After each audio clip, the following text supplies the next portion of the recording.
Chapter 1, Book I. The family I. The moving was over and done. Professor St. Peter was alone in the dismantled house where he had lived ever since his marriage, where he had worked out his career and brought up his 2 daughters. It was almost as ugly as it is possible for a house to be, square, 3 stories in height, painted the colour of ashes, the front porch just too narrow for comfort, with a slanting floor and sagging steps. As he walked slowly about the empty, echoing rooms on that bright September morning, the professor regarded thoughtfully the needless inconveniences he had put up with for so long. The stairs that were too steep, the halls that were too cramped, the awkward oak mantels with thick round posts crowned by bumptious wooden balls over green-tiled fireplaces. Certain wobbly stair treads, certain creaky boards in the upstairs hall had made him wince many times a day for 20-odd years, and they still creaked and wobbled. He had a deft hand with tools. He could easily have fixed them, but there were always so many things to fix, and there was not time enough to go round. He went into the kitchen, where he had carpentered under a succession of cooks, went up to the bathroom on the 2nd floor, where there was only a painted tin tub.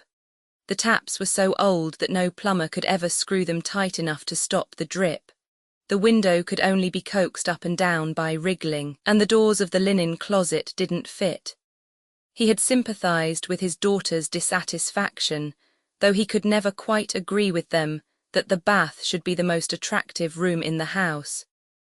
He had spent the happiest years of his youth in a house at Versailles where it distinctly was not, and he had known many charming people who had no bath at all. However, as his wife said, if your country has contributed one thing at least to civilization, why not have it? Many a night, after blowing out his study lamp, he had leaped into that tub, clad in his pyjamas, to give it another coat of some one of the many paints that were advertised to behave like porcelain and didn't. The professor in pyjamas was not an unpleasant sight. For looks, the fewer clothes he had on, the better. Anything that clung to his body showed it to be built upon extremely good bones, with the slender hips and springy shoulders of a tireless swimmer. Though he was born on Lake Michigan, of mixed stock, Canadian-French on one side and American farmers on the other, St. Peter was commonly said to look like a Spaniard. That was possibly because he had been in Spain a good deal and was an authority on certain phases of Spanish history.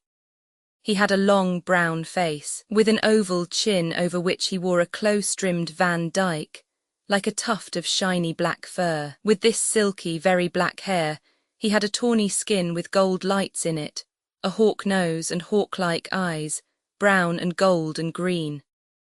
They were set in ample cavities, with plenty of room to move about under thick, curly black eyebrows that turned up sharply at the outer ends, like military moustaches. His wicked-looking eyebrows made his students call him Mephistopheles, and there was no evading the searching eyes underneath them, eyes that in a flash could pick out a friend or an unusual stranger from a throng.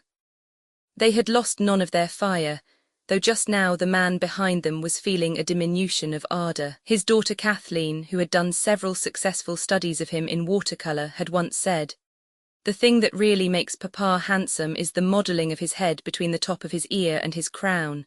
It is quite the best thing about him. That part of his head was high, polished, hard as bronze, and the close-growing black hair threw off a streak of light along the rounded ridge where the skull was fullest. The mould of his head on the side was so individual and definite, so far from casual, that it was more like a statue's head than a man's. From one of the dismantled windows the professor happened to look out into his back garden, and at that cheerful sight he went quickly downstairs and escaped from the dusty air and brutal light of the empty rooms. His walled-in garden had been the comfort of his life, and it was the one thing his neighbours held against him. He started to make it soon after the birth of his first daughter, when his wife began to be unreasonable about his spending so much time at the lake and on the tennis court. In this undertaking he got help and encouragement from his landlord, a retired German farmer, good-natured and lenient about everything but spending money. If the professor happened to have a new baby at home, or a faculty dinner, or an illness in the family, or any unusual expense. Appelhof cheerfully waited for the rent, but pay for repairs he would not. When it was a question of the garden, however, the old man sometimes stretched a point. He helped his tenant with seeds and slips and sound advice, and with his twisted old back. He even spent a little money to bear half the expense of the stucco wall. The professor had succeeded in making a French garden in Hamilton. There was not a blade of grass. It was a tidy half-acre of glistening gravel and glistening shrubs and bright flowers. There were trees, of course, a spreading horse-chestnut, a row of slender Lombardy poplars at the back, along the white wall, and in the middle 2 symmetrical, round-topped linden trees. Masses of greenbrier grew in the corners, the prickly stems interwoven and clipped until they were like great bushes. There was a bed for salad herbs. Salmon-pink geraniums dripped over the wall. The French marigolds and dahlias were just now at their best, such dahlias as no one else in Hamilton could grow. St. Peter had tended this bit of ground for over 20 years, and had got the upper hand of it. In the spring, when homesickness for other lands and the fret of things unaccomplished awoke, he worked off his discontent here. In the long hot summers, when he could not go abroad, he stayed at home with his garden, sending his wife and daughters to Colorado to escape the humid prairie heat, so nourishing to wheat and corn, so exhausting to human beings. In those months when he was a bachelor again, he brought down his books and papers and worked in a deck chair under the linden trees, breakfasted and lunched and had his tea in the garden. And it was there he and Tom Outland used to sit and talk half through the warm, soft nights. On this September morning, however, St. Peter knew that he could not evade the unpleasant effects of change by tarrying among his autumn flowers. He must plunge in like a man, and get used to the feeling that under his workroom there was a dead, empty house.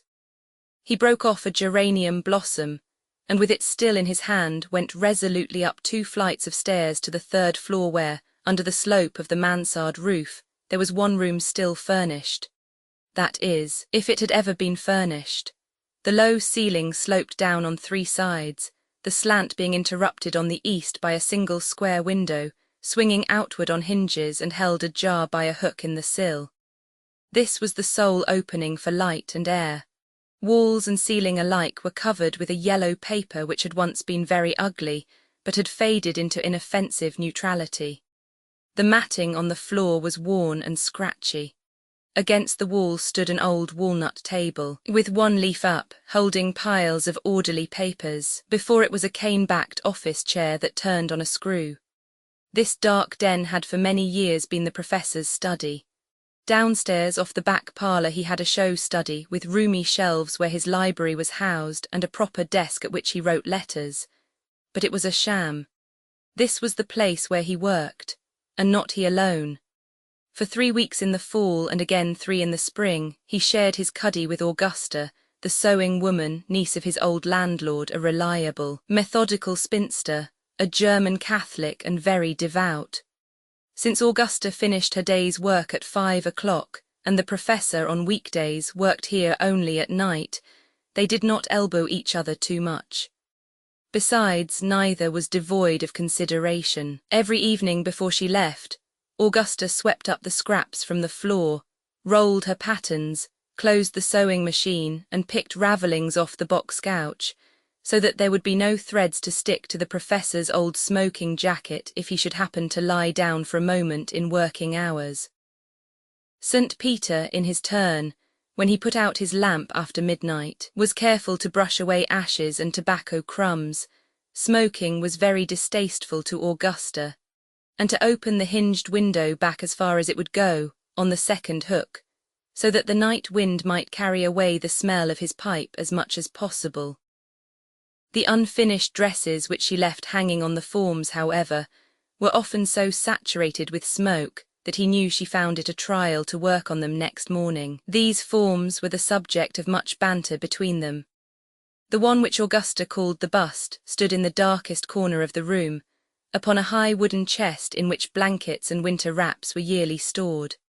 It was a headless, armless female torso, covered with strong black cotton, and so richly developed in the part for which it was named that the professor once explained to Augusta how, in calling it so, she followed a natural law of language, termed, for convenience, metonymy. Augusta enjoyed the professor when he was risque, since she was sure of his ultimate delicacy.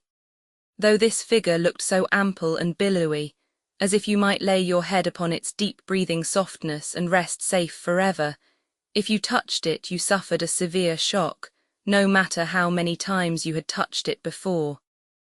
It presented the most unsympathetic surface imaginable. Its hardness was not that of wood, which responds to concussion with living vibration and is stimulating to the hand, nor that of felt, which drinks something from the fingers.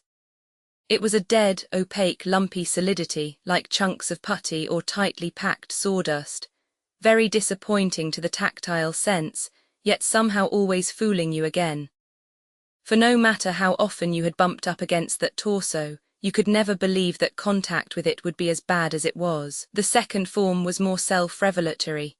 A full-length female figure in a smart wire skirt with a trim metal waistline. It had no legs, as one could see all too well, no viscera behind its glistening ribs, and its bosom resembled a strong wire birdcage. But St. Peter contended that it had a nervous system. When Augusta left it clad for the night in a new party dress for Rosamond or Kathleen, it often took on a sprightly, tricky air, as if it were going out for the evening to make a great show of being harum-scarum, giddy, full. It seemed just on the point of tripping downstairs, or on tiptoe, waiting for the waltz to begin. At times the wire lady was most convincing in her pose as a woman of light behaviour, but she never fooled St. Peter. He had his blind spots, but he had never been taken in by one of her kind. Augusta had somehow got it into her head that these forms were unsuitable companions for one engaged in scholarly pursuits, and she periodically apologized for their presence when she came to install herself and fulfill her time at the house. Not at all Augusta, the professor had often said. If they were good enough for Monsieur Bergeret, they are certainly good enough for me. This morning, as St. Peter was sitting in his desk chair looking musingly at the pile of papers before him, the door opened and there stood Augusta herself. How astonishing that he had not heard her heavy, deliberate tread on the now uncarpeted stair. "Why, Professor St. Peter, I never thought of finding you here or I'd have knocked. I guess we will have to do our moving together." St. Peter had risen. Augusta loved his manners, but he offered her the sewing-machine chair and resumed his seat. "Sit down, Augusta, and we'll talk it over. I'm not moving just yet, don't want to disturb all my papers. I'm staying on until I finish a piece of writing. I've seen your uncle about it. I'll work here and board at the new house. But this is confidential. If it were noised about, people might begin to say that Mrs. St. Peter and I had, how do they put it, parted, separated." Augusta dropped her eyes in an indulgent smile. "I think people in your station would say separated." "Exactly, a good scientific term too. Well, we haven't, you know, but I'm going to write on here for a while." "Very well, sir, and I won't always be getting in your way now. In the new house you have a beautiful study downstairs, and I have a light, airy room on the 3rd floor. Where you won't smell smoke, eh?" "Oh, Professor, I never really minded." Augusta spoke with feeling. She rose and took up the black bust in her long arms. The professor also rose very quickly. "What are you doing?" She laughed. "Oh, I'm not going to carry them through the street, Professor. The grocery boy is downstairs with his cart to wheel them over." "Wheel them over?" "Why, yes, to the new house, Professor. I've come a week before my regular time to make curtains and hem linen for Mrs. St. Peter. I'll take everything over this morning except the sewing machine. That's too heavy for the cart, so the boy will come back for it with the delivery wagon. Would you just open the door for me, please?" "No, I won't, not at all. You don't need her to make curtains. I can't have this room changed if I'm going to work here. He can take the sewing machine, yes, but put her back on the chest where she belongs, please. She does very well there." St. Peter had got to the door, and stood with his back against it. Augusta rested her burden on the edge of the chest. "But next week I'll be working on Mrs. St. Peter's clothes, and I'll need the forms. As the boy's here, he'll just wheel them over," she said soothingly. I'm damned if he will, they shan't be wheeled, they stay right there in their own place. You shan't take away my ladies, I never heard of such a thing. Augusta was vexed with him now and a little ashamed of him.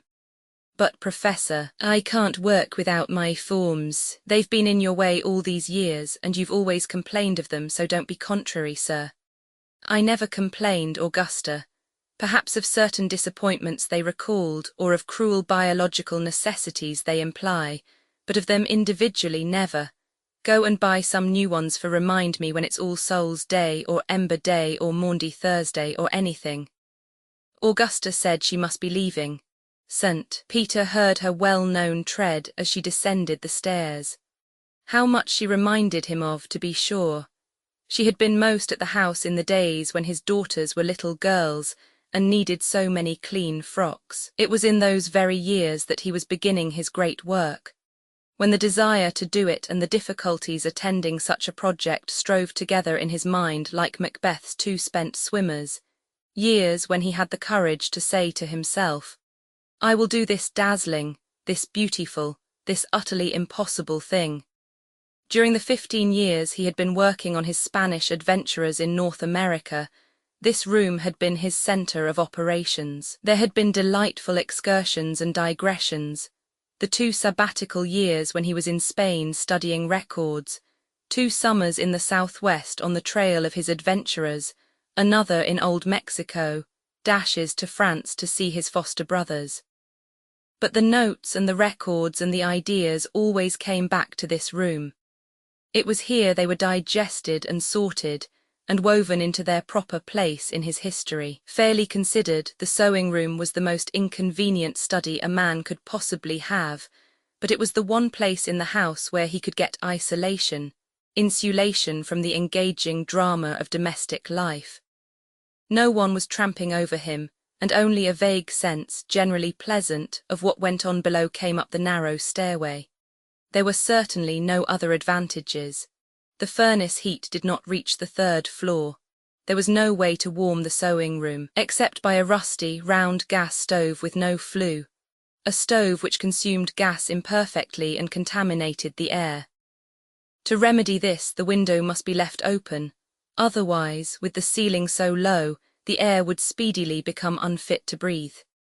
If the stove were turned down and the window left open a little way, a sudden gust of wind would blow the wretched thing out altogether, and a deeply absorbed man might be asphyxiated before he knew it. The professor had found that the best method in winter was to turn the gas on full and keep the window wide on the hook, even if he had to put on a leather jacket over his working coat. By that arrangement, he had somehow managed to get air enough to work by. He wondered now why he had never looked about for a better stove, a newer model, or why he had not at least painted this one, flaky with rust. But he had been able to get on only by neglecting negative comforts. He was by no means an ascetic. He knew that he was terribly selfish about personal pleasures, fought for them. If a thing gave him delight, he got it if he sold his shirt for it. By doing without many so-called necessities, he had managed to have his luxuries. He might, for instance, have had a convenient electric drop light attached to the socket above his writing table. Preferably, he wrote by a faithful kerosene lamp which he filled and tended himself. But sometimes he found that the oil can in the closet was empty. Then, to get more, he would have had to go down through the house to the cellar, and on his way he would almost surely become interested in what the children were doing, or in what his wife was doing. Or he would notice that the kitchen linoleum was breaking under the sink where the maid kicked it up, and he would stop to tack it down. On that perilous journey down through the human house he might lose his mood, his enthusiasm, even his temper. So when the lamp was empty, and that usually occurred when he was in the middle of a most important passage, he jammed an eyeshade on his forehead and worked by the glare of that tormenting pear-shaped bulb, sticking out of the wall on a short curved neck just about 4 feet above his table. It was hard on eyes even as good as his. But once at his desk he didn't dare quit it. He had found that you can train the mind to be active at a fixed time, just as the stomach is trained to be hungry at certain hours of the day. If someone in the family happened to be sick, he didn't go to his study at all. 2 evenings of the week he spent with his wife and daughters, and one evening he and his wife went out to dinner or to the theatre or a concert. That left him only 4. He had Saturdays and Sundays, of course, and on those 2 days he worked like a miner under a landslide. Augusta was not allowed to come on Saturday, though she was paid for that day. All the while that he was working so fiercely by night, he was earning his living during the day, carrying full university work and feeding himself out to hundreds of students in lectures and consultations. But that was another life. St. Peter had managed for years to live 2 lives, both of them very intense. He would willingly have cut down on his university work, would willingly have given his students chaff and sawdust. Many instructors had nothing else to give them and got on very well.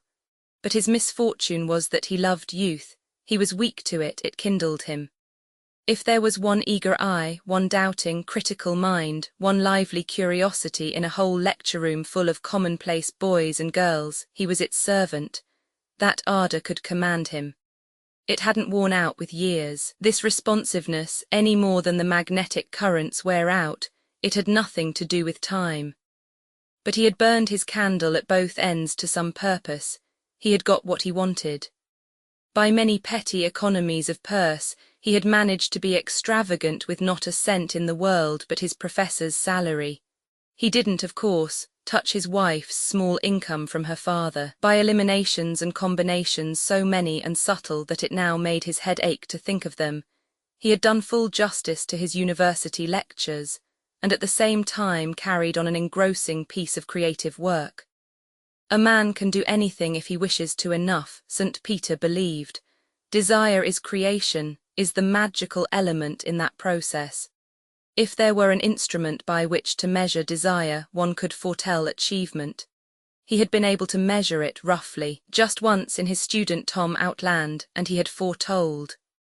There was one fine thing about this room that had been the scene of so many defeats and triumphs.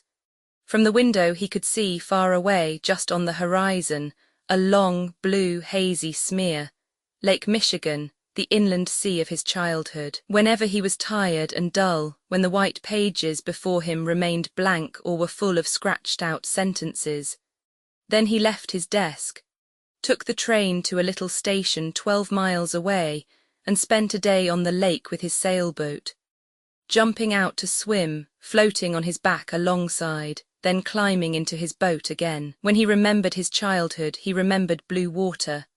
There were certain human figures against it, of course, his practical, strong-willed Methodist mother, his gentle, weaned-away Catholic father, the old Canuck grandfather, various brothers and sisters. But the great fact in life, the always possible escape from dullness, was the lake. The sun rose out of it, the day began there. It was like an open door that nobody could shut. The land and all its dreariness could never close in on you. You had only to look at the lake, and you knew you would soon be free. It was the first thing one saw in the morning, across the rugged cow pasture studded with shaggy pines, and it ran through the days like the weather, not a thing thought about, but a part of consciousness itself. When the ice chunks came in of a winter morning, crumbly and white, throwing off gold and rose-coloured reflections from a copper-coloured sun behind the grey clouds, he didn't observe the detail or know what it was that made him happy. But now, 40 years later, he could recall all its aspects perfectly. They had made pictures in him when he was unwilling and unconscious, when his eyes were merely open wide. When he was 8 years old, his parents sold the lakeside farm and dragged him and his brothers and sisters out to the wheat lands of central Kansas. St. Peter nearly died of it.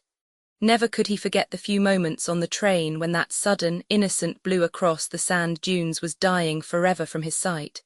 It was like sinking for the 3rd time. No later anguish, and he had had his share, went so deep or seemed so final.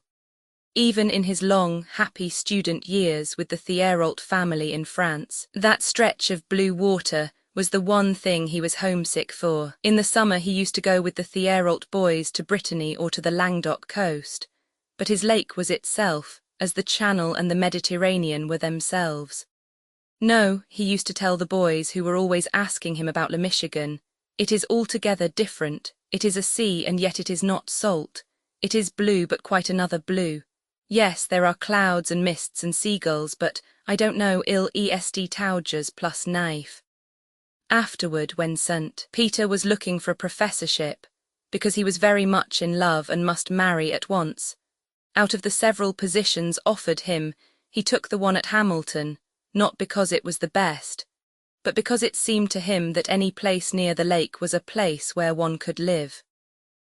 The sight of it from his study window these many years had been of more assistance than all the convenient things he had done without would have been. Just in that corner under Augusta's archaic forms, he had always meant to put the filing cabinets he had never spared the time or money to buy. They would have held all his notes and pamphlets and the spasmodic rough drafts of passages far ahead. But he had never got them, and now he really didn't need them. It would be like locking the stable after the horse is stolen. For the horse was gone, that was the thing he was feeling most just now. In spite of all he'd neglected, he had completed his Spanish adventurers in 8 volumes, without filing cabinets or money or a decent study or a decent stove, and without encouragement, heaven knew. For all the interest the first 3 volumes awoke in the world, he might as well have dropped them into Lake Michigan. They had been timidly reviewed by other professors of history, in technical and educational journals. Nobody saw that he was trying to do something quite different. They merely thought he was trying to do the usual thing and had not succeeded very well. They recommended to him the more even and genial style of John Fiske. St. Peter hadn't, he could honestly say, cared a whoop, not in those golden days. When the whole plan of his narrative was coming clearer and clearer all the time, when he could feel his hand growing easier with his material, when all the foolish conventions about that kind of writing were falling away, and his relation with his work was becoming every day more simple, natural, and happy. He cared as little as the Spanish adventurers themselves what Professor So-and-so thought about them. With the 4th volume he began to be aware that a few young men, scattered about the United States and England, were intensely interested in his experiment. With the 5th and 6th, they began to express their interest in lectures and in print. The 2 last volumes brought him a certain international reputation and what were called rewards, among them the Oxford Prize for History, with its £5,000 which had built him the new house into which he did not want to move. Godfrey, his wife, had gravely said one day, when she detected an ironical turn in some remark he made about the new house, "Is there something you would rather have done with that money than to have built a house with it?" "Nothing, my dear, nothing. If with that cheque I could have bought back the fun I had writing my history, you'd never have got your house. But one couldn't get that for $20,000. The great pleasures don't come so cheap. There is nothing else, thank you." Roman II that evening St. Peter was in the new house, dressing for dinner. His 2 daughters and their husbands were dining with them, also an English visitor. Mrs. St. Peter heard the shower going as she passed his door. She entered his room and waited until he came out in his bathrobe, rubbing his wet, ink-black hair with a towel. "Surely you'll admit that you like having your own bath," she said, looking past him into the glittering white cubicle, flooded with electric light which he had just quitted. "Whoever said I didn't? But more than anything else I like my closets. I like having room for all my clothes without hanging one coat on top of another, and not having to get down on my marrow bones and fumble in dark corners to find my shoes." "Of course you do. And it's much more dignified at your age to have a room of your own. It's convenient, certainly, though I hope I'm not so old as to be personally repulsive." He glanced into the mirror and straightened his shoulders as if he were trying on a coat. Mrs. St. Peter laughed, a pleasant, easy laugh with genuine amusement in it. "No, you are very handsome, my dear, especially in your bathrobe. You grow better looking and more intolerant all the time." Intolerant. He put down his shoe and looked up at her. The thing that stuck in his mind constantly was that she was growing more and more intolerant about everything except her sons-in-law, that she would probably continue to do so, and that he must school himself to bear it. "I suppose it's a natural process," she went on, "but you ought to try seriously, I mean, to curb it where it affects the happiness of your daughters. You are too severe with Scott and Louis. All young men have foolish vanities, you had plenty. St. Peter sat with his elbows on his knees, leaning forward and playing absently with the tassels of his bathrobe. Why, Lillian, I have exercised the virtue of patience with those 2 young men more than with all the thousands of young ruffians who have gone through my classrooms. My forbearance is overstrained, it's gone flat, that's what's the matter with me. Oh, Godfrey, how can you be such a poor judge of your own behaviour? But we won't argue about it now. You'll put on your dinner coat, and do try to be sympathetic and agreeable tonight. Half an hour later, Mr. and Mrs. Scott McGregor and Mr. and Mrs. Louis Marcellus arrived, and soon after them the English scholar, Sir Edgar Spilling, so anxious to do the usual thing in America that he wore a Morning Street suit. He was a gaunt, rugged, large-boned man of 50, with long legs and arms, a pear-shaped face, and a drooping pre-war moustache. His specialty was Spanish history, and he had come all the way to Hamilton from his cousin's place in Saskatchewan to enquire about some of Dr. St. Peter's sources. Introductions over, it was the professor's son-in-law Louis Marcellus who took Sir Edgar in hand. He remembered having met in China a Walter Spilling, who was, it turned out, a brother of Sir Edgar. Marcellus had also a brother there, engaged in the silk trade. They exchanged opinions on conditions in the Orient, while young McGregor put on his horn-rimmed spectacles and roamed restlessly up and down the library. The 2 daughters sat near their mother, listening to the talk about China. Mrs. St. Peter was very fair, pink and gold, a pale gold now that she was becoming a little grey. The tints of her face and hair and lashes were so soft that one did not realise, on first meeting her, how very definitely and decidedly her features were cut under the smiling infusion of colour.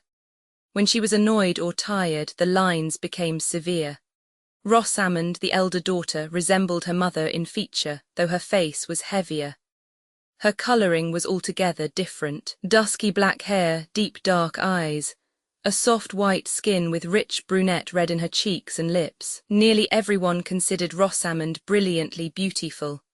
Her father, though he was very proud of her, demurred from the general opinion. He thought her too tall, with a rather awkward carriage. She stooped a trifle, and was wide in the hips and shoulders.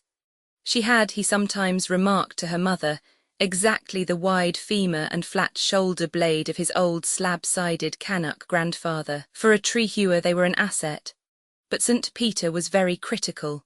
Most people saw only Rosamond's smooth black head and white throat, and the red of her curved lips that was like the duskiness of dark, heavy-scented roses. Kathleen, the younger daughter, looked even younger than she was, had the slender, undeveloped figure then very much in vogue. She was pale, with light hazel eyes, and her hair was hazel-coloured with distinctly green glints in it. To her father there was something very charming in the curious shadows her wide cheekbones cast over her cheeks, and in the spirited tilt of her head. Her figure in profile, he used to tell her, looked just like an interrogation point. Mrs. St. Peter frankly liked having a son-in-law who could tot up acquaintances with Sir Edgar from the Sudan to Alaska. Scott, she saw, was going to be sulky, because Sir Edgar and Marcellus were talking about things beyond his little circle of interests. She made no effort to draw him into the conversation, but let him prowl like a restless leopard among the books. The professor was amiable but quiet. When the second maid came to the door and signalled that dinner was ready, dinner was signalled, not announced. Mrs. St. Peter took Sir Edgar and guided him to his seat at her right, while the others found their usual places. After they had finished the soup, she had some difficulty in summoning the little maid to take away the plates, and explained to her guest that the electric bell under the table wasn't connected as yet. They had been in the new house less than a week, and the trials of building were not over. Oh, then if I had happened along a fortnight ago I shouldn't have found you here, but it must be very interesting, building your own house and arranging it as you like, he responded. Marcellus, silenced during the soup, came in with a warm smile and a slight shrug of the shoulders. Building is the word with us, Sir Edgar, isn't it? My wife and I are in the throes of it. We are building a country house, rather an ambitious affair out on the wooded shores of Lake Michigan. Perhaps you would like to run out in my car and see it. What are your engagements for tomorrow? I can take you out in half an hour and we can lunch at the country club. We have a magnificent site. Primeval forest behind us and the lake in front with our own beach. My father-in-law, you must know, is a formidable swimmer. We've been singularly fortunate in our architect, a young Norwegian trained in Paris.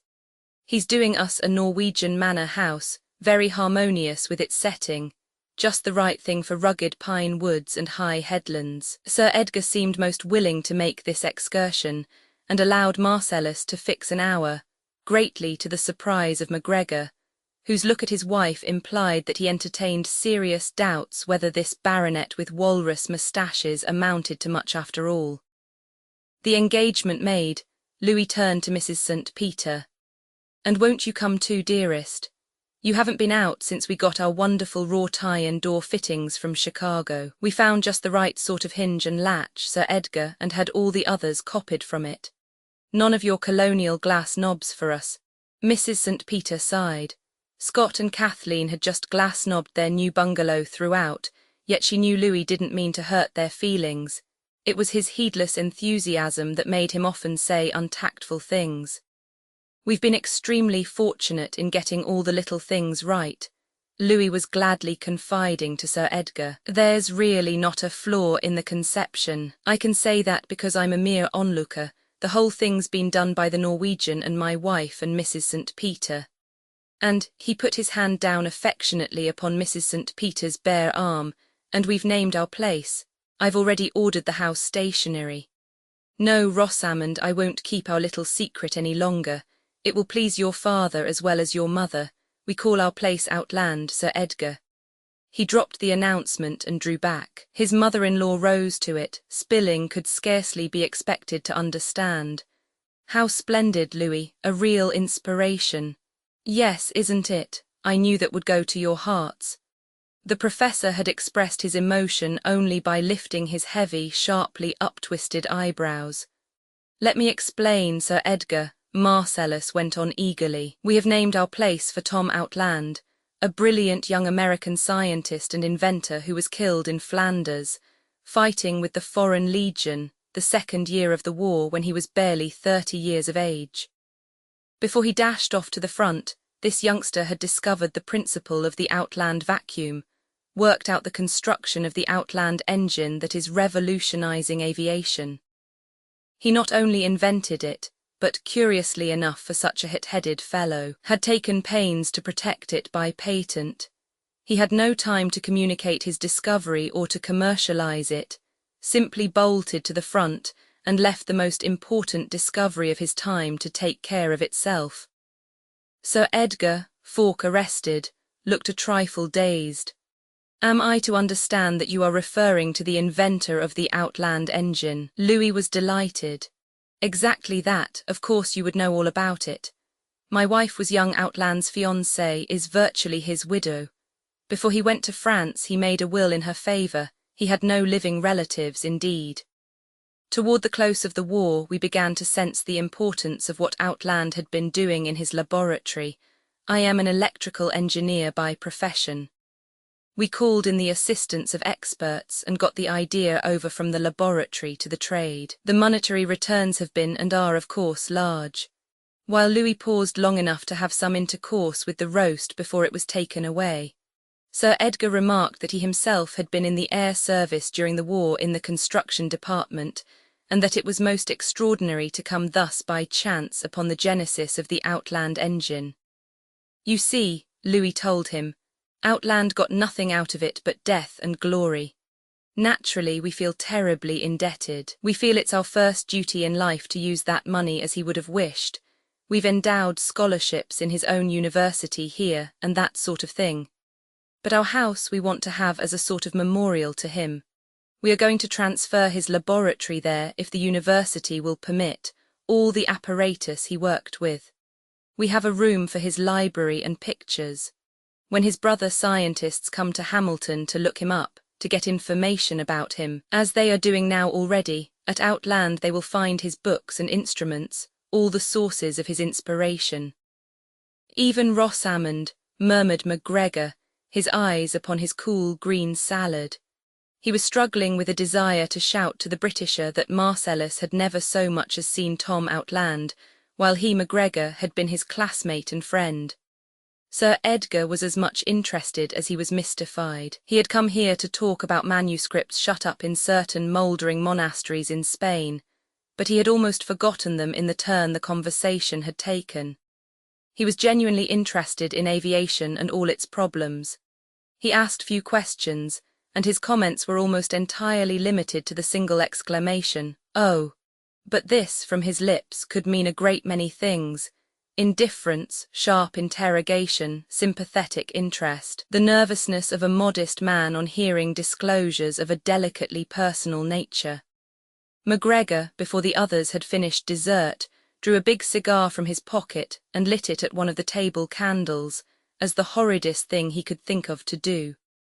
When they left the dining room, St. Peter, who had scarcely spoken during dinner, took Sir Edgar's arm and said to his wife, "If you will excuse us, my dear, we have some technical matters to discuss." Leading his guest into the library, he shut the door. Marcellus looked distinctly disappointed. He stood gazing wistfully after them, like a little boy told to go to bed. Louis's eyes were vividly blue like hot sapphires, but the rest of his face had little colour. He was a rather mackerel-tinted man. Only his eyes and his quick, impetuous movements gave out the zest for life with which he was always bubbling. There was nothing Semitic about his countenance except his nose, that took the lead.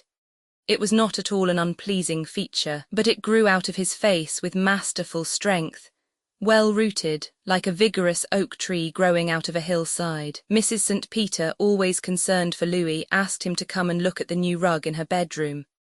This revived him. He took her arm and they went upstairs together. MacGregor was left with the two sisters. Outlandish," he muttered while he fumbled about for an ashtray. Rosamond pretended not to hear him, but the dusky red on her cheeks crept a little farther toward her ears. "Remember, we are leaving early, Scott," said Kathleen. "You have to finish your editorial tonight." "Surely you don't make him work at night, too?" Rosamond asked. "Doesn't he have to rest his brain sometimes? Humour is always better if it's spontaneous." "Oh, that's the trouble with me," Scott assured her. "Unless I keep my nose to the grindstone, I'm too damned spontaneous and tell the truth, and the public won't stand for it. It's not an editorial I have to finish, it's the daily prose poem I do for the syndicate, for which I get 25 beans. This is the motif. When your pocket is undermoneyed and your fancy is overgirled, you'll have to admit while you're cursing it, it's a mighty darned good old world." Bang, bang. He threw his cigar end savagely into the fireplace. He knew that Rosamond detested his editorials and his jingles. She had fastidious taste in literature, like her mother, though he didn't think she had half the general intelligence of his wife. She also, now that she was Tom Outland's heir, detested to hear sums of money mentioned, especially small sums. After the good nights were said and they were outside the front door, MacGregor seized his wife's elbow and rushed her down the walk to the gate where his Ford was parked, breaking out in her ear as they ran. "Now what the hell is a virtual widow? Does he mean a virtuous widow or the reversius?" Bang, bang. Roman 3 St. Peter awoke the next morning with the wish that he could be transported on his mattress from the new house to the old. But it was Sunday, and on that day his wife always breakfasted with him. There was no way out, they would meet at Compt. When he reached the dining room, Lillian was already at the table behind the percolator. "Good morning, Godfrey, I hope you had a good night." Her tone just faintly implied that he hadn't deserved one. "Excellent, and you?" "I had a good conscience." She smiled ruefully at him. "How can you let yourself be ungracious in your own house?" "Oh dear." "And I went to sleep happy in the belief that I hadn't said anything amiss the whole evening." "Nor anything aright that I heard. Your disapproving silence can kill the life of any company." "It didn't seem to last night. You're entirely wrong about Marcellus. He doesn't notice. He's too polite to take notice, but he feels it. He's very sensitive under a well-schooled, impersonal manner." St. Peter laughed. Nonsense, Lillian, if he were. He couldn't pick up a dinner party and walk off with it, as he almost always does. I don't mind when it's our dinner, but I hate seeing him do it in other people's houses. Be fair, Godfrey, you know that if you'd once begun to talk about your work in Spain, Louis would have followed it up with enthusiasm. Nobody is prouder of you than he. That's why I kept quiet. Support can be too able, certainly too fluent. There you are, the dog in the manger. You won't let him discuss your affairs, and you are annoyed when he talks about his own. I admit I can't bear it when he talks about Outland as his affair. I mean Tom, of course, not their confounded place. This calling it after him passes my comprehension, and Rossamond standing for it, its brazen impudence. Mrs. St. Peter frowned pensively. I knew you wouldn't like it, but they were so pleased about it, and their motives are so generous. Hang it, Outland doesn't need their generosity. They've got everything he ought to have had, and the least they can do is to be quiet about it and not convert his very bones into a personal asset. It all comes down to this, my dear. One likes the florid style or one doesn't. You yourself used not to like it. And will you give me some more coffee, please? She refilled his cup and handed it across the table. Nice hands, he murmured, looking critically at them as he took it. Always such nice hands. Thank you. I dislike floridity when it is beaten up to cover the lack of something, to take the place of something. I never disliked it when it came from exuberance. Then it isn't floridness, it's merely strong colour. Very well, some people don't care for strong colour, it fatigues them. He folded his napkin. Now I must be off to my desk. Not quite yet, you never have time to talk to me. Just when did it begin, Godfrey, in the history of manners, that convention that if a man were pleased with his wife or his house or his success, he shouldn't say so frankly? Mrs. St. Peter spoke thoughtfully, as if she had considered this matter before. Oh, it goes back a long way. I rather think it began in the age of chivalry, King Arthur's knights. Whoever it was lived in that time, some feeling grew up that a man should do fine deeds and not speak of them, and that he shouldn't speak the name of his lady but sing of her as a Phillies or a Nicolette. It's a nice idea, reserve about one's deepest feelings, keeps them fresh. The Oriental peoples didn't have an age of chivalry. They didn't need one, Lillian observed. And this reserve, it becomes in itself ostentatious, a vainglorious vanity. Oh, my dear, all is vanity, I don't dispute that. Now I must really go, and I wish I could play the game as well as you do. I have no enthusiasm for being a father-in-law, it's you who keep the ball rolling, I fully appreciate that. Perhaps, mused his wife as he rose, it's because you didn't get the son-in-law you wanted, and yet he was highly coloured too. The professor made no reply to this. Lillian had been fiercely jealous of Tom Outland. As he left the house, he was reflecting that people who are intensely in love when they marry, and who go on being in love, always meet with something which suddenly or gradually makes a difference. Sometimes it is the children, or the grubbiness of being poor, sometimes a second infatuation. In their own case it had been, curiously enough, his pupil, Tom Outland. St. Peter had met his wife in Paris when he was but 24 and studying for his doctorate. She too was studying there. French people thought her an English girl because of her gold hair and fair complexion. With her really radiant charm, she had a very interesting mind, but it was quite wrong to call it mind, the connotation was false. What she had was a richly endowed nature that responded strongly to life and art, and very vehement likes and dislikes which were often quite out of all proportion to the trivial object or person that aroused them. Before his marriage, and for years afterward, Lillian's prejudices, her divinations about people and art, always instinctive and unexplained but nearly always right, were the most interesting things in St. Peter's life. When he accepted almost the first position offered him, in order to marry at once, and came to take the chair of European history at Hamilton, he was thrown upon his wife for mental companionship. Most of his colleagues were much older than he, but they were not his equals either in scholarship or in experience of the world. The only other man in the faculty who was carrying on important research work was Dr. Crane, the professor of physics. St. Peter saw a good deal of him, though outside his specialty he was uninteresting, a narrow-minded man, and painfully unattractive. Years ago Crane had begun to suffer from a malady which in time proved incurable, and which now sent him up for an operation periodically. St. Peter had had no friend in Hamilton of whom Lillian could possibly be jealous until Tom Outland came along, so well fitted by nature and early environment to help him with his work on the Spanish adventurers.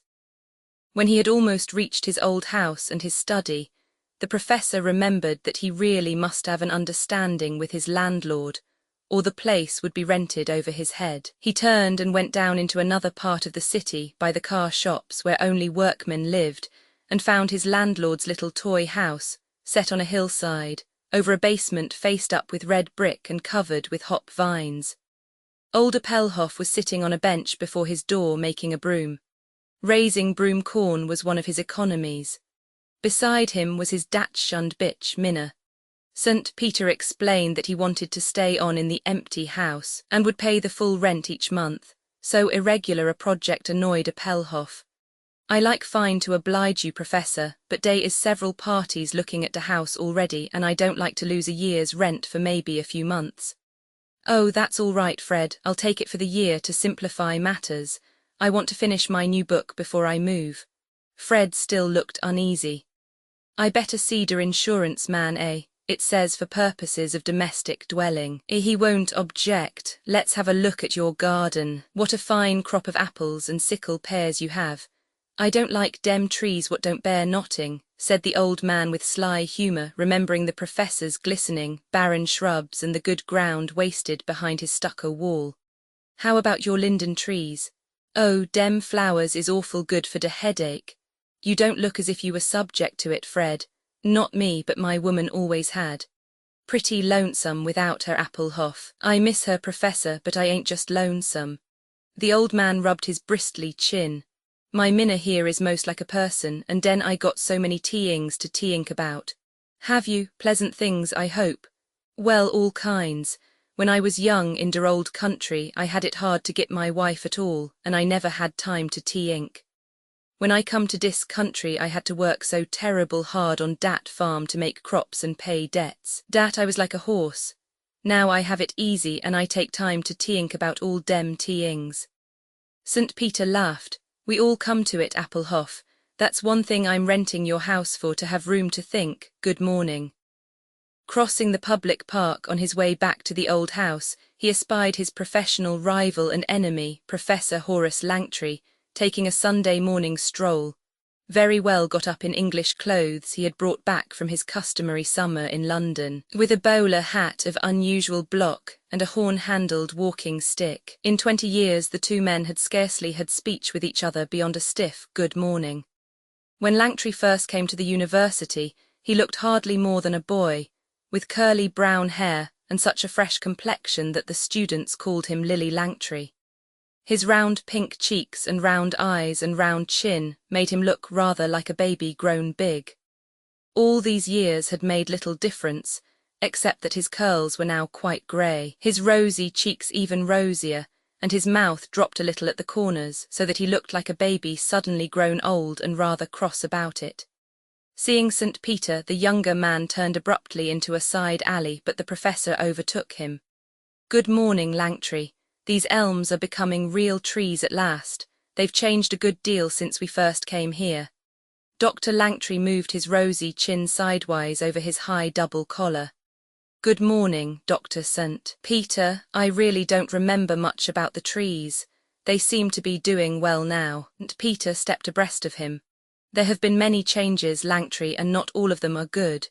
Don't you notice a great difference in the student body as a whole in the new crop that comes along every year now, how different they are from the ones of our early years here?"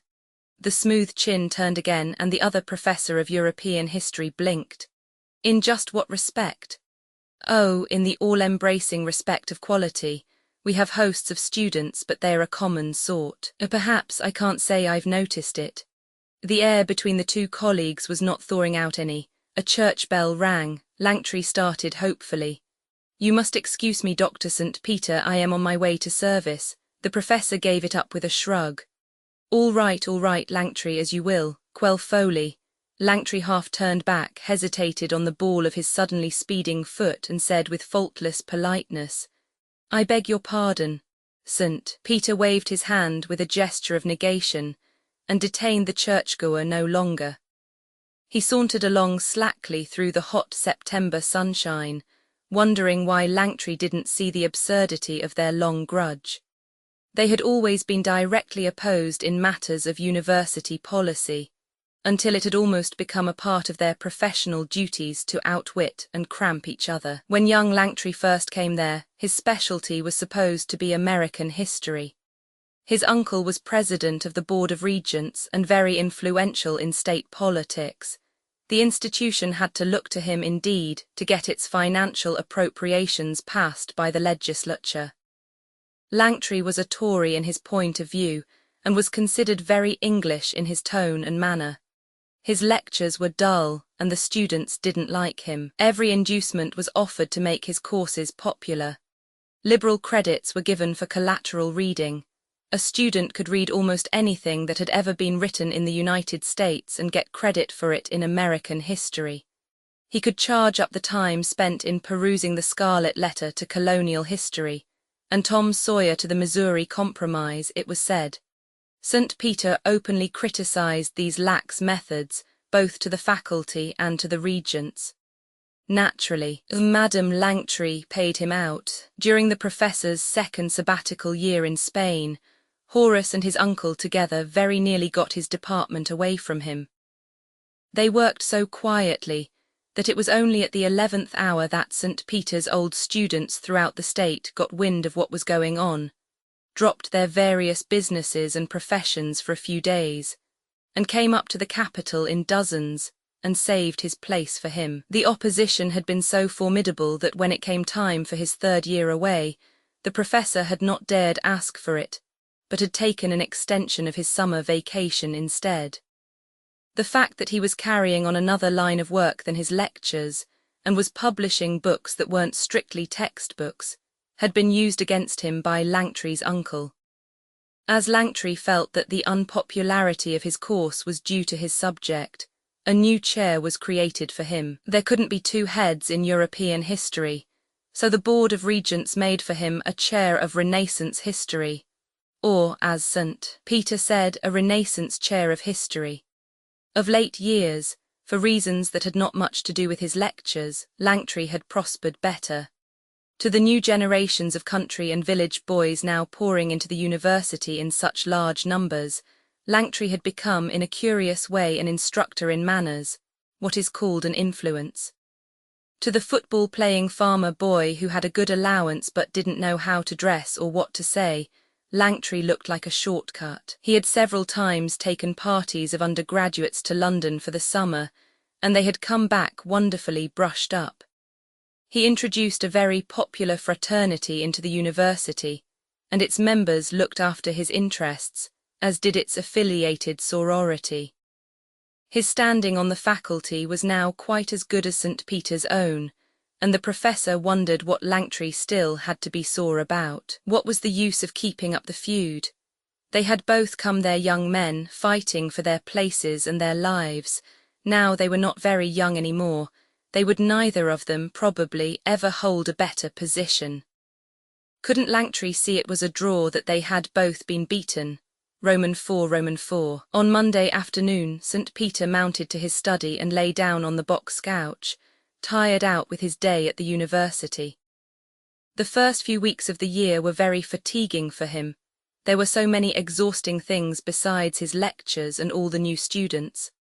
Long faculty meetings in which almost no one was ever frank, and always the old fight to keep up the standard of scholarship, to prevent the younger professors, who had a sharp eye to their own interests, from farming the whole institution out to athletics, and to the agricultural and commercial schools favoured and fostered by the state legislature.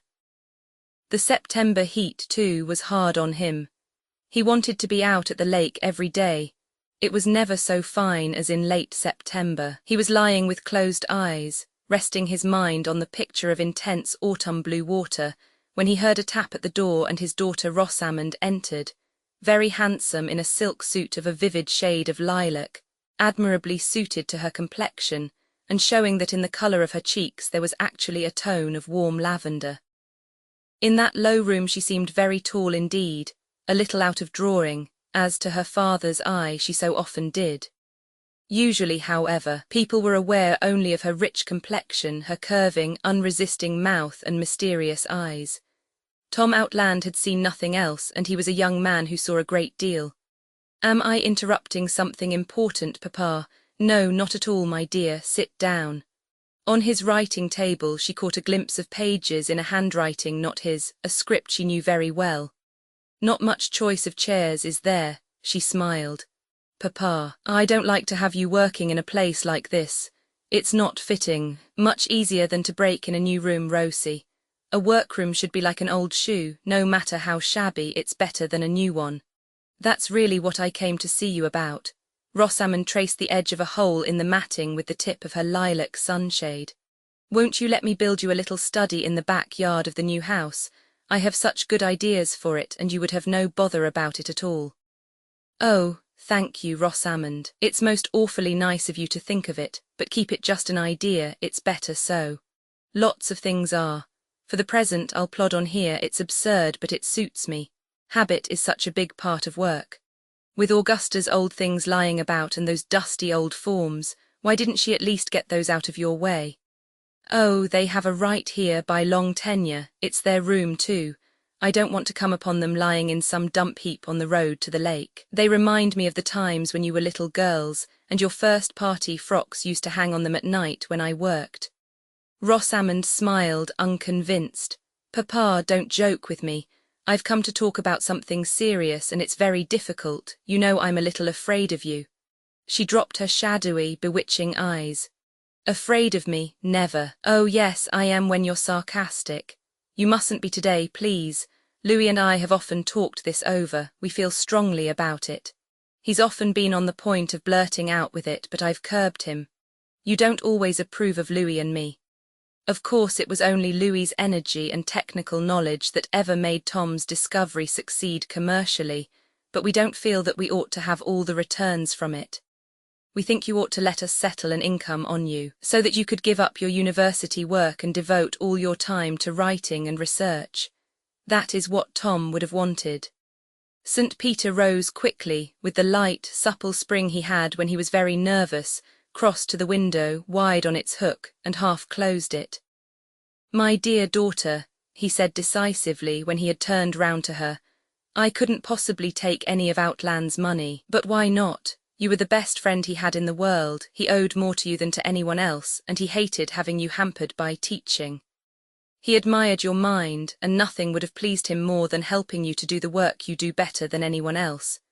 If he were alive, that would be one of the first things he would use this money for. But he is not alive, and there was no word about me in his will, and so there is nothing to build your pretty theory upon. It's wonderfully nice of you and Louis, and I'm very pleased, you know. But Tom was so impractical, father. He never thought it would mean more than a liberal dress allowance for me if he thought at all. I don't know, he never spoke to me about it." St. Peter smiled quizzically. "I'm not so sure about his impracticalness. When he was working on that gas, he once remarked to me that there might be a fortune in it. To be sure, he didn't wait to find out whether there was a fortune, but that had to do with quite another side of him. Yes, I think he knew his idea would make money, and he wanted you to have it, with him or without him."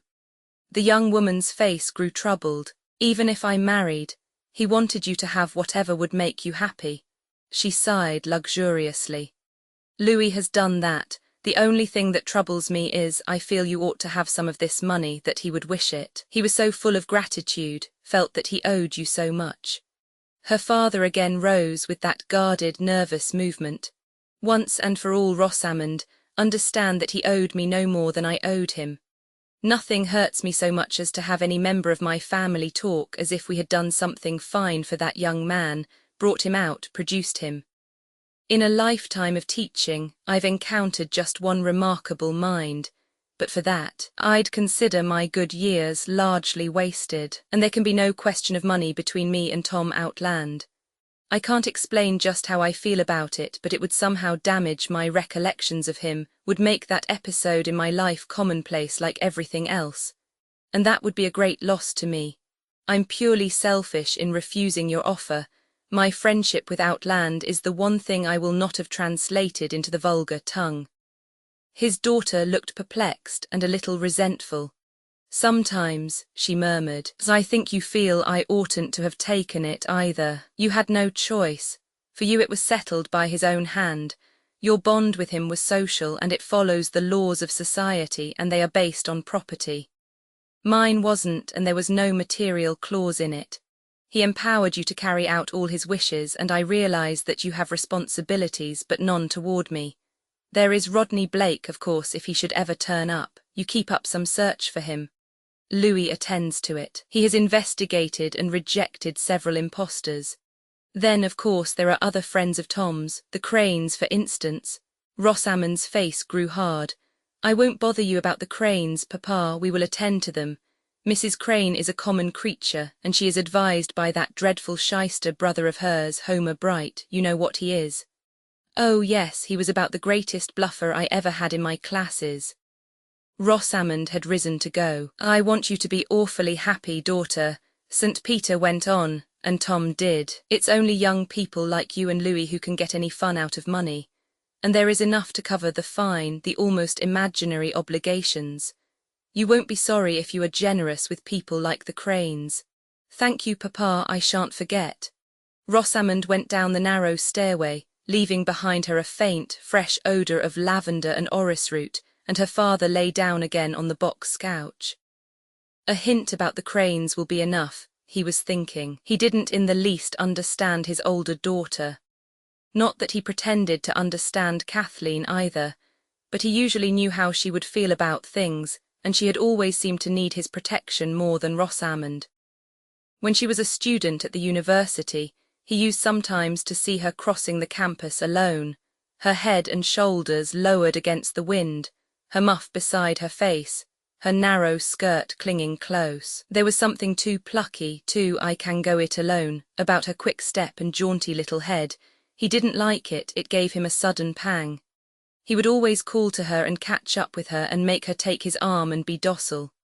She had been much quicker at her lessons than Rosie and very clever at watercolour portrait sketches. She had done several really good likenesses of her father. One, at least, was the man himself. With her mother she had no luck. She tried again and again, but the face was always hard, the upper lip longer than it seemed in life, the nose long and severe, and she made something cold and plaster-like of Lillian's beautiful complexion. "No, I don't see Mamma like that," she used to say, throwing out her chin. "Of course I don't, it just comes like that."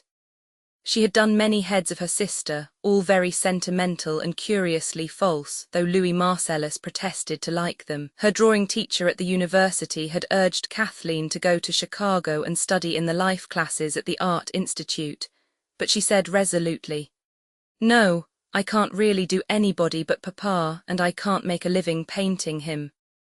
The only unusual thing about Kitty, her father used to tell his friends, is that she doesn't think herself a bit unusual. Nowadays the girls in my classes who have a spark of aptitude for anything seem to think themselves remarkable. Though wilfulness was implied in the line of her figure, in the way she sometimes threw out her chin, Kathleen had never been deaf to reasoning, deaf to her father but once, and that was when, shortly after Rosamond's engagement to Tom, she announced that she was going to marry Scott McGregor. Scott was young, was just getting a start as a journalist, and his salary was not large enough for two people to live upon. That fact, the St. Peters thought, would act as a brake upon the impetuous young couple. But soon after they were engaged, Scott began to do his daily prose poem for a newspaper syndicate. It was a success from the start, and increased his earnings enough to enable him to marry. The professor had expected a better match for Kitty. He was no snob, and he liked Scott and trusted him, but he knew that Scott had a usual sort of mind, and Kitty had flashes of something quite different. Her father thought a more interesting man would make her happier. There was no holding her back, however, and the curious part of it was that, after the very first, her mother supported her. St. Peter had a vague suspicion that this was somehow on Rosamond's account more than on Kathleen's. Lillian always worked things out for Rosamond. Yet at the time he couldn't see how Kathleen's marriage would benefit Rosie. "Rosie is like your second self," he once declared to his wife, "but you never pampered yourself at her age as you do her." It was an intense September noon, warm, windy, golden, with the smell of ripe grapes and drying vines in the air, and the lake rolling blue on the horizon. Scott McGregor, going into the west corner of the university campus, caught sight of Mrs. St. Peter just ahead of him walking in the same direction. He ran and caught up with her. "Hello, Lillian, going in to see the professor, so am I. I want him to go swimming with me, I'm cutting work. Shall we drop in and hear the end of his lecture, or sit down here on a bench in the sun? We can go quietly to the door and listen. If it's not interesting, we can come back and sit down for a chat." "Good, I came early to overhear a bit. This is the hour he's with his seniors, isn't it?" They entered and went along the hall until they came to number 17. The door was ajar, and at the moment one of the students was speaking. When he finished, they heard the professor reply to him, "No, Miller, I don't myself think much of science as a phase of human development. It has given us a lot of ingenious toys. They take our attention away from the real problems, of course, and since the problems are insoluble, I suppose we ought to be grateful for distraction. But the fact is, the human mind, the individual mind, has always been made more interesting by dwelling on the old riddles, even if it makes nothing of them. Science hasn't given us any new amazements, except of the superficial kind we get from witnessing dexterity and sleight of hand. It hasn't given us any richer pleasures, as the Renaissance did, nor any new sins, not one. Indeed, it takes our old ones away. It's the laboratory, not the Lamb of God, that taketh away the sins of the world. You'll agree there is not much thrill about a physiological sin. We were better off when even the prosaic matter of taking nourishment could have the magnificence of a sin. I don't think you help people by making their conduct of no importance. You impoverish them. As long as every man and woman who crowded into the cathedrals on Easter Sunday was a principal in a gorgeous drama with God, glittering angels on one side, and the shadows of evil coming and going on the other, life was a rich thing. The king and the beggar had the same chance at miracles and great temptations and revelations. And that's what makes men happy, believing in the mystery and importance of their own little individual lives. It makes us happy to surround our creature needs and bodily instincts with as much pomp and circumstance as possible. Art and religion, they are the same thing in the end, of course, have given man the only happiness he has ever had. Moses learned the importance of that in the Egyptian court, and when he wanted to make a population of slaves into an independent people in the shortest possible time, he invented elaborate ceremonials to give them a feeling of dignity and purpose. Every act had some imaginative end. The cutting of the finger-nails was a religious observance. The Christian theologians went over the books of the law, like great artists, getting splendid effects by excision. They reset the stage with more space and mystery, throwing all the light upon a few sins of great dramatic value. Only 7 you remember, and of those only 3 that are perpetually enthralling. With the theologians came the cathedral builders, the sculptors and glassworkers and painters. They might, without sacrilege, have changed the prayer a little and said, "Thy will be done in art as it is in heaven." How can it be done anywhere else as it is in heaven? But I think the hour is up. You might tell me next week, Miller, what you think science has done for us besides making us very comfortable. As the young men filed out of the room, Mrs. St. Peter and McGregor went in. "I came over to get you to go to the electrician's with me, Godfrey, but I won't make you. Scott wants you to run out to the lake, and it's such a fine day you really should go. Car's outside. We'll just drop Lillian at the house, Doctor, and you can pick up your bathing suit. We heard part of your lecture, by the way. How you get by the Methodists is still a mystery to me." "I wish he would get into trouble, Scott," said Lillian as they left the building. I wish he wouldn't talk to those fat-faced boys as if they were intelligent beings.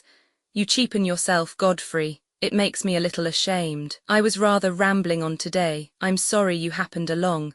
There's a fellow in that lot, Todd Miller, who isn't slow, and he excites me to controversy.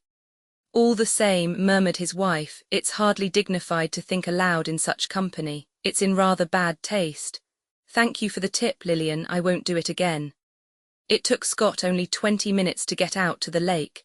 He drew up at the bit of beach St. Peter had bought for himself years before, a little triangle of sand running out into the water, with a bathhouse and 7 shaggy pine trees on it. Scott had to fuss with the car, and the professor was undressed and in the water before him. When McGregor was ready to go in, his father-in-law was some distance out, swimming with an overarm stroke, his head and shoulders well out of the water. He wore on his head a rubber visor of a kind he always brought home from France in great numbers. This one was vermilion, and was like a continuation of his flesh. His arms and back were burned a deep terracotta from a summer in the lake.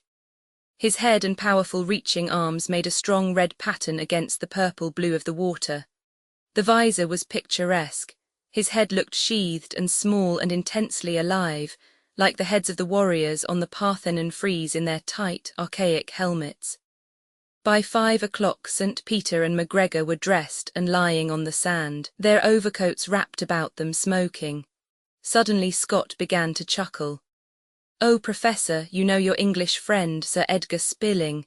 The day after I met him at your house, he came up to my office at the Herald to get some facts you'd been too modest to give him. When he was leaving, he stood and looked at one of these motto cards I have over my desk, 'Don't knock,' and said, 'May I ask why you don't have that notice on the outside of your door?' I didn't observe any other way of getting in. They never get wise, do they? He really went out to see Marcellus Place, seemed interested. 'Doctor, are you going to let them call that place after Tom?' 'My dear boy, how can I prevent it?' 'Well, you surely don't like the idea, do you?' The professor lit another cigarette and was a long while about it. When he had got it going, he turned on his elbow and looked at McGregor.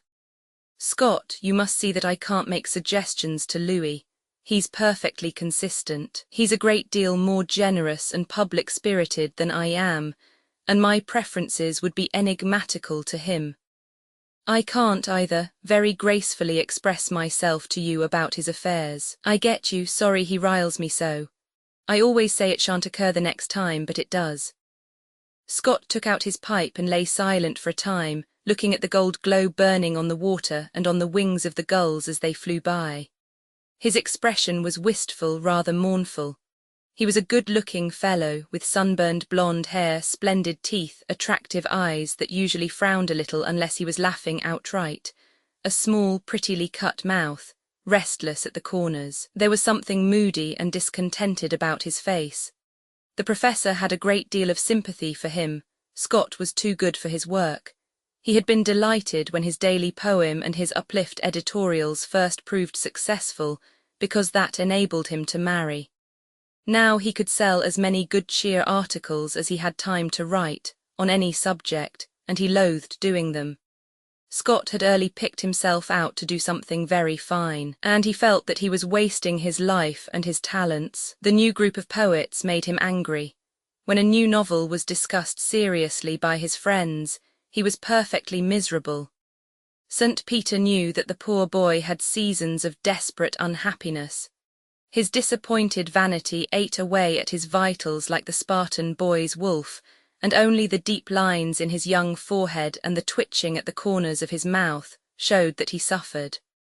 Not long ago, when the students were giving an historical pageant to commemorate the deeds of an early French explorer among the Great Lakes, they asked St. Peter to do a picture for them, and he had arranged one which amused him very much, though it had nothing to do with the subject.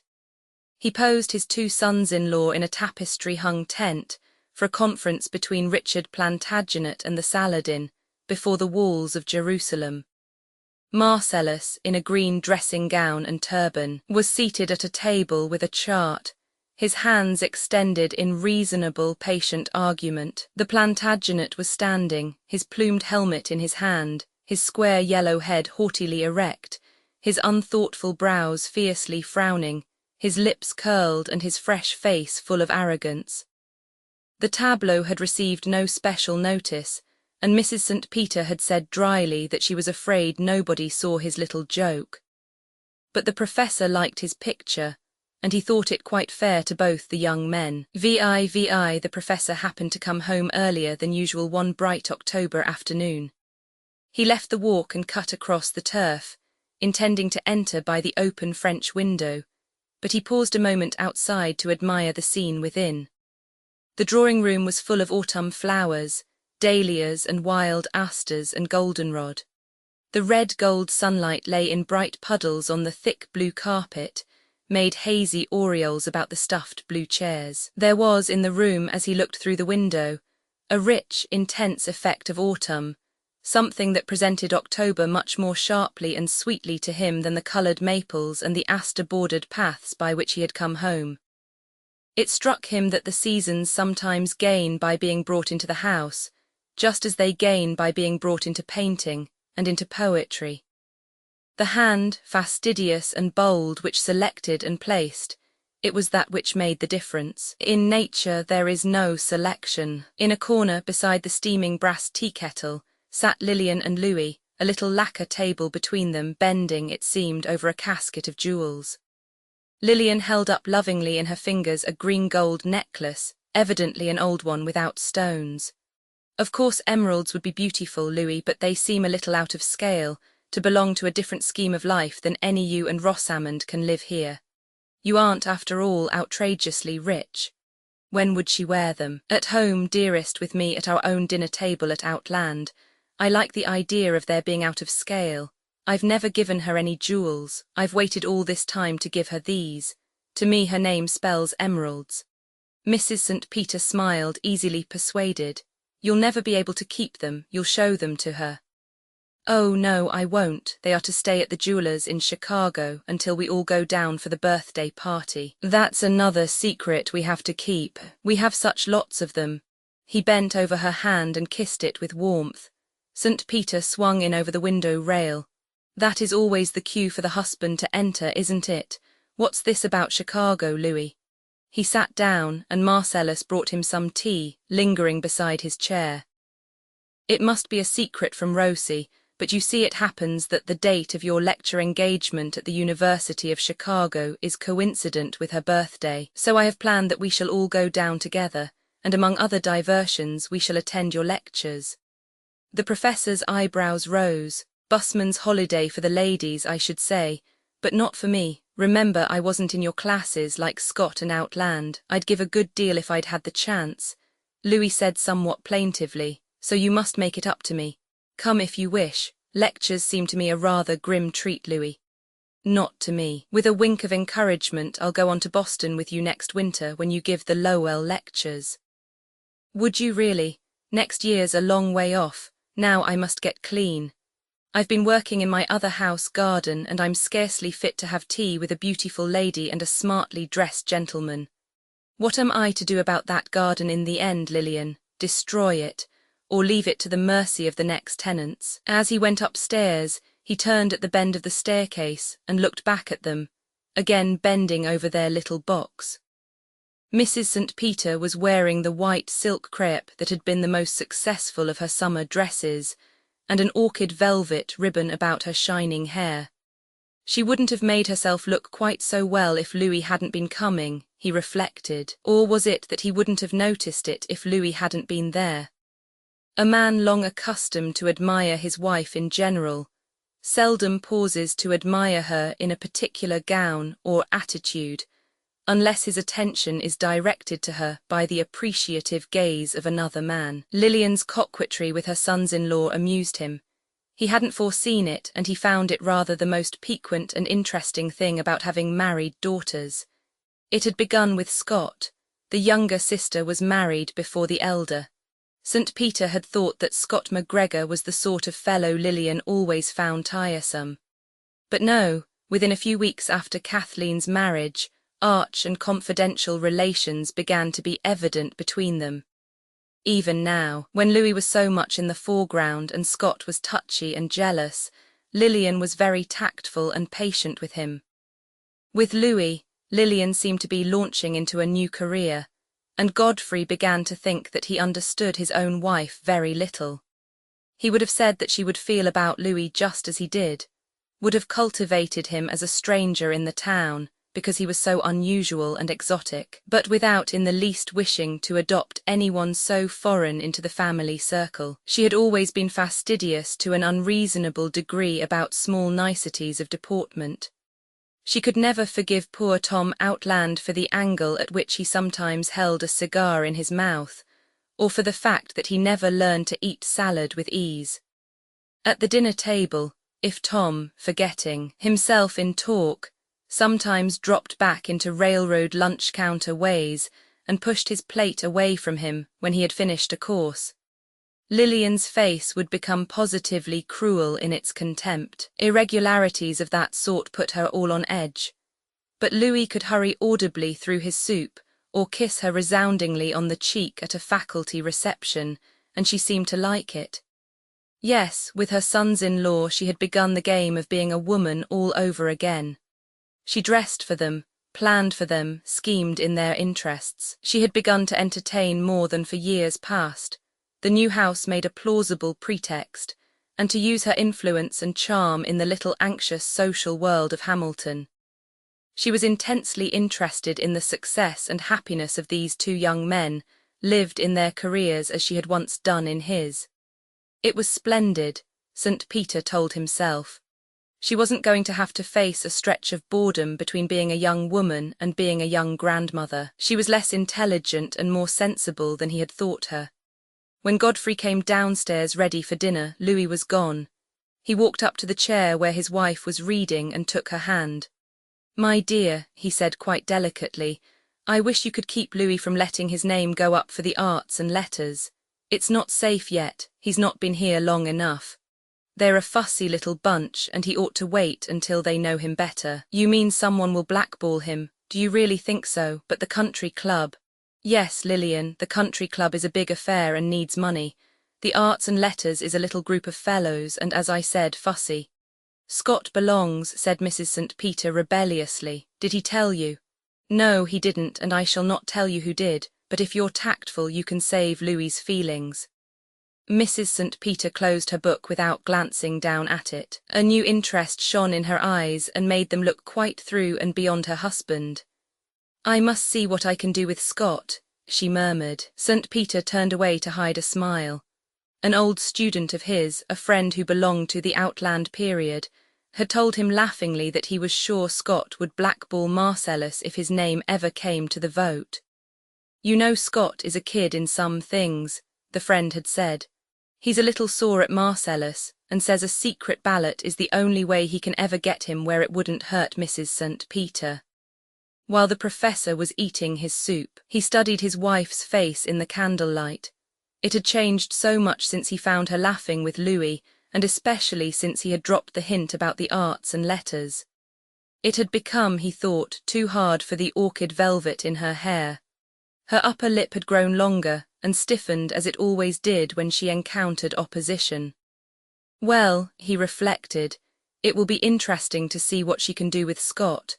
That will make rather a test case. Roman 7 early in November there was a picturesque snowstorm, and that day Kathleen telephoned her father at the university, asking him to stop on his way home in the afternoon and help her to decide upon some new furs.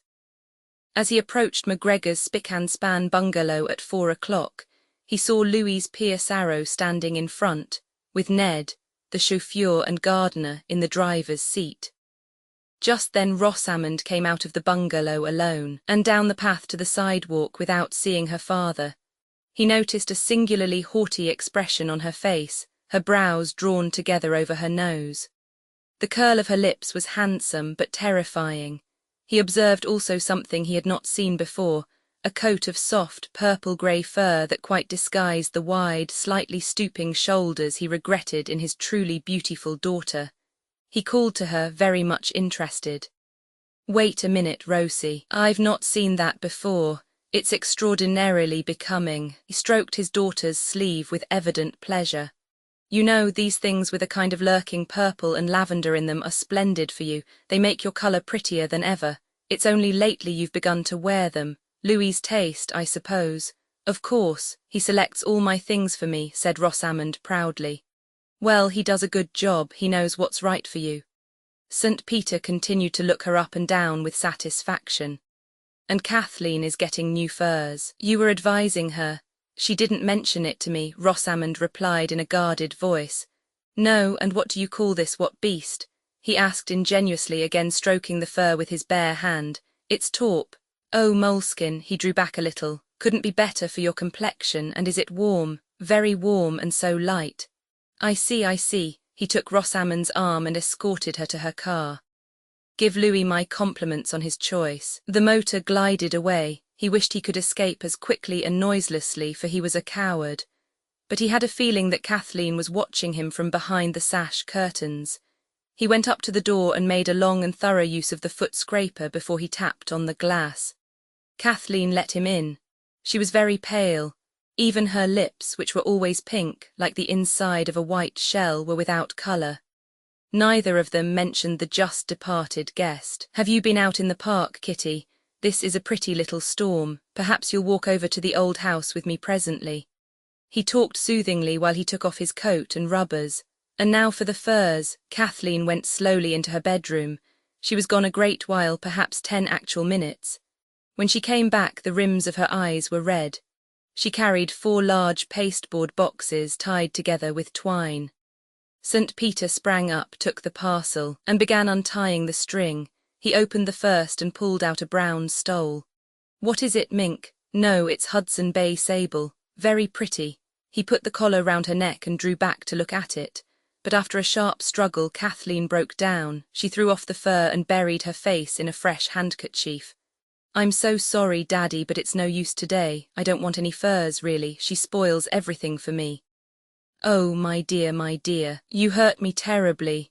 St. Peter put his hands tenderly on her soft hazel-coloured hair. Face it squarely, Kitty. You cannot be envious. It's self-destruction. I can't help it, Father. I am envious. I don't think I would be if she let me alone, but she comes here with her magnificence and takes the life out of all our poor little things. Everybody knows she's rich. Why does she have to keep rubbing it in? But, Kitty dear, you wouldn't have her go home and change her coat before coming to see you. Oh, it's not that, Father, it's everything. You know we were never jealous of each other at home. I was always proud of her good looks and good taste. It's not her clothes, it's a feeling she has inside her. When she comes toward me, I feel hate coming toward me like a snake's hate. St. Peter wiped his moist forehead. He was suffering with her as if she had been in physical anguish. We can't, dear, we can't in this world let ourselves think of things, of comparisons like that. We are all too susceptible to ugly suggestions. If Rosamond has a grievance, it's because you've been untactful about Louis. Even if I have, why should she be so revengeful? Does she think nobody else calls him a Jew? Does she think it's a secret? I don't mind being called a Gentile. It's all in the way it's done, you know, Kitty, and you've shown that you were a little bored with all their new things now, haven't you? I've shown that I don't like the way she overdresses, I suppose. I would never have believed that Rosie could do anything in such bad taste. While she is here among her old friends, she ought to dress like the rest of us. But doesn't she? It seems to me her things look about like yours. Oh, Father, you're so simple, and Mother is very careful not to enlighten you. We go to the guild to sew for the mission fund, and Rosie comes in a handmade French frock that cost more than all our dresses put together. But if hers are no prettier, what does it matter how much they cost? He was watching Kathleen fearfully. Her pale skin had taken on a greenish tinge. There was no doubt about it. He had never happened to see that change occur in a face before, and he had never realized to what an ugly, painful transformation the common phrase, green with envy, referred. Oh, foolish, they are prettier, though you may not see it. It's not just the clothes. She looked at him intently, and her eyes, in their reddened rims, expanded and cleared. It's everything. When we were at home, Rosamond was a kind of ideal to me. What she thought about anything decided it for me, but she's entirely changed. She's become Louis. Indeed, she's worse than Louis. He and all this money have ruined her. "Oh, Daddy, why didn't you and Professor Crane get to work and stop all this before it began? You were to blame. You knew that Tom had left something that was worth a lot, both of you. Why didn't you do something? You let it lie there in Crane's laboratory for this Marcellus to come along and exploit until he almost thinks it's his own idea. Things might have turned out the same anyway," her father protested. "Whatever the process earned was Rosamond's. I wasn't in the mood to struggle with manufacturers. I know nothing of such things, and Crane needs every ounce of his strength for his own experiments. He doesn't care about anything but the extent of space. He'd better have taken a few days off and saved his friend's reputation. Tom trusted him with everything. It's too foolish. That poor man being cut to pieces by surgeons all the time and picking up the little that's left of himself and bothering about the limitations of space. Much good they'll do him." St. Peter rose, took both of his daughter's hands and stood laughing at her. "Come now, you have more brains than that, Kitty. It happens you do understand that whatever poor Crane can find out about space is more good to him than all the money the Marcelluses will ever have. But are you implying that if Crane and I had developed Tom's discovery, we might have kept Rosie and her money in the family for ourselves?" Kathleen threw up her head. "Oh, I don't want her money." "Exactly, nor do I. And we mustn't behave as if we did want it. If you permit yourself to be envious of Rosie, you'll be very foolish and very unhappy." The professor walked away across the snowy park with a tired step. He was heavy-hearted. For Kathleen he had a special kind of affection. Perhaps it was because he had had to take care of her for one whole summer when she was little.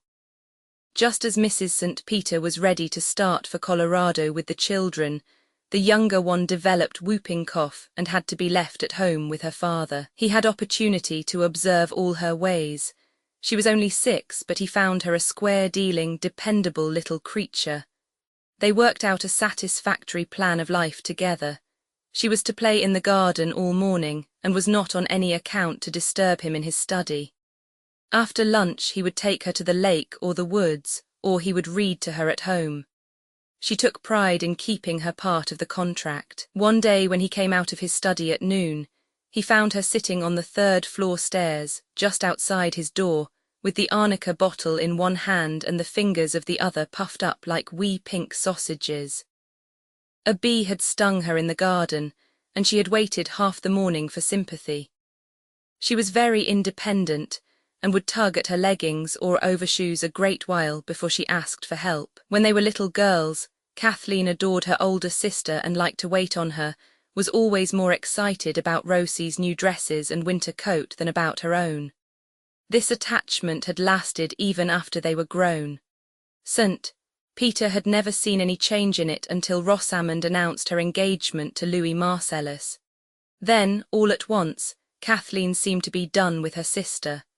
Her father believed she couldn't forgive Rosie's forgetting Tom so quickly. It was dark when the professor got back to the old house and sat down at his writing table. He would have an hour on his notes, he told himself, in spite of families and fortunes. And he had it. But when he looked up from his writing as the Angelus was ringing, 2 faces at once rose in the shadows outside the yellow circle of his lamp. The handsome face of his older daughter, surrounded by violet-dappled fur, with a cruel upper lip and scornful half-closed eyes, as she had approached her car that afternoon before she saw him. And Kathleen, her square little chin set so fiercely, her white cheeks actually becoming green under her swollen eyes. He couldn't believe it. He rose quickly and went to his one window, opened it wider, and stood looking at the dark clump of pine trees that told where the physics building stood. A sharp pain clutched his heart. Was it for this the light in Outland's laboratory used to burn so far into the night? Roman 8, the following week St. Peter went to Chicago to give his lectures. He had engaged rooms for himself and Lillian at a quiet hotel near the university. The Marcelluses went down by the same train, and they all alighted at the station together, in a raging snowstorm. The St. Peters were to have tea with Louis at the Blackstone before going to their own quarters. Tea was served in Louis's suite on the lake front, with a fine view of the falling snow from the windows. The professor was in a genial mood. He was glad to be in a big city again, in a luxurious hotel, and especially pleased to be able to sit in comfort and watch the storm over the water. "How snug you are here, Louis. This is really very nice," he said, turning back from the window when Rosamond called him. Louis came and put both hands on St. Peter's shoulders, exclaiming delightedly, "And do you like these rooms, sir? Well, I'm glad, for they are yours. Rosie and I are farther down the corridor. Not a word, it's all arranged. You are our guests for this engagement. We won't have our great scholar staying off in some grimy place on the south side. We want him where we can keep an eye on him." Louis was so warm with his plan that the professor could only express satisfaction. "And our luggage? It's on the way. I cancelled your reservations and did everything in order. Now have your tea, but not too much. You dine early, you have an engagement for tonight. You and Dearest are going to the opera. Oh, not with us, we have other fish to fry. You are going off alone." "Very well, Louis, and what are they giving tonight?" "Mignon. It will remind you of your student days in Paris." "It will. I always had a bonnement at the Opéra Comique, and Mignon came round frequently. It's one of my favourites." "I thought so." Louis kissed both the ladies to express his satisfaction. The professor had forgotten his scruples about accepting lavish hospitalities. He was really very glad to have windows on the lake and not to have to go away to another hotel. After the Marcellus went to their own apartment, he remarked to his wife, while he unpacked his bag, that it was much more convenient to be on the same floor with Louis and Rosamond. "Much better than cabbing across Chicago to meet them all the time, isn't it?" At 8 o'clock he and his wife were in their places in the auditorium. The overture brought a smile to his lips and a gracious mood to his heart. The music seemed extraordinarily fresh and genuine still. It might grow old-fashioned, he told himself, but never old, surely, while there was any youth left in men. It was an expression of youth, that and no more, with the sweetness and foolishness, the lingering accent, the heavy stresses, the delicacy, too, belonging to that time. After the entrance of the hero, Lillian leaned toward him and whispered, "Am I over-credulous? He looks to me exactly like the pictures of Goethe in his youth." "So he does to me. He is certainly as tall as Goethe. I didn't know tenors were ever so tall. The Mignon seems young, too." She was slender, at any rate, and very fragile beside the courtly Wilhelm. When she began her immortal song, one felt that she was right for the part, the pure lyric soprano that suits it best, and in her voice there was something fresh and delicate, like deep wood flowers. Canaille's Tulipes, it stirred one like the odours of early spring, recalled the time of sweet, impersonal emotions. When the curtain fell on the first act, St. Peter turned to his wife. "A fine cast, don't you think? And the harps are very good. Except for the woodwinds, I should say it was as good as any performance I ever heard at the Comique. How it does make one think of Paris and of so many half-forgotten things," his wife murmured. It had been long since he had seen her face so relaxed and reflective and undetermined. Through the next act he often glanced at her, curious how a young mood could return and soften a face. More than once he saw a starry moisture shine in her eyes. If she only knew how much more lovely she was when she wasn't doing her duty. "My dear," he sighed when the lights were turned on and they both looked older, "it's been a mistake, our having a family and writing histories and getting middle-aged. We should have been picturesquely shipwrecked together when we were young." "How often I've thought that," she replied with a faint, melancholy smile. But you're so occupied with the future, you adapt yourself so readily," he murmured in astonishment. "One must go on living, Godfrey, but it wasn't the children who came between us." There was something lonely and forgiving in her voice, something that spoke of an old wound, healed and hardened and hopeless. You too," he breathed in amazement. He took up one of her gloves and began drawing it out through his lingers. She said nothing, but he saw her lip quiver and she turned away and began looking at the house through the glasses. He likewise began to examine the audience. He wished he knew just how it seemed to her. He had been mistaken, he felt. The heart of another is a dark forest, always, no matter how close it has been to one's own. Presently the melting music of the tenor's last aria brought their eyes together in a smile not altogether sad. That night, after he was in bed, among unaccustomed surroundings and a little wakeful, St. Peter still played with his idea of a picturesque shipwreck, and he cast about for the particular occasion he would have chosen for such a finale. Before he went to sleep he found the very day, but his wife was not in it. Indeed, nobody was in it but himself, and a weather-dried little sea captain from the Horts Pyrenees, half a dozen spry seamen, and a line of gleaming snow peaks, agonizingly high and sharp, along the southern coast of Spain.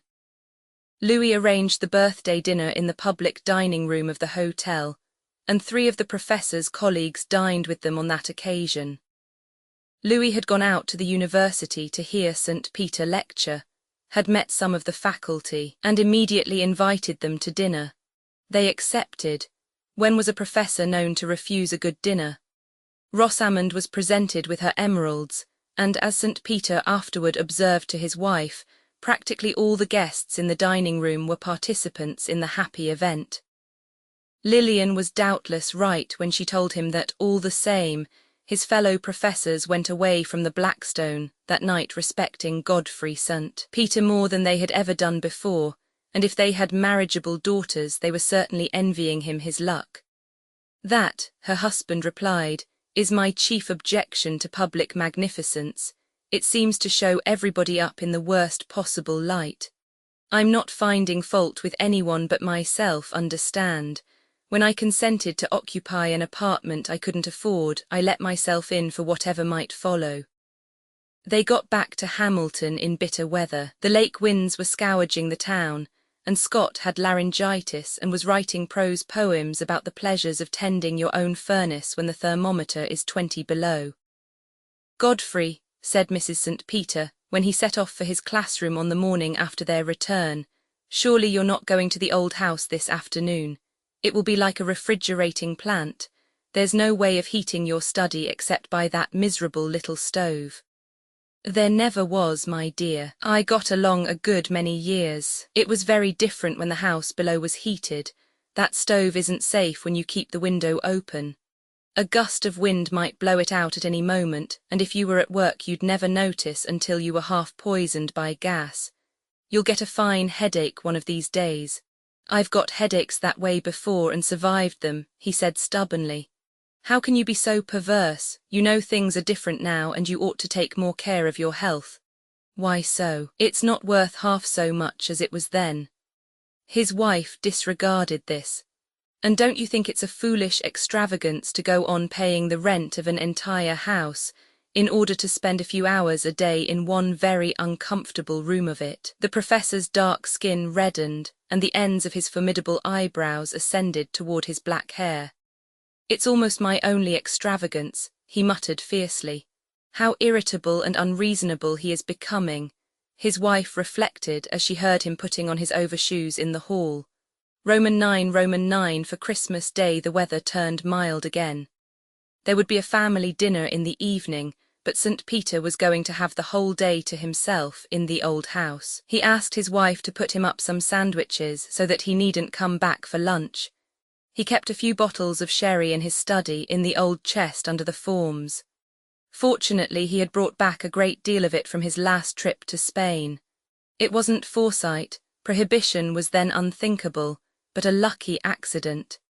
He had gone with his innkeeper to an auction and bought in a dozen dozens of a sherry that went very cheap. He came home by the City of Mexico and got the wine through without duty. As he was crossing the park with his sandwiches, he met Augusta coming back from Mass. "Are you still going to the old house, Professor?" she asked reproachfully, her face smiling at him between her stiff black fur collar and her stiff black hat. "Oh yes, Augusta, but it's not the same. I miss you. There are never any new dresses on my ladies in the evening now. Won't you come in sometime and deck them out as a surprise for me? I like to see them looking smart." Augusta laughed. "You are a funny man, Dr. St. Peter. If anyone else said the things you do to your classes, I'd be scandalized. But I always tell people you don't mean half you say. And how do you know what I say to my classes, may I ask?"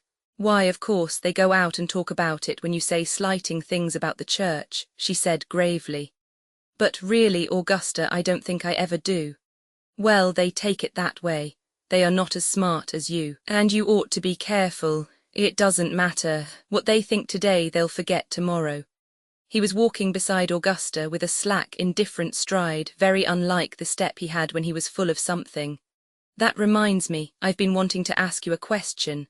That passage in the service about the mystical rose, lily of Zion, tower of ivory, is that the Magnificat? Augusta stopped and looked at him. Why, Professor, did you receive no religious instruction at all? How could I, Augusta? My mother was a Methodist. There was no Catholic church in our town in Kansas, and I guess my father forgot his religion. That happens in mixed marriages. Augusta spoke meaningly. Ah, yes, I suppose so, but tell me, what is the Magnificat then? The Magnificat begins, my soul doth magnify the Lord, you must know that. But I thought the Magnificat was about the Virgin. Oh no, Professor, the Blessed Virgin composed the Magnificat. St. Peter became intensely interested. Oh, she did. Augusta spoke gently, as if she were prompting him and did not wish to rebuke his ignorance too sharply. Why, yes, just as soon as the angel had announced to her that she would be the mother of our Lord, the Blessed Virgin composed the Magnificat. I always think of you as knowing everything, Dr. St. Peter. And you're always finding out how little I know. Well, you don't give me away. You are very discreet. Their ways parted, and both went on more cheerful than when they met. The professor climbed to his study feeling quite as though Augusta had been there and brightened it up for him. Surely she had said that the Blessed Virgin sat down and composed the Magnificat. Augusta had been with them often in the holiday season, back in the years when holidays were holidays indeed. He had grown to like the reminders of herself that she left in his workroom, especially the toilettes upon the figures. Sometimes she made those terrible women entirely plausible.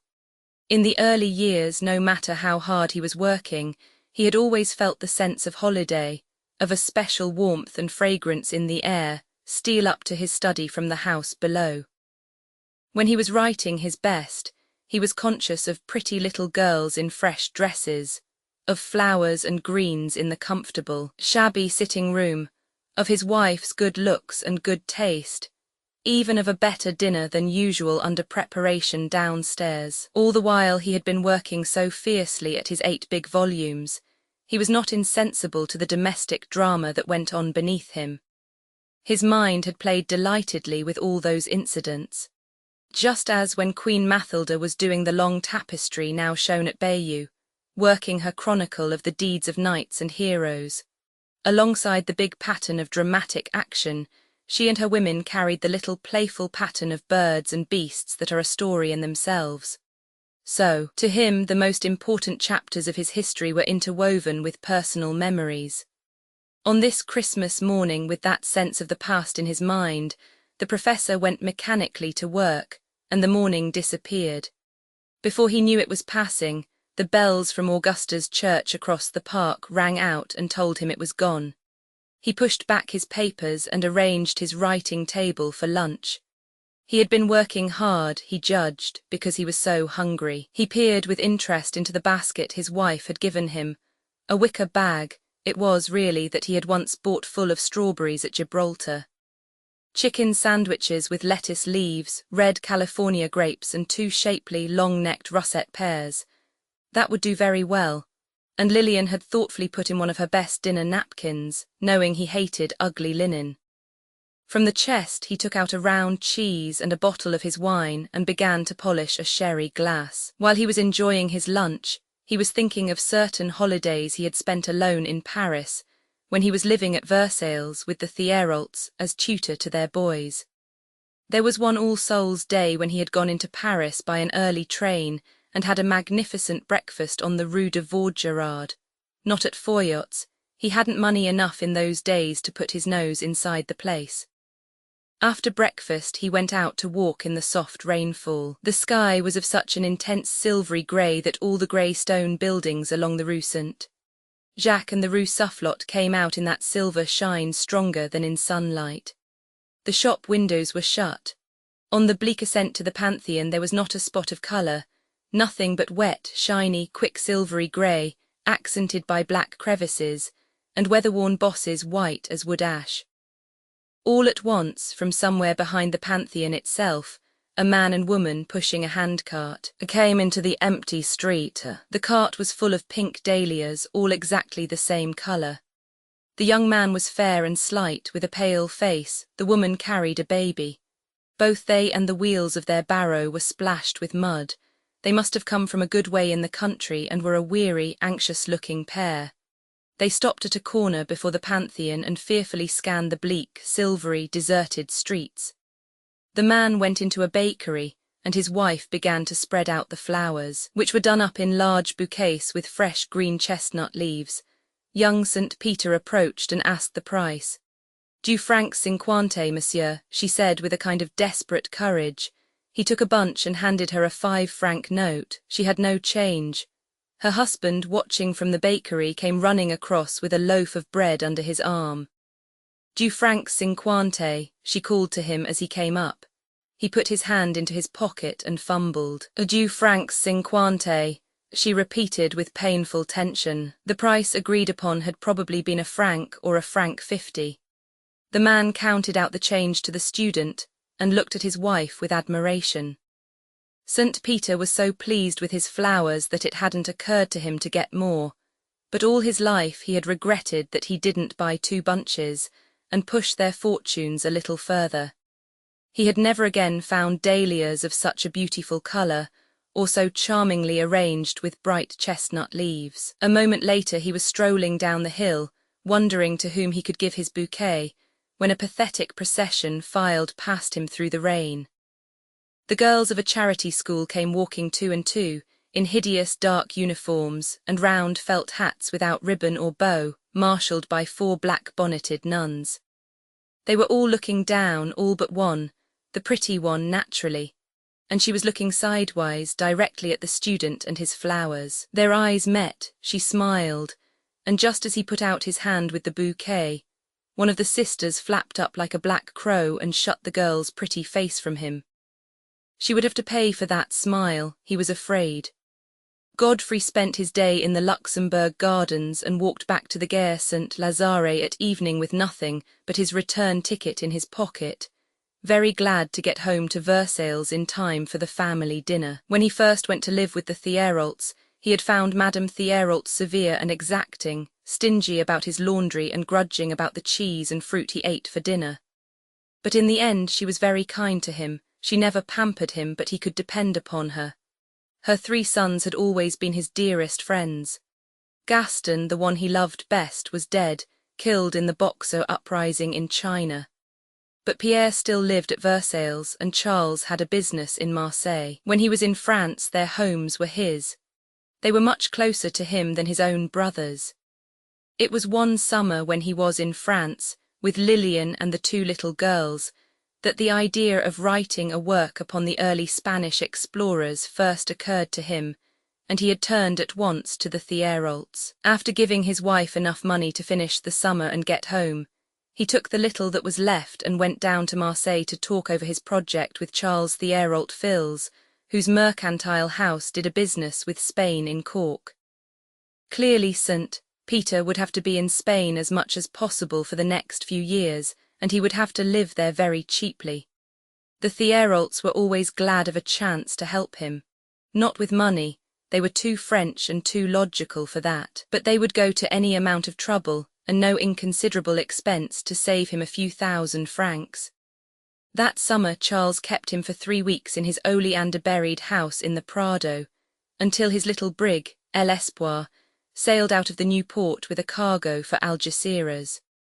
The captain was from the Hautes Pyrénées, and his spare crew were all Provençals, seamen trained in that hard school of the Gulf of Lyons. On the voyage, everything seemed to feed the plan of the work that was forming in St. Peter's mind, the skipper, the old Catalan second mate, the sea itself. One day stood out above the others. All day long they were skirting the south coast of Spain. From the rose of dawn to the gold of sunset, the ranges of the Sierra Nevadas towered on their right, snow peak after snow peak, high beyond the flight of fancy, gleaming like crystal and topaz. St. Peter lay looking up at them from a little boat riding low in the purple water, and the design of his book unfolded in the air above him, just as definitely as the mountain ranges themselves. And the design was sound. He had accepted it as inevitable, had never meddled with it, and it had seen him through. It was late on Christmas afternoon when the professor got back to the new house, but he was in such a happy frame of mind that he feared nothing, not even a family dinner. He quite looked forward to it, on the contrary. His wife heard him humming his favourite air from Matrimonio Segreto while he was dressing. That evening the two daughters of the house arrived almost at the same moment. When Rosamond threw off her cloak in the hall, her father noticed that she was wearing her new necklace. Kathleen stood looking at it and was evidently trying to find courage to say something about it when Louis helped her by breaking in. "And Kitty, you haven't seen our jewels. What do you think? Just look at it." "I was looking. It's too lovely. It's very old, you see, the gold. What a work I had finding it. She doesn't like anything showy, you know, and she doesn't care about intrinsic values. It must be beautiful first of all." "Well, it is that, surely." Louis walked up and down, admiring his wife. "She carries off things like that, doesn't she? And yet, you know, I like her in simple things, too." He dropped into reflection, just as if he were alone and talking to himself. "I always remember a little bracelet she wore the night I first met her. A turquoise set in silver, wasn't it? Yes, a turquoise set in dull silver. Have you it yet, Rosie?" "I think so." There was a shade of displeasure in Rosamond's voice, and she turned back into the hall to look for something. "Where are the violets you brought for Mamma?" Mrs. St. Peter came in, followed by the maid and the cocktails. Scott began the usual prohibition lament. "Why don't you journalists tell the truth about it in print?" Louis asked him. "It's a case where you could do something." "And lose my job, not much. This country's split in two socially, and I don't know if it's ever coming together. It's not so hard on me, as I can drink hard liquor, but you and the professor like wine and fancy stuff." "Oh, it's nothing to us. We're going to France for the summer." Louis put his arm round his wife and rubbed his cheek against hers, saying caressingly, "And drink Burgundy, Burgundy, Burgundy." "Please take me with you, Louis," Mrs. St. Peter pleaded to distract him from his wife. Nothing made the McGregors so uncomfortable and so wrathful as the tender moments which sometimes overtook the Marcelloses in public. "We are going to take you and Papa too, that's our plan. I take him for safety. If I travelled on the continent alone with two such handsome women it wouldn't be tolerated. There would be a trumped-up quarrel and a stiletto, and then somebody would be a widow," turning again to his wife. "Come here, Louis." Mrs. St. Peter beckoned him. "I have a confession to make. I'm afraid there's no dinner for you tonight." "No dinner for me?" "No. There's nothing either you or Godfrey will like. It's Scott's dinner tonight. Your tastes are so different I can't compromise. And this is his, from the cream soup to the frozen pudding." "But who said I didn't like cream soup and frozen pudding?" Louis held out his hands to show their guiltlessness. "And are there haricots verts in cream sauce? I thought so. And I like those too. The truth is, dearest," he stood before her and tapped her chin with his finger, "the truth is that I like all Scott's dinners, it's he who doesn't like mine. He's the intolerant one." "True for you, Louis," laughed the professor. "And it's that way about lots of things," said Louis a little plaintively. "Kitty," said Scott as they were driving home that night, Kathleen in the driver's seat beside him, "that silver bracelet Louis spoke of was one of Tom's trinkets, wasn't it? Do you suppose she has some feeling for him still under all this pomposity?" "I don't know, and I don't care. But oh, Scott, I do love you very much," she cried vehemently. He pinched off his driving glove between his knees and snuggled his hand over hers inside her muff. "Sure," he muttered. "Yes, I do," she said fiercely, squeezing his knuckles together with all her might. "Awful nice of you to have told me all about it at the start, Kitty. Most girls wouldn't have thought it necessary. I'm the only one who knows, ain't I? The only one who ever has known. And I'm just the one another girl wouldn't have told. Why did you, Kit?" "I don't know. I suppose even then I must have had a feeling that you were the real one." Her head dropped on his shoulder. "You know you are the real one, don't you?" "I guess. XX that winter there was a meeting of an association of electrical engineers in Hamilton. Louis Marcellus, who was a member, gave a luncheon for the visiting engineers at the country club, and then motored them to Outland. Scott McGregor was at the lunch with the other newspaper men. On his return, he stopped at the university and picked up his father-in-law. "I'll run you over home. Which house? The old? How did you get out of Louis's party?" "I had classes. It was some lunch. Louis's a good host. First-rate cigars and plenty of them." Scott tapped his breast pocket. "We had poor Tom served up again. It was all right, of course. The scientific men were interested, didn't know much about him. Louis called on me for personal recollections. He was very polite about it. I didn't express myself very well. I'm not much of a speaker anyhow, and this time I seem to be talking uphill.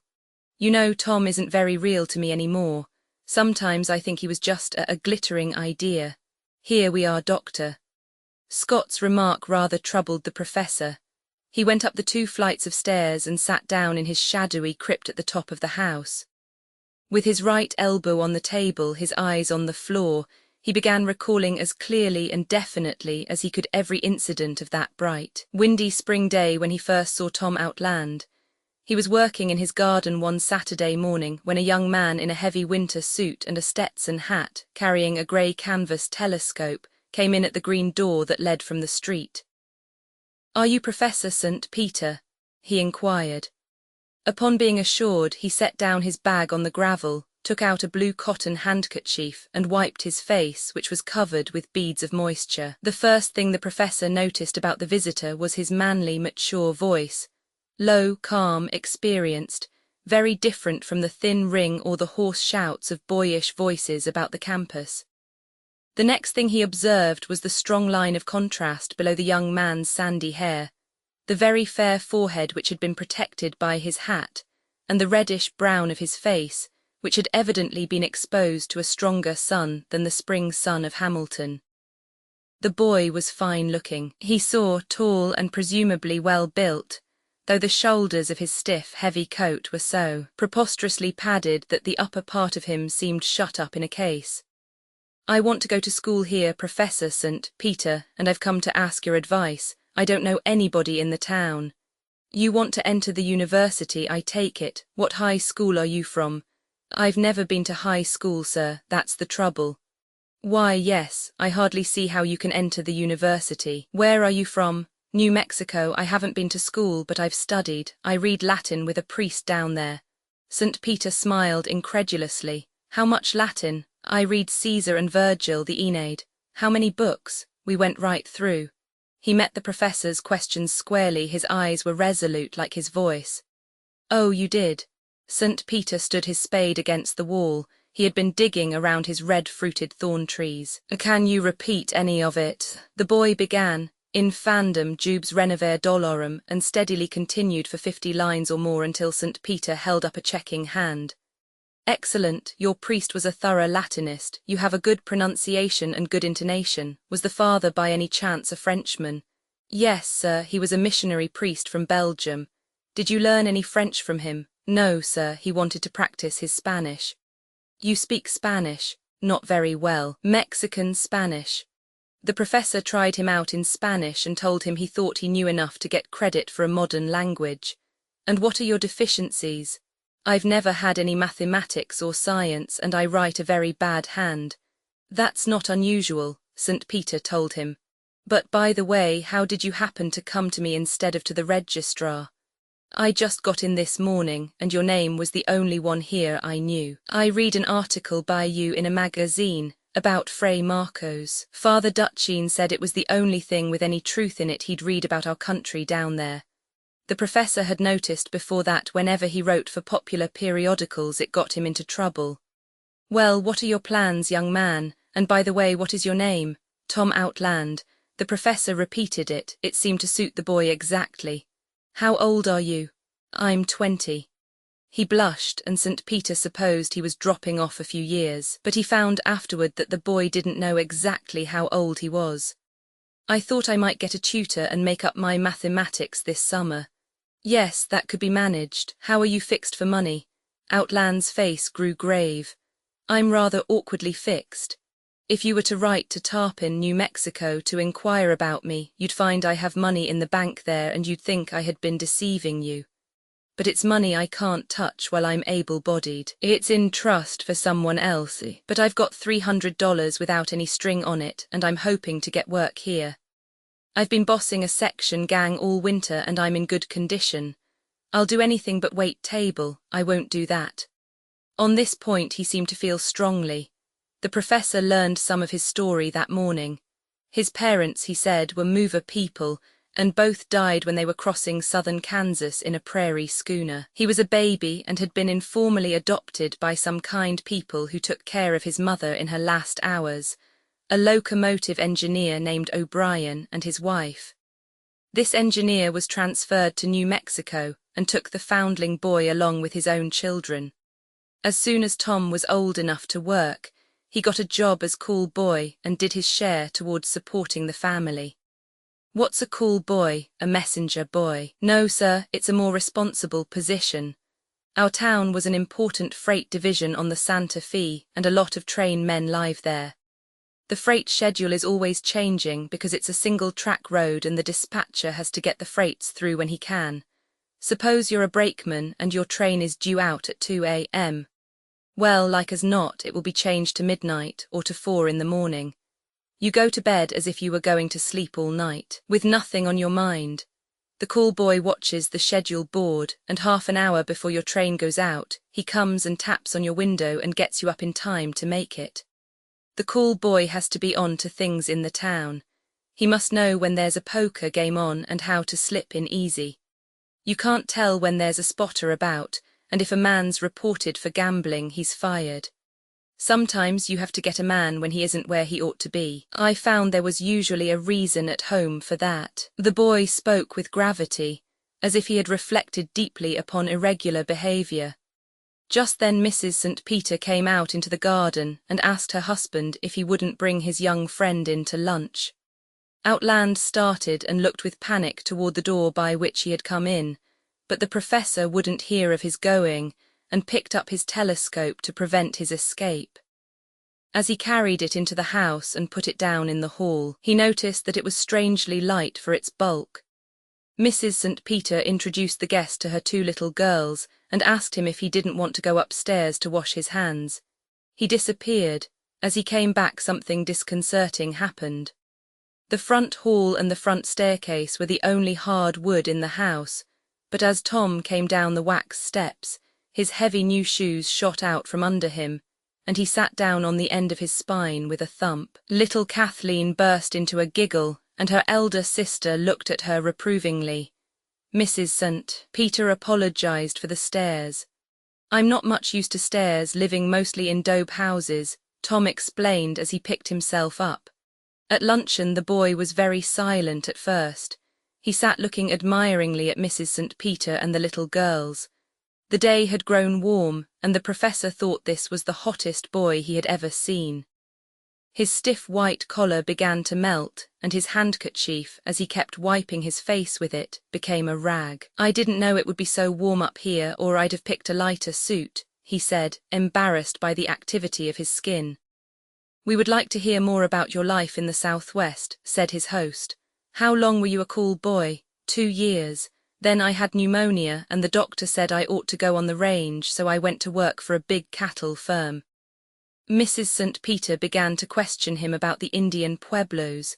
He was reticent at first, but he presently warmed up in defense of Indian housewifery. He forgot his shyness so far, indeed, that having made a neat heap of mashed potato beside his chop, he conveyed it to his mouth on the blade of his knife, at which sight the little girls were not able to conceal their astonishment.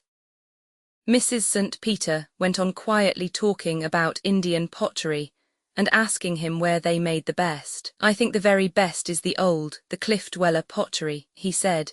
Do you take an interest in pottery, ma'am? Maybe you'd like to see some I have brought along. As they rose from the table, he went to his telescope underneath the hat rack, knelt beside it and undid the straps. When he lifted the cover, it seemed full of bulky objects wrapped in newspapers. After feeling among them, he unwrapped one and displayed an earthen water jar, shaped like those common in Greek sculpture, and ornamented with a geometrical pattern in black and white. That's one of the real old ones. I know, for I got it out myself. I don't know just how old, but there's pinyon trees 300 years old by their rings, growing up in the stone trail that leads to the ruins where I got it." "Stone trail pinyons?" she asked. "Yes, deep, narrow trails in white rock, worn by their moccasin feet coming and going for generations. And these old pinyon trees have come up in the trails since the race died off. You can tell something about how long ago it was by them." He showed her a coating of black on the underside of the jar. "That's not from the firing, see, I can scratch it off. It's soot from when it was on the cook fire last, and that was before Columbus landed, I guess.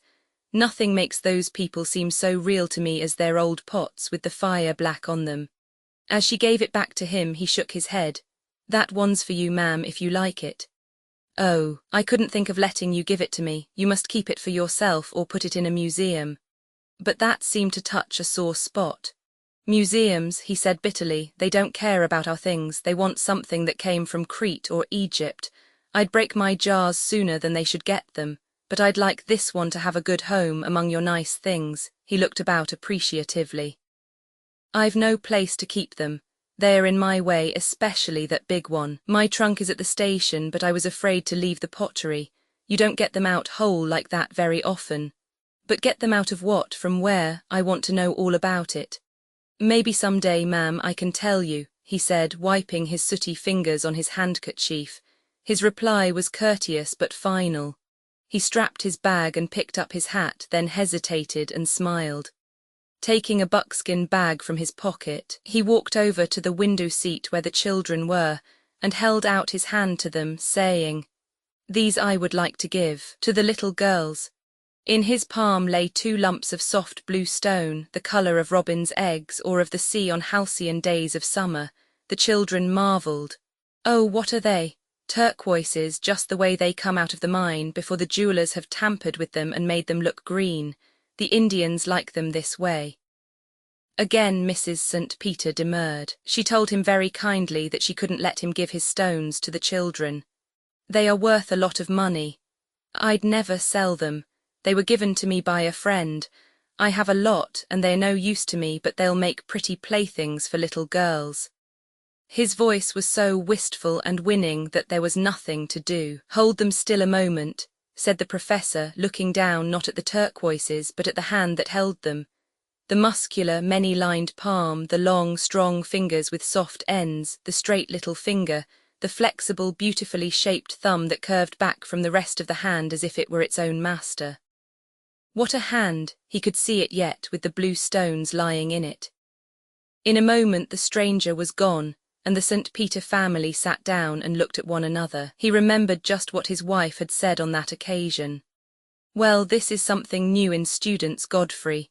We ask a poor perspiring tramp boy to lunch, to save his pennies, and he departs leaving princely gifts." Yes, the professor reflected after all these years that was still true. Fellows like Outland don't carry much luggage, yet one of the things you know them by is their sumptuous generosity. And when they are gone, all you can say of them is that they departed leaving princely gifts. With a good tutor, young Outland had no difficulty in making up 3 years' mathematics in 4 months. Latin, he owned, had been hard for him, but in mathematics he didn't have to work, he had merely to give his attention. His tutor had never known anything like it, but St. Peter held the boy at arm's length. As a young teacher full of zeal, he had been fooled more than once. He knew that the wonderful seldom holds water, that brilliancy has no staying power, and the unusual becomes commonplace by a natural law. In those first months Mrs. St. Peter saw more of their protégé than her husband did. She found him a good boarding place, took care that he had proper summer clothes, and that he no longer addressed her as ma'am. He came often to the house that summer to play with the little girls. He would spend hours with them in the garden, making Hopi villages with sand and pebbles, drawing maps of the painted desert and the Rio Grande country in the gravel, telling them stories, when there was no one by to listen, about the adventures he had had with his friend Roddy. "Mother," Kathleen broke out one evening at dinner, "what do you think? Tom hasn't any birthday." "How is that?" "When his mother died in the mover wagon and Tom was a baby, she forgot to tell the O'Briens when his birthday was. She even forgot to tell them how old he was. They thought he must be 1.5 years because he was so big, but Mrs. O'Brien always said he didn't have enough teeth for that. St. Peter asked her whether Tom had ever said how it happened that his mother died in a wagon. Well, you see, she was very sick and they were going west for her health. And one day when they were camped beside a river, Tom's father went in to swim and had a cramp or something and was drowned. Tom's mother saw it and it made her worse. She was there all alone till some people found her and drove her on to the next town to a doctor. But when they got her there, she was too sick to leave the wagon. They drove her into the O'Brien's yard because that was nearest the doctor's, and Mrs. O'Brien was a kind woman, and she died in a few hours. Does Tom know anything about his father? Nothing except that he was a schoolteacher in Missouri. His mother told the O'Briens that much, but the O'Briens were just lovely to him. St. Peter had noticed that in the stories Tom told the children there were no shadows. Kathleen and Rosamond regarded his freelance childhood as a gay adventure they would gladly have shared. They loved to play at being Tom and Roddy. Roddy was the remarkable friend, 10 years older than Tom, who knew everything about snakes and panthers and deserts and Indians. And he gave up a fine job firing on the Santa Fe and went off with Tom to ride after cattle for hardly any wages, just to be with Tom and take care of him after he'd had pneumonia, Kathleen told them. That wasn't the only reason, Rosamond added dreamily. Roddy was proud. He didn't like taking orders and living on pay checks. He liked to be free and to sit in his saddle all day and use it for a pillow at night. You know, Tom said that, Kitty. Anyhow, he was noble. He was always noble, noble Roddy.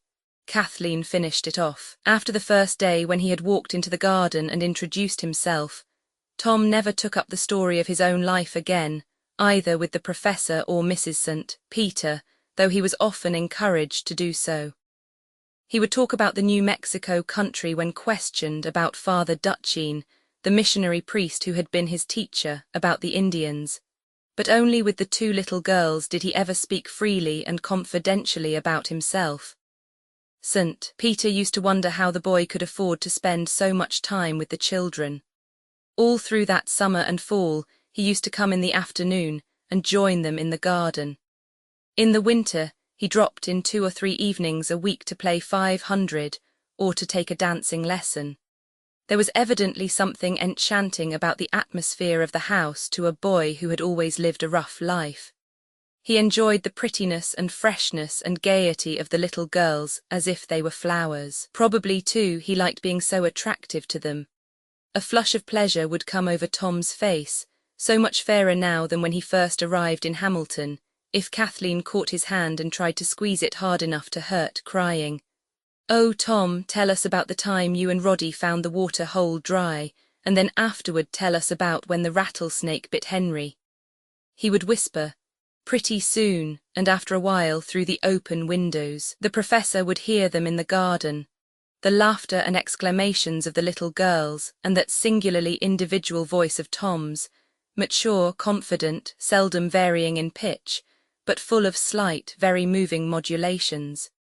He couldn't have wished for a better companion for his daughters, and they were teaching Tom things that he needed more than mathematics. Sitting thus in his study long afterward, St. Peter reflected that those first years, before Outland had done anything remarkable, were really the best of all. He liked to remember the charming groups of 3 he was always coming upon, in the hammock swung between the linden trees in the window seat or before the dining-room fire. Oh, there had been fine times in this old house then, family festivals and hospitalities, little girls dancing in and out, Augusta coming and going, gay dresses hanging in his study at night, Christmas shopping and secrets and smothered laughter on the stairs.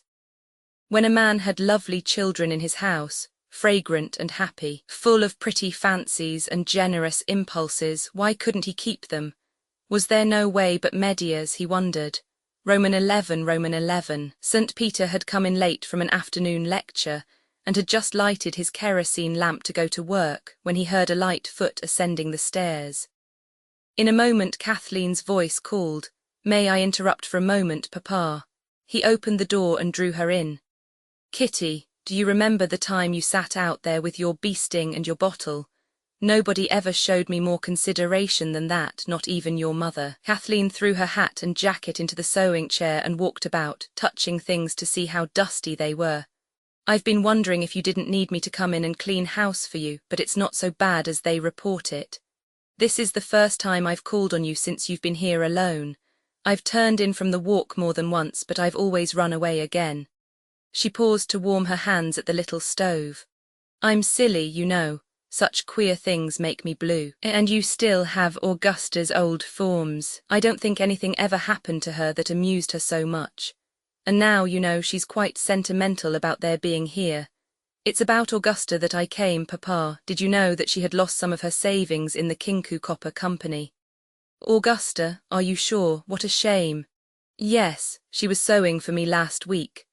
I noticed that she seemed depressed and hadn't much appetite for lunch, which, you know, is unusual for Augusta. She was ashamed to tell any of us about it because it seems she'd asked Louis's advice, and he told her not to invest in that company. But a lot of the people in her church were putting money into it, and of course that made it seem all right to her. She lost $500, a fortune for her, and Scott says she'll never get a cent of it back. $500, murmured St. Peter. Let me see, at $3 a day that means 166 days. Now what can we do about it? Of course we must do something. I knew you'd feel that way, Father. Certainly, among us we must cover it. I'll speak to Rosamond tonight. You needn't, dear. Kathleen tossed her head. I have been to her, she refuses. Refuses? She can't refuse, my dear. I'll have a word to say. The firmness of his tone and the quick rush of claret colour under his skin were a gratification to his daughter. She says that Louis took the trouble to speak to his banker and to several copper men before he advised Augusta, and that if she doesn't learn her lesson this time, she will do the same thing over again. Rosamond said they would do something for Augusta later, but she didn't say what. Leave Rosamond to me. I'll convince her. Even if you can do anything with her, she's determined to make Augusta admit her folly, and it can't be done that way. Augusta is terribly proud. When I told her customers ought to make it up to her, she was very haughty and said she wasn't that kind of a sewing woman, that she gave her ladies good measure for their money. Scott thought we could buy stock in some good company and tell her we had used our influence and got an exchange, but that she must keep quiet about it. We could manage some such little fib. She knows so little about business. I know I can get the Dudleys and the Browns to help. We needn't go to the Marcelloses. Wait a few days. It's a disgrace to us as a family not to make it up ourselves. On her own account, we oughtn't to let Rosamond out. She's altogether too blind to responsibilities of that kind. In a world full of blunderers, why should Augusta have to pay scrupulously for her mistakes? It's very petty of Rosie, really. Kathleen started to speak, stopped and turned away. Scott will give $100, she said a moment later. That's very generous of him. I'll give another and Rosie shall make up the rest. If she doesn't, I'll speak to Louis. He's an absolutely generous chap. I've never known him to refuse to give either time or money. Kathleen's eyes suddenly brightened. Why, Daddy, you have Tom's Mexican blanket. I never knew he gave it to you. I've often wondered what became of it. She picked up from the foot of the box couch a purple blanket, faded in streaks to amethyst, with a pale yellow stripe at either end. Oh yes, I often get chilly when I lie down, especially if I turn the stove out, which your mother says I ought always to do. Nothing could part me from that blanket. He wouldn't have given it to anybody but you. It was like his skin. Do you remember how horsey it smelled when he first brought it over and showed it to us?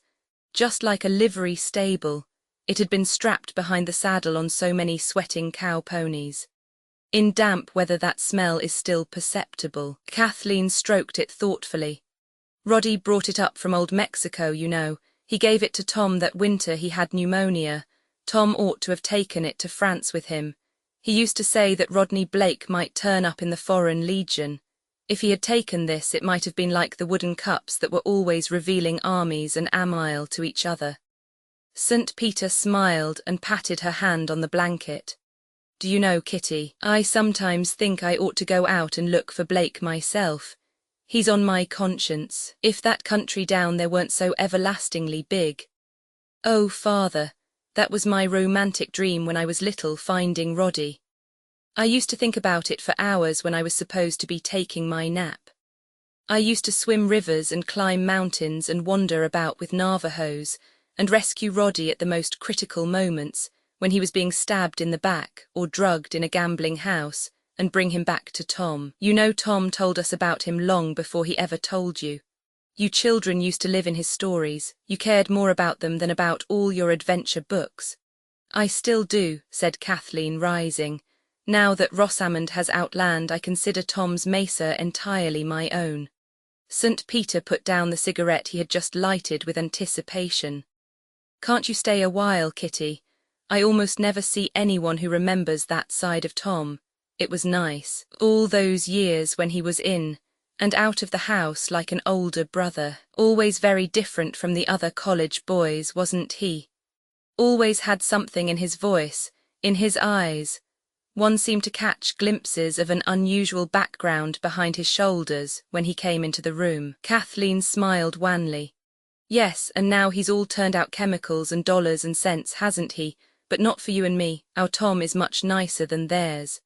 She put on her jacket and went out of the study and quickly down the stairs. Her father on the landing looked after her until she disappeared. When she was gone, he still stood there, motionless, as if he were listening intently or trying to fasten upon some fugitive idea. Roman 12, St. Peter was breakfasting at 6:30 alone, reading last night's letters while he waited for the coffee to percolate. It had been long since he had had an 8 o'clock class, but this year the schedule committee had slyly put him down for one. He can afford to take a taxi over now, the dean remarked. After breakfast he went upstairs and into his wife's room. I have a rendezvous with a lady, he said, tossing an envelope upon her counterpane. She read a note from Mrs. Crane, the least attractive of the faculty ladies, requesting an interview with the professor at his earliest convenience. As she wished to see him quite alone, might she come to his study in the old house, where she understood he still worked. Poor Godfrey, murmured his wife. One ought not to joke about it. St. Peter went into his own room to get a handkerchief and came back, taking up his suspended sentence. I'm afraid it means poor Crane is coming up for another operation. Or worse still, that the surgeons tell her another would be useless. It's like the pit and the pendulum. I feel as if the poor fellow were strapped down on a revolving disc that comes around under the knife just so often. Mrs. St. Peter looked judicially at the letter, then at her husband's back. She didn't believe that surgery would be the subject of discussion when they met. Mrs. Crane had been behaving very strangely of late. Dr. Crane had married a girl whom no other man ever thought of courting, a girl of whom people always said, "Oh, she's so good," chiefly because she was so homely. They had 3 very plain daughters and only Crane's salary to live upon. Doctors and surgeons kept them poor enough. St. Peter kissed his wife and went forth quite unconscious of what was going on in her mind. During the morning he telephoned Mrs. Crane and arranged a meeting with her at 5 o'clock. As the bell in the old house didn't work now, he waited downstairs on the front porch to receive his visitor and conduct her up to his study. It was raining drearily, and Mrs. Crane arrived in a rubber coat and a knitted sport hat belonging to one of her daughters. St. Peter took her wet umbrella and led her up the 2 flights of stairs. I'm not very well appointed to receive ladies, Mrs. Crane. This was the sewing room, you know. There's Augusta's chair, which she insisted was comfortable. Thank you, Mrs. Crane sat down, took off her gloves and tucked wisps of damp hair up under her crocheted hat. Her bleak, plain face wore an expression of grievance. I've come without my husband's knowledge, Dr. St. Peter, to ask you what you think can be done about our rights in the Outland patent. You know how my husband's health has crippled us financially, and we never know when his trouble may come on worse again. Myself, I've never doubted that you would see it is only right to share with us. St. Peter looked at her in amazement. But my dear Mrs. Crane, how can I share with you what I haven't got? Tom willed his estate and royalties in a perfectly regular way. The fact that he named my daughter as his sole beneficiary doesn't affect me, any more than if he had named some relative of his own. I tell you frankly, I have never received $1 from the Outland patent. It's all the same if it goes to your family, Dr. St. Peter. My husband must be considered in this matter. He spent days and nights working with Outland. Tom never could have worked his theory out without Robert's help. He said so more than once in my presence and in the presence of others. Oh, I believe that, Mrs. Crane, but the difficulty is that Tom didn't make any recognition of that assistance in his will. Mrs. Crane had set her head and advanced her long chin with meek determination. Well, this is how it was, Professor. Mr. Marcellus came here a stranger to put in the Edison power plant, just at the time the city was stirred up about Outlands being killed at the front. Everybody was wanting to do something in recognition of the young man. You brought Mr. Marcellus to our house and introduced him. After that he came alone again and again, and he got round my husband. Robert thought he was disinterested, and was only taking a scientific interest, and he told him a great deal about what he and Outland had been working on. Then Rosamond's lawyers came for the papers. Tom Outland had no laboratory of his own. He was allowed the use of a room in the physics building at my husband's request. He wanted to be there because he constantly needed Robert's help. The first thing we knew, your daughter's engagement to Marcellus was announced, and then we heard that all Outland's papers had been given over to him. Here St. Peter anticipated her. But Mrs. Crane, your husband couldn't and wouldn't have kept Tom's papers. They had to be given over to his executor, who was my daughter's attorney. Well, I could have kept them if he couldn't. Mrs. Crane threw up her head as if to show that the worm had turned at last, kept them until justice was done us, and some recognition had been made of my husband's part in all that research work. If he had taken the papers to court then with all the evidence we have, we could easily have got an equity. But Mr. Marcellus is very smooth. He flattered Robert and got everything there was. But he didn't get anything from your husband.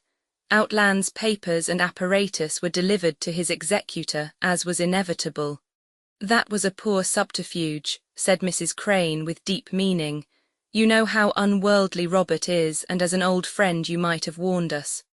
Of what, Mrs. Crane? Why, that Marcellus saw there was a fortune in the gas my husband and his pupil had made, and we could have asked for our equity before we gave your son-in-law a free hand with everything. St. Peter felt very unhappy. He began walking up and down the little room. Heaven knows I'd like to see Crane get something out of it, but how? How? I've thought a great deal about this matter, and I've blamed Tom for making that kind of will. I don't think it occurred to the boy that the will would ever be probated. He expected to come back from the war and develop the thing himself. I doubt whether Robert, with all his superior knowledge, would have known the twists and turns by which the patent could be commercialized. It took a great deal of work and a special kind of ability to do that. A salesman's ability. Mrs. Crane was becoming nasty. If you like, but certainly Robert would have been no man to convince manufacturers and machinists any more than I would. A great deal of money was put into it, too, before any came back, every cent Marcellus had and all he could borrow. He took heavy chances. Crane and I together could never have raised 100th part of the capital that was necessary to get the thing started. Without capital to make it go, Tom's idea was merely a formula written out on paper. It had lain for 2 years in your husband's laboratory, and would have lain there for years more before he or I would have done anything about it. Mrs. Crane's dreary face took on more animation than he had supposed it capable of. It had lain there because it belonged there, and was made there. My husband was done out of it by an adventurer, and his friendship for you tied his hands. I must say you've shown very little consideration for him. You might have warned us never to let those papers go. You see Robert getting weaker all the time and having those terrible operations, and our girls going shabby and teaching in the ward schools, and Rosamond riding about in a limousine and building country houses. And you do nothing about it. You take your honours, you've deserved them, we never forget that, and move into your new house, and you don't remember what it is to be in straitened circumstances. St. Peter drew his chair nearer to Mrs. Crane and addressed her patiently. Mrs. Crane, if you had any legal rights in the patent, I'd defend them against Rosamond as soon as against anyone else. I think she ought to recognize Dr. Crane's long friendship and helpfulness to Tom in some way. I don't see just how it can be done, but I feel it should be. And if you wish, I'll tell Rosamond how I feel. Why don't you put this matter before her? I don't care to ask anything of Mrs. Marcellus. I wrote her some time ago, and she replied to me through her lawyer, saying that all claims against the Outland patent would be considered in due order. It's not worthy of a man in Robert's position to accept hush money from the Marcelluses. We want justice, and my brother is confident the court will give it to us. Well, I suppose Bright knows more about what the courts will do than I, but if you've decided to go to law about it, why did you come to me? There are some things the law don't cover, said Mrs. Crane mysteriously, as she rose and put on her gloves. I wanted you to know how we feel about it. St. Peter followed her downstairs and put up her umbrella for her, and then went back to his study to think it over. His friendship with Crane had been a strange one. Out in the world they would almost certainly have kept clear of each other, but in the university they had fought together in a common cause. Both, with all their might, had resisted the new commercialism, the aim to show results that was undermining and vulgarizing education. The state legislature and the Board of Regents seemed determined to make a trade school of the university.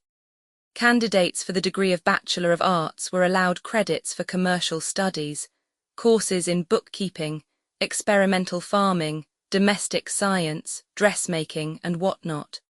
Every year the Regents tried to diminish the number of credits required in science and the humanities.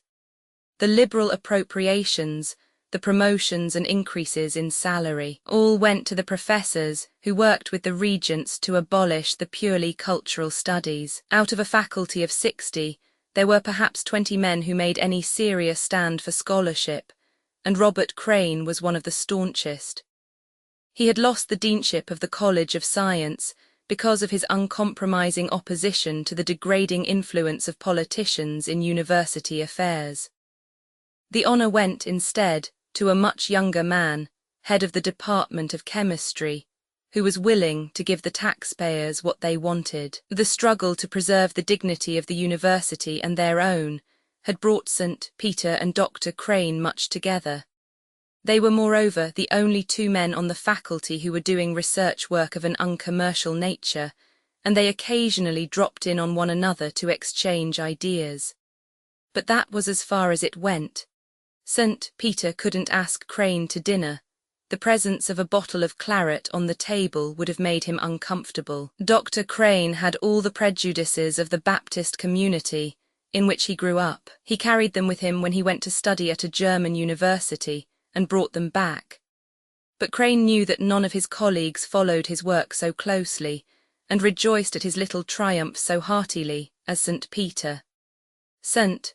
Peter couldn't help admiring the man's courage, poor, ill, overworked, held by his conscience to a generous discharge of his duties as a teacher. He was all the while carrying on these tedious and delicate experiments that had to do with determining the extent of space. Fortunately, Crane seemed to have no social needs or impulses. He never went anywhere except once or twice a year to a dinner at the president's house. Music disturbed him too much. Dancing shocked him. He couldn't see why it was permitted among the students. Once, after Mrs. St. Peter had sat next him at the president's dinner table, she said to her husband, "The man is too dreary."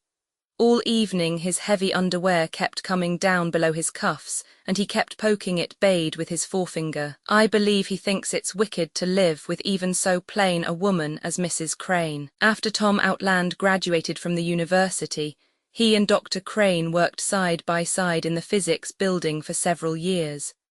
The older man had been of great assistance to the younger, without doubt.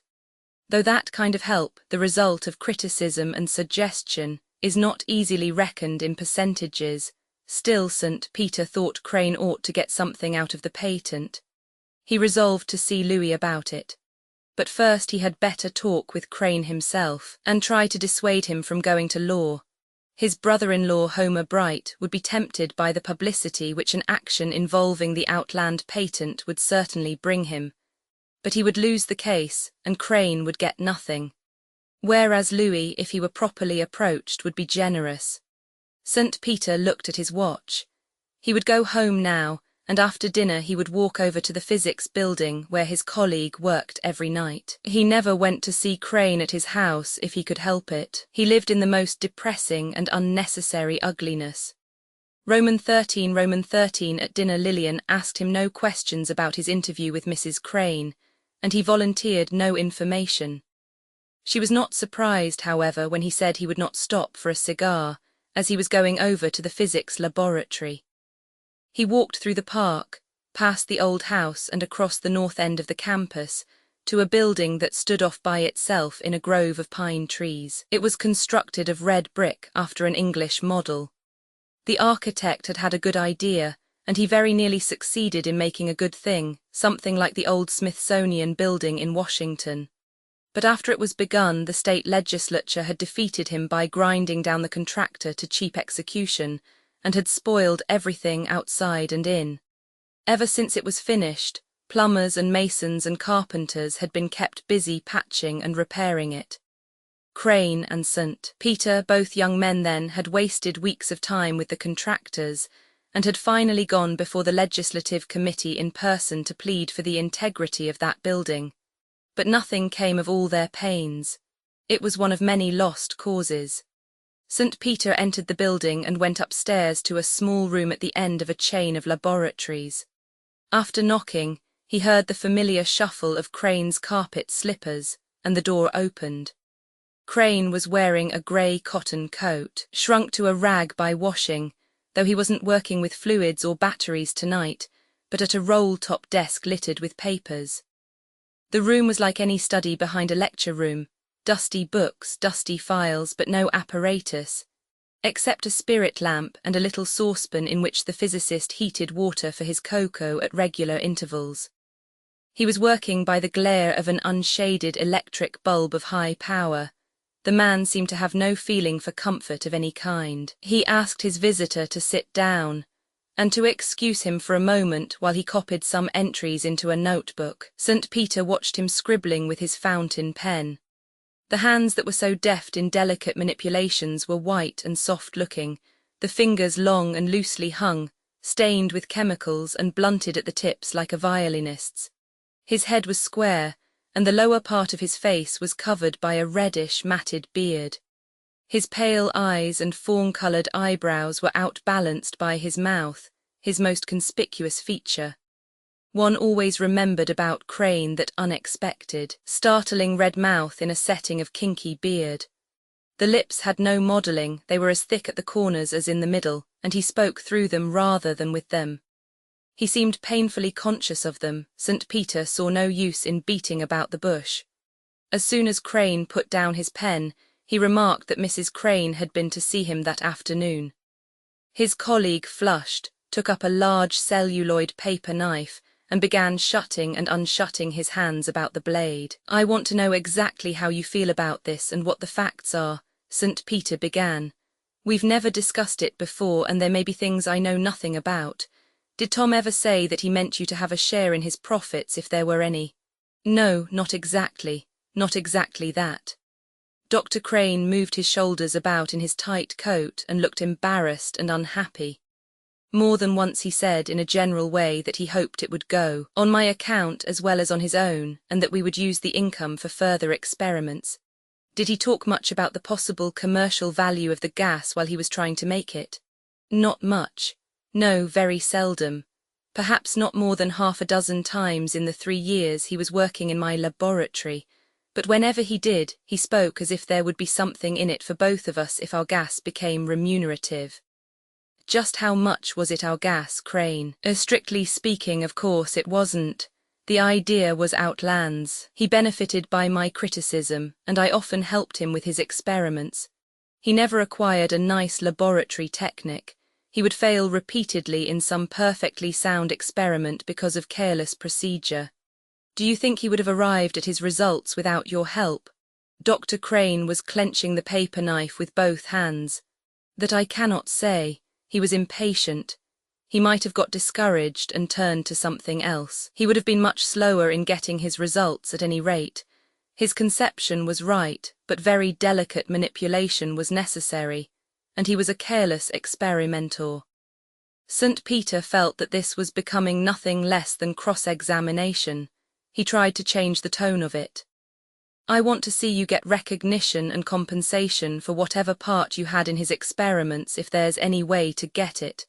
But you've been neglectful, Crane. You haven't taken the proper steps. Why in the world didn't you have some understanding with Tom when he was getting his patent? You knew all about it. It didn't occur to me then. We'd finished the experiments and I put them out of my mind. I was trying to concentrate on my own work. His results weren't as interesting scientifically as I'd expected them to be. While his manuscripts and formulae were lying here those 2 years, did you ever make the gas or give any study to its behaviour? No, of course not. It's off my own line and didn't interest me. Then it's only since this patent has begun to make money that it does interest you. Dr. Crane twisted his shoulders. Yes, it's the money. Heaven knows I'd like to see you get some of it. But why did you put it off so long? Why didn't you make some claim when you delivered the papers to his executor, since you hadn't done so before? Why didn't you bring the matter up to me then, and let me make a claim against the estate for you? Dr. Crane could endure his chair no longer. He began to walk softly about in his slippers, looking at nothing, but as he talked, picking up objects here and there, drawing tools, his cocoa cup, a china cream pitcher, turning them round and carefully putting them down again, just as he often absently handled pieces of apparatus when he was lecturing. I know, he said, appearances are against me, but you must understand my negligence. You know how little opportunity a man has to carry on his own line of investigation here. You know how much time I give to any of my students who are doing honest work. Outland was, of course, the most brilliant pupil I ever had, and I gave him time and thought without stint. Gladly, of course. If he were reaping the rewards of his discovery himself, I'd have nothing to say, though I've not the least doubt he would compensate me liberally. But it does not seem right that a stranger should profit and not those who helped him. You, of course, do profit indirectly, if not directly. You cannot shut your eyes to the fact that this money coming into your family has strengthened your credit and your general security. That's as it should be, but your claim was less definite than mine. I spent time and strength I could ill afford to spare on the very series of experiments that led to this result. Marcellus gets the benefit of my work as well as of Outland's. I have certainly been ill-used, and as you say, it's difficult to get recompense when I ask for it so late. It's not to my discredit, certainly, that I didn't take measures to protect my interests. I never thought of my students' work in terms of money. There were others who did, and I was not considered, he concluded bitterly.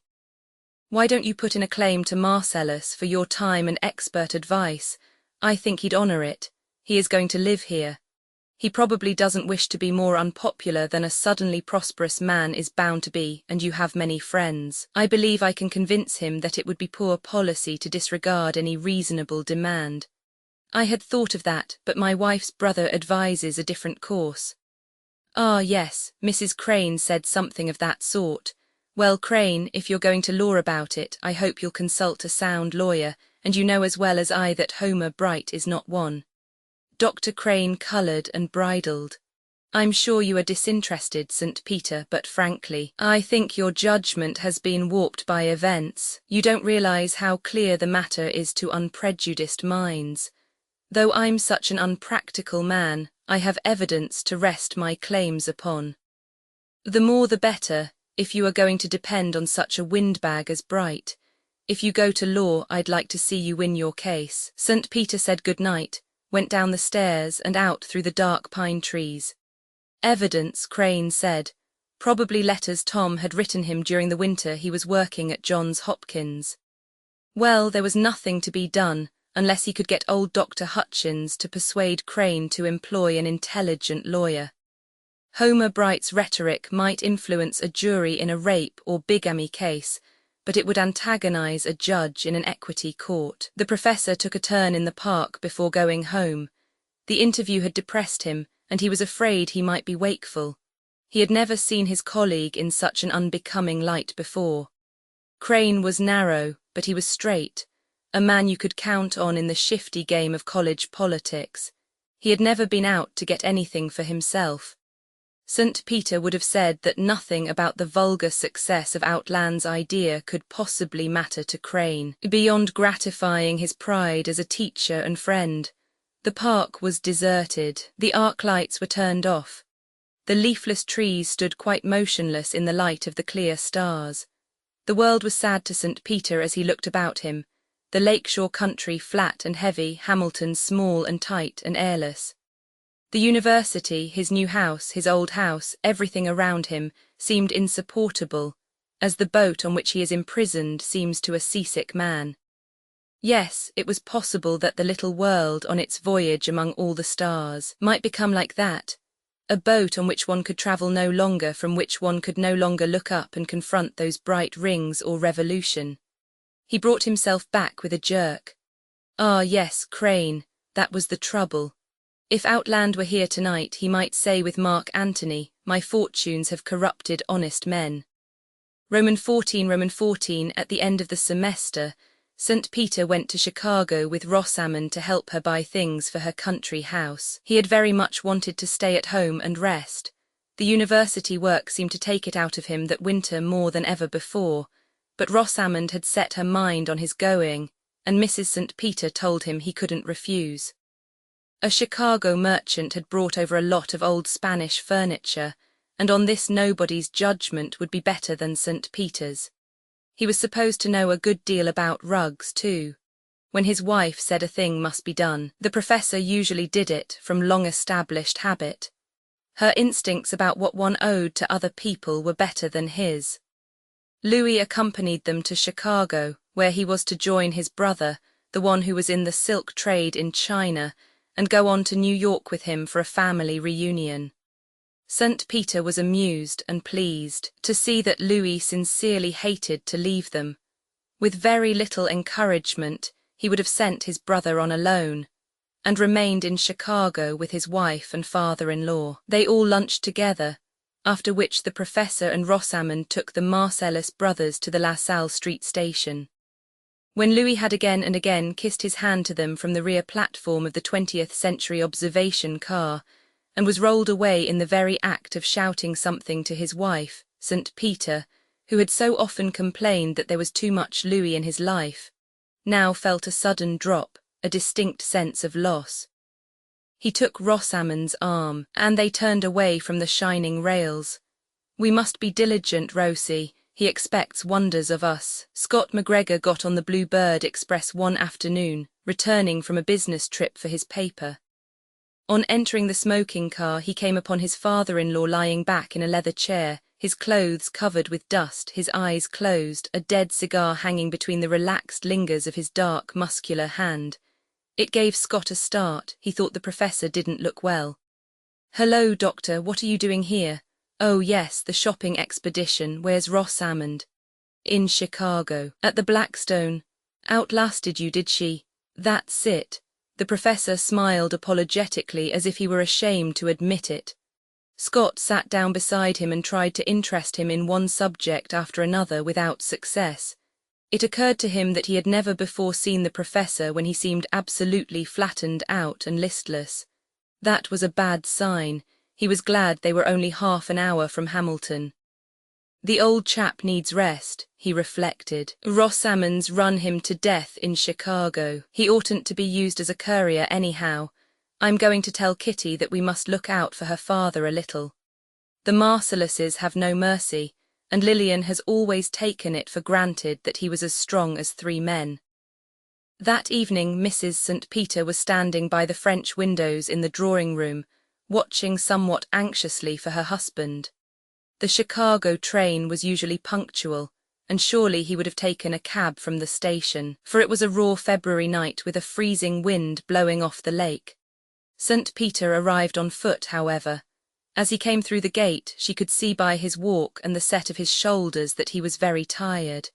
She hurried to open the front door and asked him why he hadn't come up in a taxi. "Didn't think of it, really. I'm a creature of habit, and that's one of the things I never used to do." And in your lightest overcoat. I thought you only wore this one because you were going to buy a new fur coat in Chicago. Well, I didn't, he said rather shortly. Let's omit the verb to buy in all forms for a time. Keep dinner back a little, will you, Lillian? I want to take a warm bath and dress. I did get rather chilled coming up.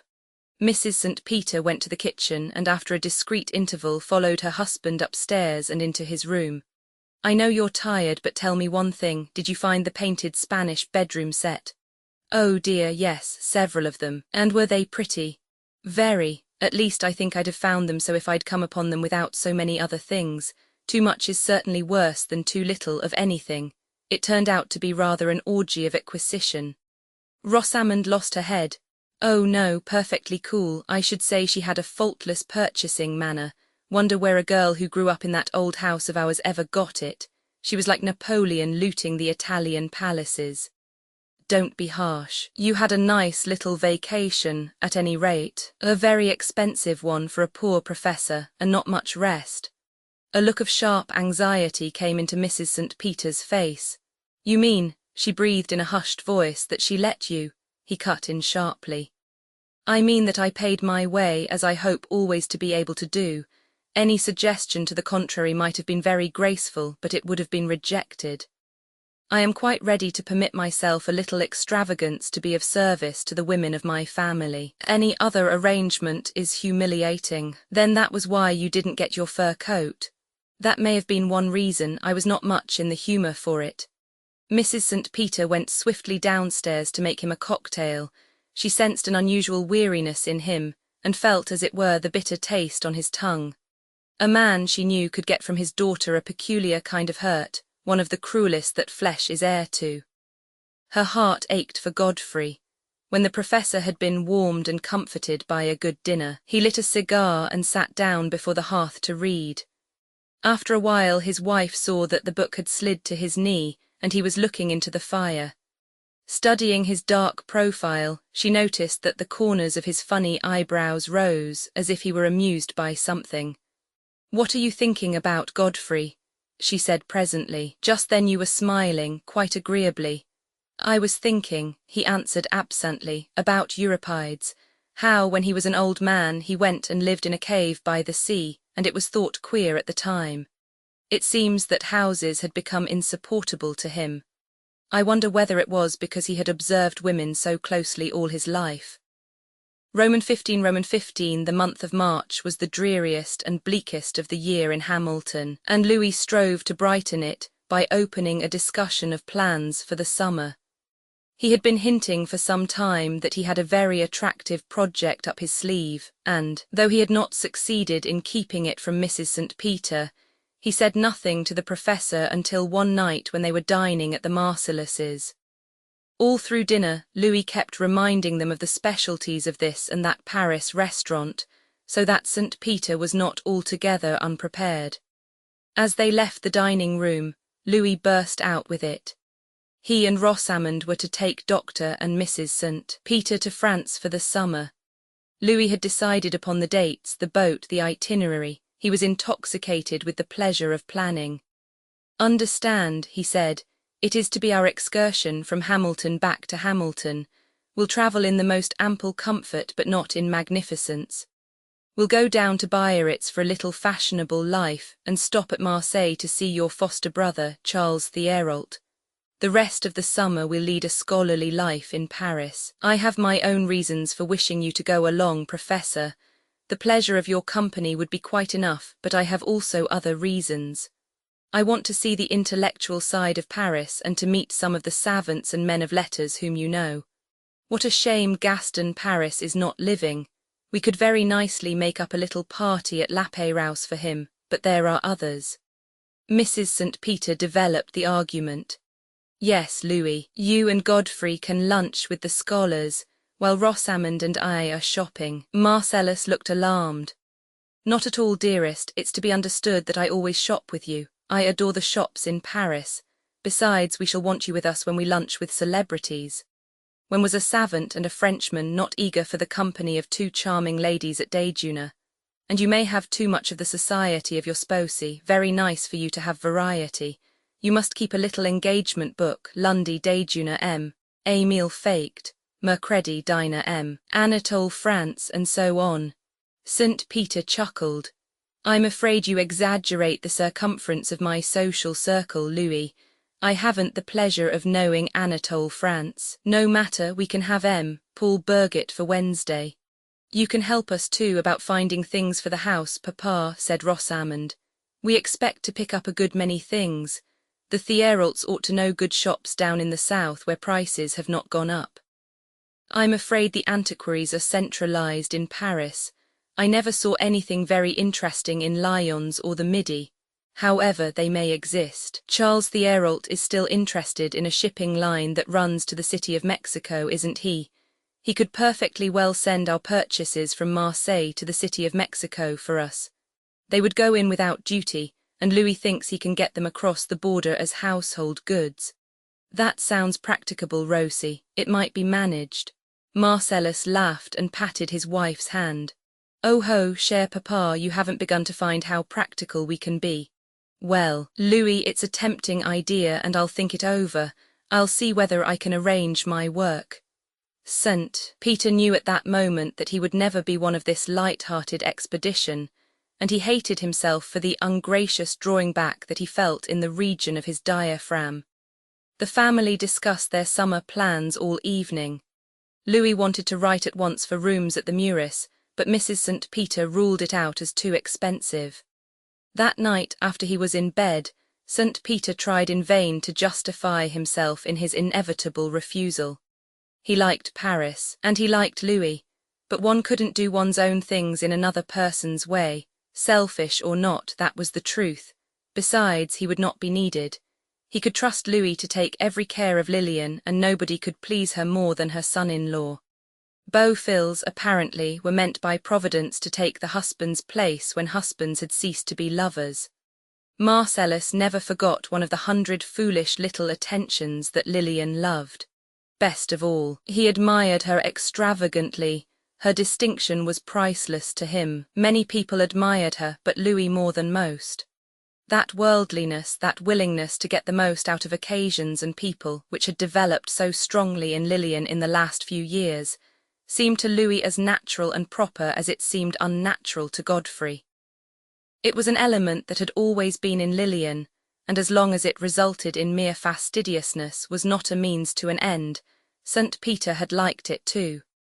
He knew it was due to this worldliness, even more than to the fact that his wife had a little money of her own, that she and his daughters had never been drab and a little pathetic like some of the faculty women. They hadn't much, but they were never absurd. They never made shabby compromises. If they couldn't get the right thing, they went without. Usually they had the right thing and it got paid for somehow. He couldn't say they were extravagant. The old house had been funny and bare enough, but there were no ugly things in it. Since Rosamond's marriage to Marcellus, both she and her mother had changed bewilderingly in some respects, changed and hardened. But Louis, who had done the damage, had not damaged himself.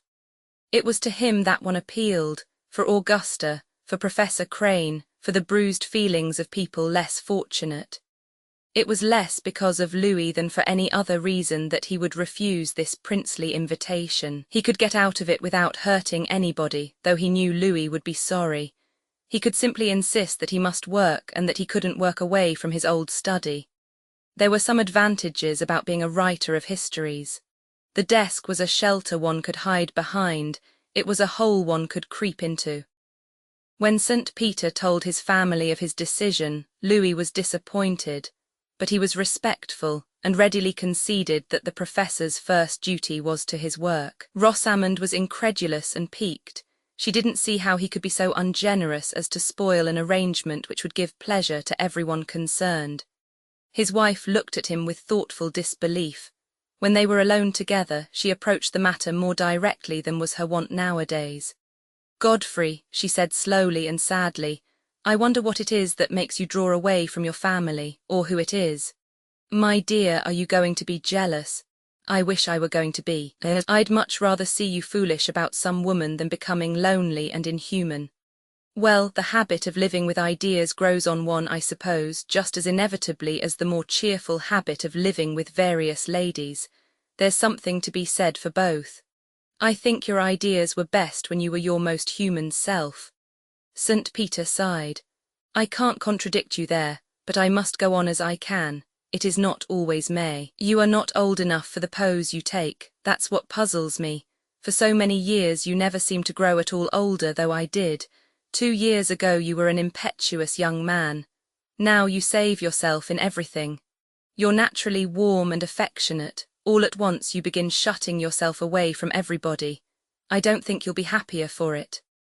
Up to this point she had been lecturing him. Now she suddenly crossed the room and sat down on the arm of his chair, looking into his face and twisting up the ends of his military eyebrows with her thumb and middle finger.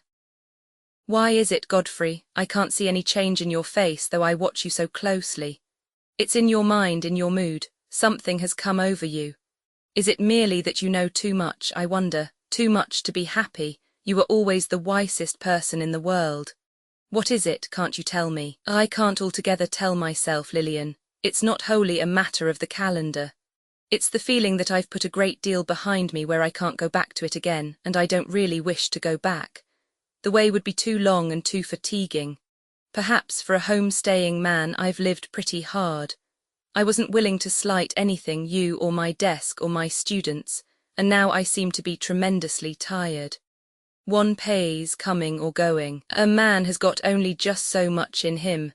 When it's gone he slumps. Even the first Napoleon did. They both laughed. That was an old joke, the professor's darkest secret. At the font he had been christened Napoleon Godfrey St. Peter. There had always been a Napoleon in the family since a remote grandfather got his discharge from the Grande Armée. Godfrey had abbreviated his name in Kansas, and even his daughters didn't know what it had been originally. I think, you know, he told his wife as he rose to go to bed, that I'll get my second wind. But for the present I don't want anything very stimulating. Paris is too beautiful and too full of memories. Romans 16.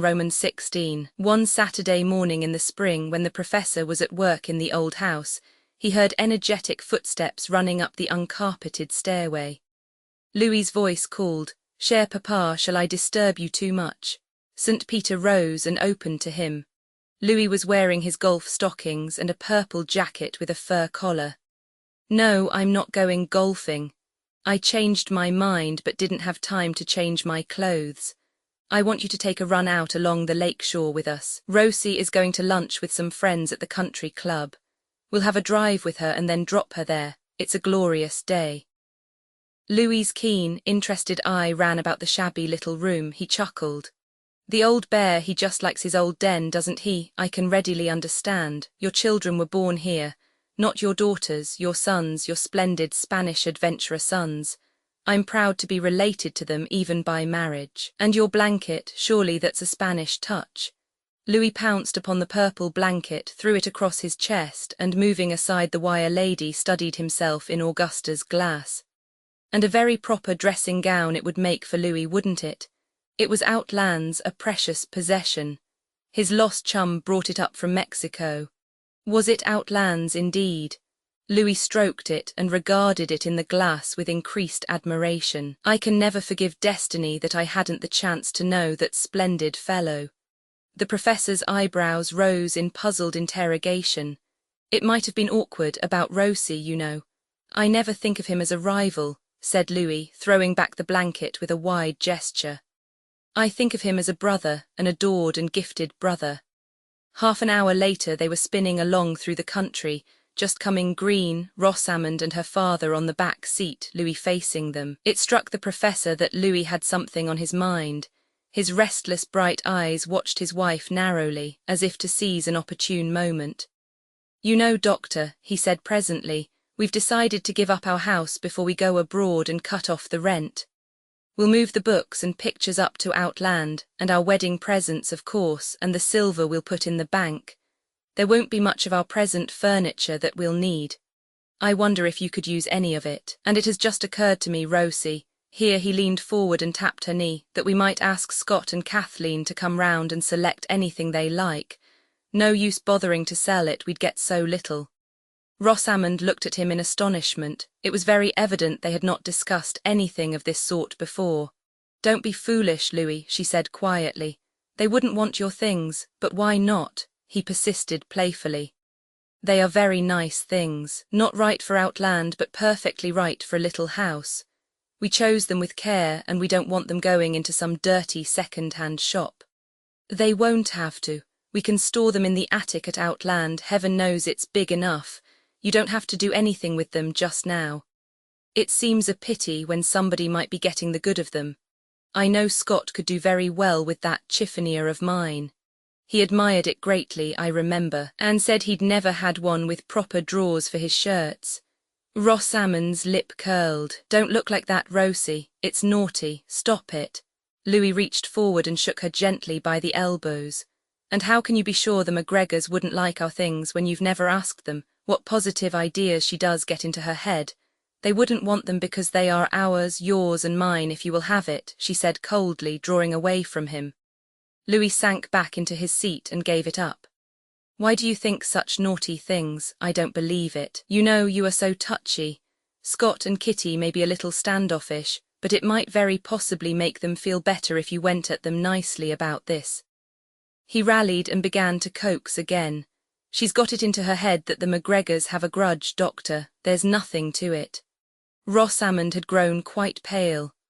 Her upper lip, that was so like her mother's when she was affable, so much harder when she was not, came down like a steel curtain. "I happen to know, Louis, that Scott blackballed you for the arts and letters. You can call that a grudge or not, as you please." Marcellus was visibly shaken. He looked sad. "Well, if he did, it wasn't very nice of him, certainly. But are you sure, Rosie? Rumours do go about and people like to stir up family differences."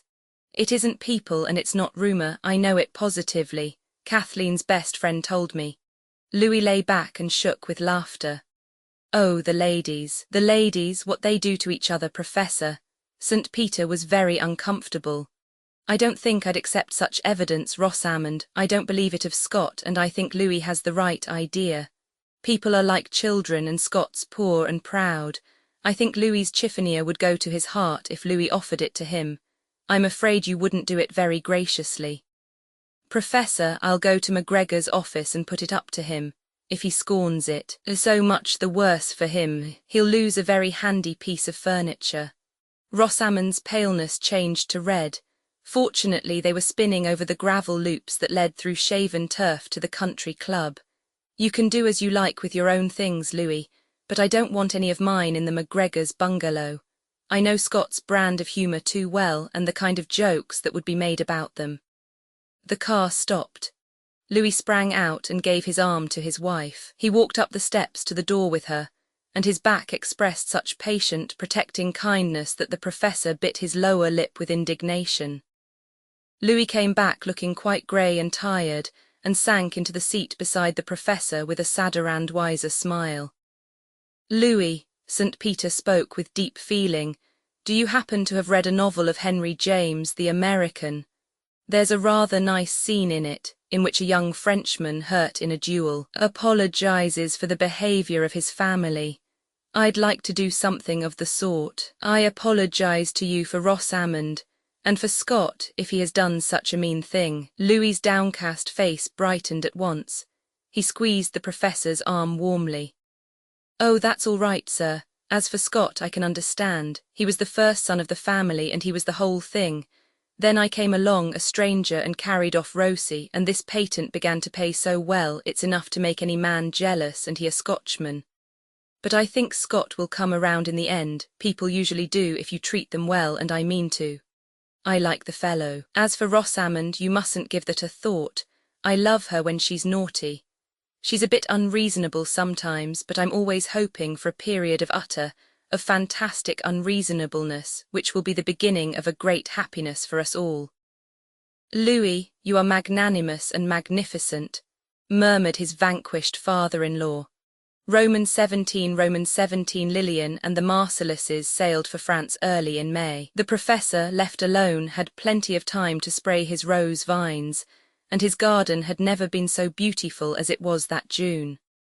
After his university duties were over, he smuggled his bed and clothing back to the old house and settled down to a leisurely bachelor life. He realized that he ought to be getting to work. The garden, in which he sat all day, was no longer a valid excuse to keep him from his study. But the task that awaited him up there was difficult. It was a little thing, but one of those little things at which the hand becomes self-conscious, feels itself stiff and clumsy. It was his plan to give part of this summer to Tom Outland's diary, to edit and annotate it for publication. The bother was that he must write an introduction. The diary covered only about 6 months of the boy's life, a summer he spent on the Blue Mesa, and in it there was almost nothing about Tom himself. To mean anything, it must be prefaced by a sketch of Outland and some account of his later life and achievements. To write of his scientific work would be comparatively easy, but that was not all the story. His was a many-sided mind, though a simple and straightforward personality. Of course, Mrs. St. Peter had insisted that he was not altogether straightforward, but that was merely because he was not altogether consistent. As an investigator, he was clear-sighted and hard-headed, but in personal relations, he was apt to be exaggerated and quixotic. He idealized the people he loved and paid his devoir to the ideal rather than to the individual, so that his behavior was sometimes a little too exalted for the circumstances. Chivalry of the cinema, Lillian used to say. One of his sentimental superstitions was that he must never on any account owe any material advantage to his friends, that he must keep affection and advancement far apart, as if they were chemicals that would disintegrate each other. St. Peter thought this the logical result of Tom's strange bringing up and his early associations. There is, he knew, this dream of self-sacrificing friendship and disinterested love down among the day labourers, the men who run the railroad trains and boats and reapers and thrashers and mine drills of the world. And Tom had brought it along to the university, where advancement through personal influence was considered honourable. It was not until Outland was a senior that Lillian began to be jealous of him. He had been almost a member of the family for 2 years, and she had never found fault with the boy. But after the professor began to take Tom up to the study and talk over his work with him, began to make a companion of him, then Mrs. St. Peter withdrew her favour. She could change like that. Friendship was not a matter of habit with her. And when she was through with anyone, she of course found reasons for her fickleness. Tom, she reminded her husband, was far from frank, though he had such an open manner. He had been consistently reserved about his own affairs, and she could not believe the facts he withheld were altogether creditable. They had always known he had a secret, something to do with the mysterious Rodney Blake and the bank account in New Mexico, upon which he was not at liberty to draw. The young man must have felt the change in her, for he began that winter to make his work a pretext for coming to the house less often. He and St. Peter now met in the alcove behind the professor's lecture room at the university. One Sunday, shortly before Tom's commencement, he came to the house to ask Rosamond to go to the senior dance with him. The family were having tea in the garden. A few days of intensely warm weather had come on and hurried the roses into bloom. Rosamond happened to ask Tom, who sat in his white flannels fanning himself with his straw hat, if spring in the southwest was as warm as this. "Oh no," he replied. "May is usually chilly down there, bright sun but a kind of edge in the wind and cool nights. Last night reminded me of smothery May nights in Washington." Mrs. St. Peter glanced up. "You mean Washington City? I didn't know you had ever been so far east." There was no denying that the young man looked uncomfortable. He frowned and said in a low voice, "Yes, I've been there. I suppose I don't speak of it because I haven't very pleasant recollections of it." "How long were you there?" his hostess asked. "A winter and spring, more than 6 months, long enough to get very homesick." He went away almost at once, as if he were afraid of being questioned further. The subject came up again a few weeks later, however. After Tom's graduation, 2 courses were open to him. He was offered an instructorship, with a small salary in the physics department under Dr. Crane, and a graduate scholarship at Johns Hopkins University. St. Peter strongly urged him to accept the latter. One evening, when the family were discussing Tom's prospects, the professor summed up all the reasons why he ought to go to Baltimore and work in the laboratory made famous by Dr. Rowland. He assured him, moreover, that he would find the atmosphere of an old southern city delightful. "Yes, I know something about the atmosphere," Tom broke out at last. "It is delightful, but it's all wrong for me. It discourages me dreadfully. I used to go over there when I was in Washington, and it always made me blue. I don't believe I could ever work there. But can you trust a child's impressions to guide you now in such an important decision?" asked Mrs. St. Peter gravely. "I wasn't a child, Mrs. St. Peter. I was as much grown up as I am now, older in some ways. It was only about a year before I came here." "But Tom, you were on the section gang that year. Why do you mix us all up?" Kathleen caught his hand and squeezed the knuckles together, as she did when she wanted to punish him. "Well, maybe it was 2 years before, it doesn't matter. It was long enough to count for 2 ordinary years," he muttered abstractedly. Again he went away abruptly, and a few days later he told St. Peter that he had definitely accepted the instructorship under Crane and would stay on in Hamilton. During that summer after Outland's graduation, St. Peter got to know all there was behind his reserve. Mrs. St. Peter and the 2 girls were in Colorado, and the professor was alone in the house, writing on volumes 3 and 4 of his history. Tom was carrying on some experiments of his own over in the physics laboratory. He and St. Peter were often together in the evening, and on fine afternoons they went swimming. Every Saturday the professor turned his house over to the cleaning woman, and he and Tom went to the lake and spent the day in his sailboat. It was just the sort of summer St. Peter liked if he had to be in Hamilton at all. He was his own cook, and had laid in a choice assortment of cheeses and light Italian wines from a discriminating importer in Chicago. Every morning before he sat down at his desk, he took a walk to the market and had his pick of the fruits and salads. He dined at 8 o'clock, when he cooked a fine leg of lamb, saignant, well rubbed with garlic before it went into the pan. Then he asked Outland to dinner. Over a dish of steaming asparagus, swathed in a napkin to keep it hot, and a bottle of sparkling asti, they talked and watched night fall in the garden. If the evening happened to be rainy or chilly, they sat inside and read Lucretius. It was on one of those rainy nights before the fire in the dining room that Tom at last told the story he had always kept back. It was nothing very incriminating, nothing very remarkable. A story of youthful defeat, the sort of thing a boy is sensitive about until he grows older. Chapter 2. Chapter 3. Book Roman 2. Tom Outland's story. The thing that sidetracked me and made me so late coming to college was a somewhat unusual accident, or string of accidents. It began with a poker game when I was a cool boy in Pardee, New Mexico. One cold, clear night in the fall, I started out to hunt up a freight crew that was to go out soon after midnight. It was just after pay day, and one of the fellows had tipped me off that there would be a poker game going on in the cardroom behind the Ruby Light Saloon. I knew most of my crew would be there, except Conductor Willis, who had a sick baby at home. The front windows were dark, of course. I went up the back alley, through a tumble-down ice house and a court, into a dobe room that didn't open into the saloon proper at all. It was crowded and hot and stuffy enough. There were 6 or 7 in the game, and a crowd of fellows were standing about the walls, rubbing the whitewash off onto their coat shoulders. There was a birdcage hanging in one window, covered with an old flannel shirt, but the canary had wakened up and was singing away for dear life. He was a beautiful singer, an old Mexican had trained him, and he was one of the attractions of the place. I happened along when a jackpot was running. 2 of the fellows I'd come for were in it, and they naturally wanted to finish the hand.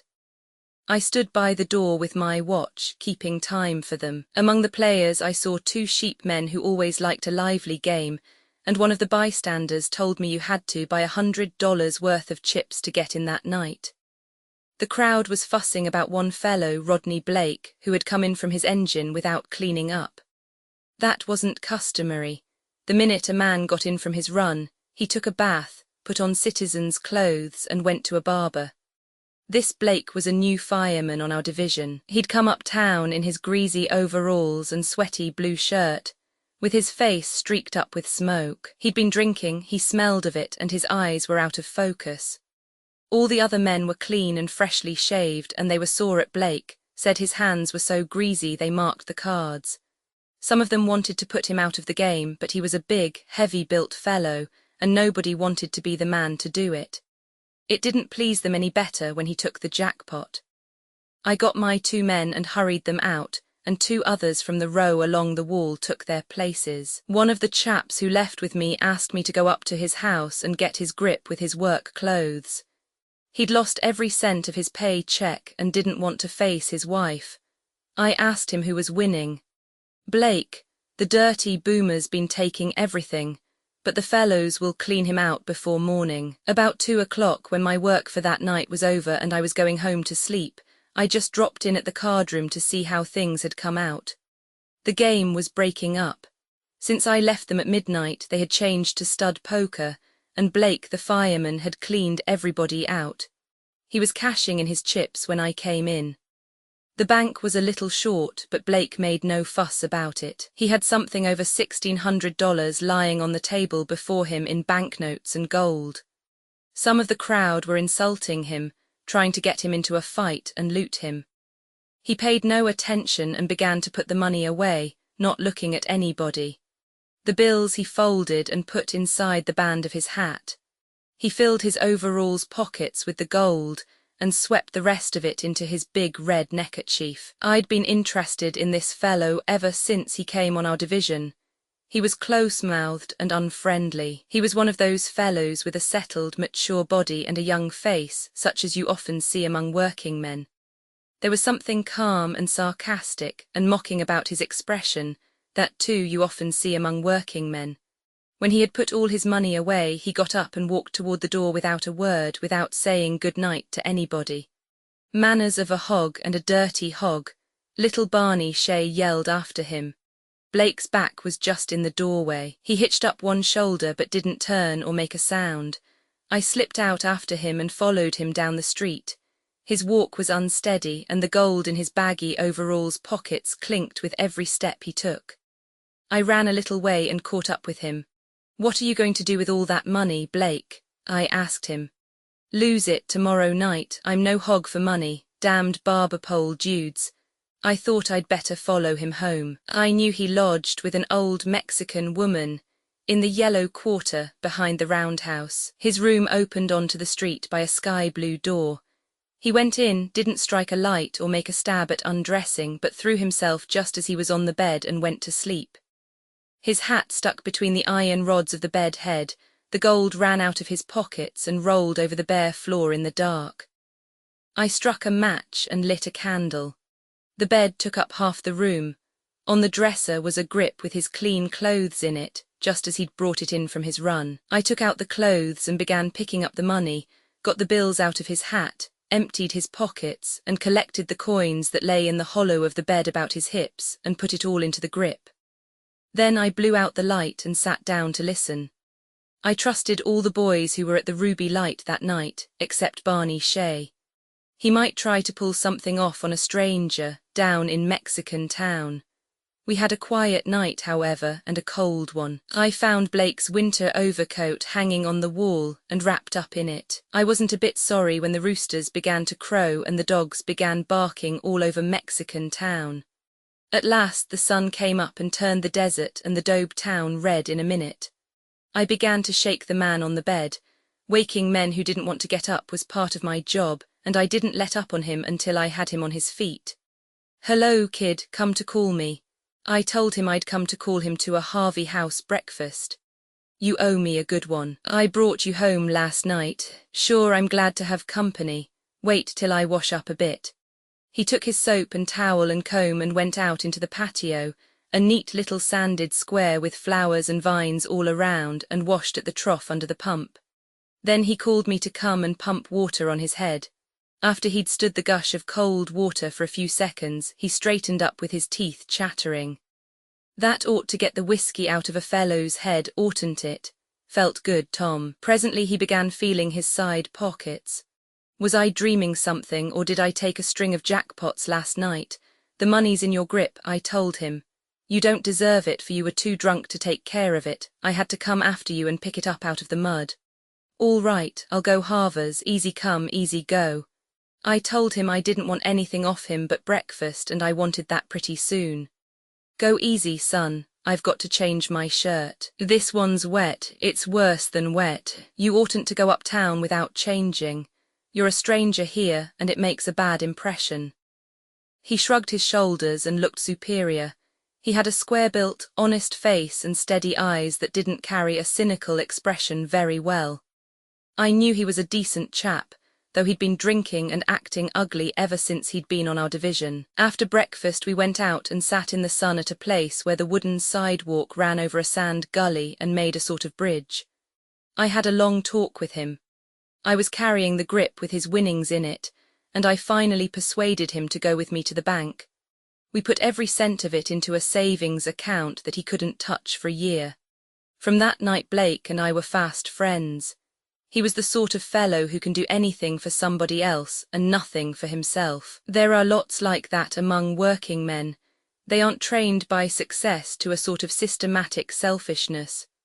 Rodney had been unlucky in personal relations. He'd run away from home when he was a kid because his mother married again, a man who had been paying attention to her while his father was still alive.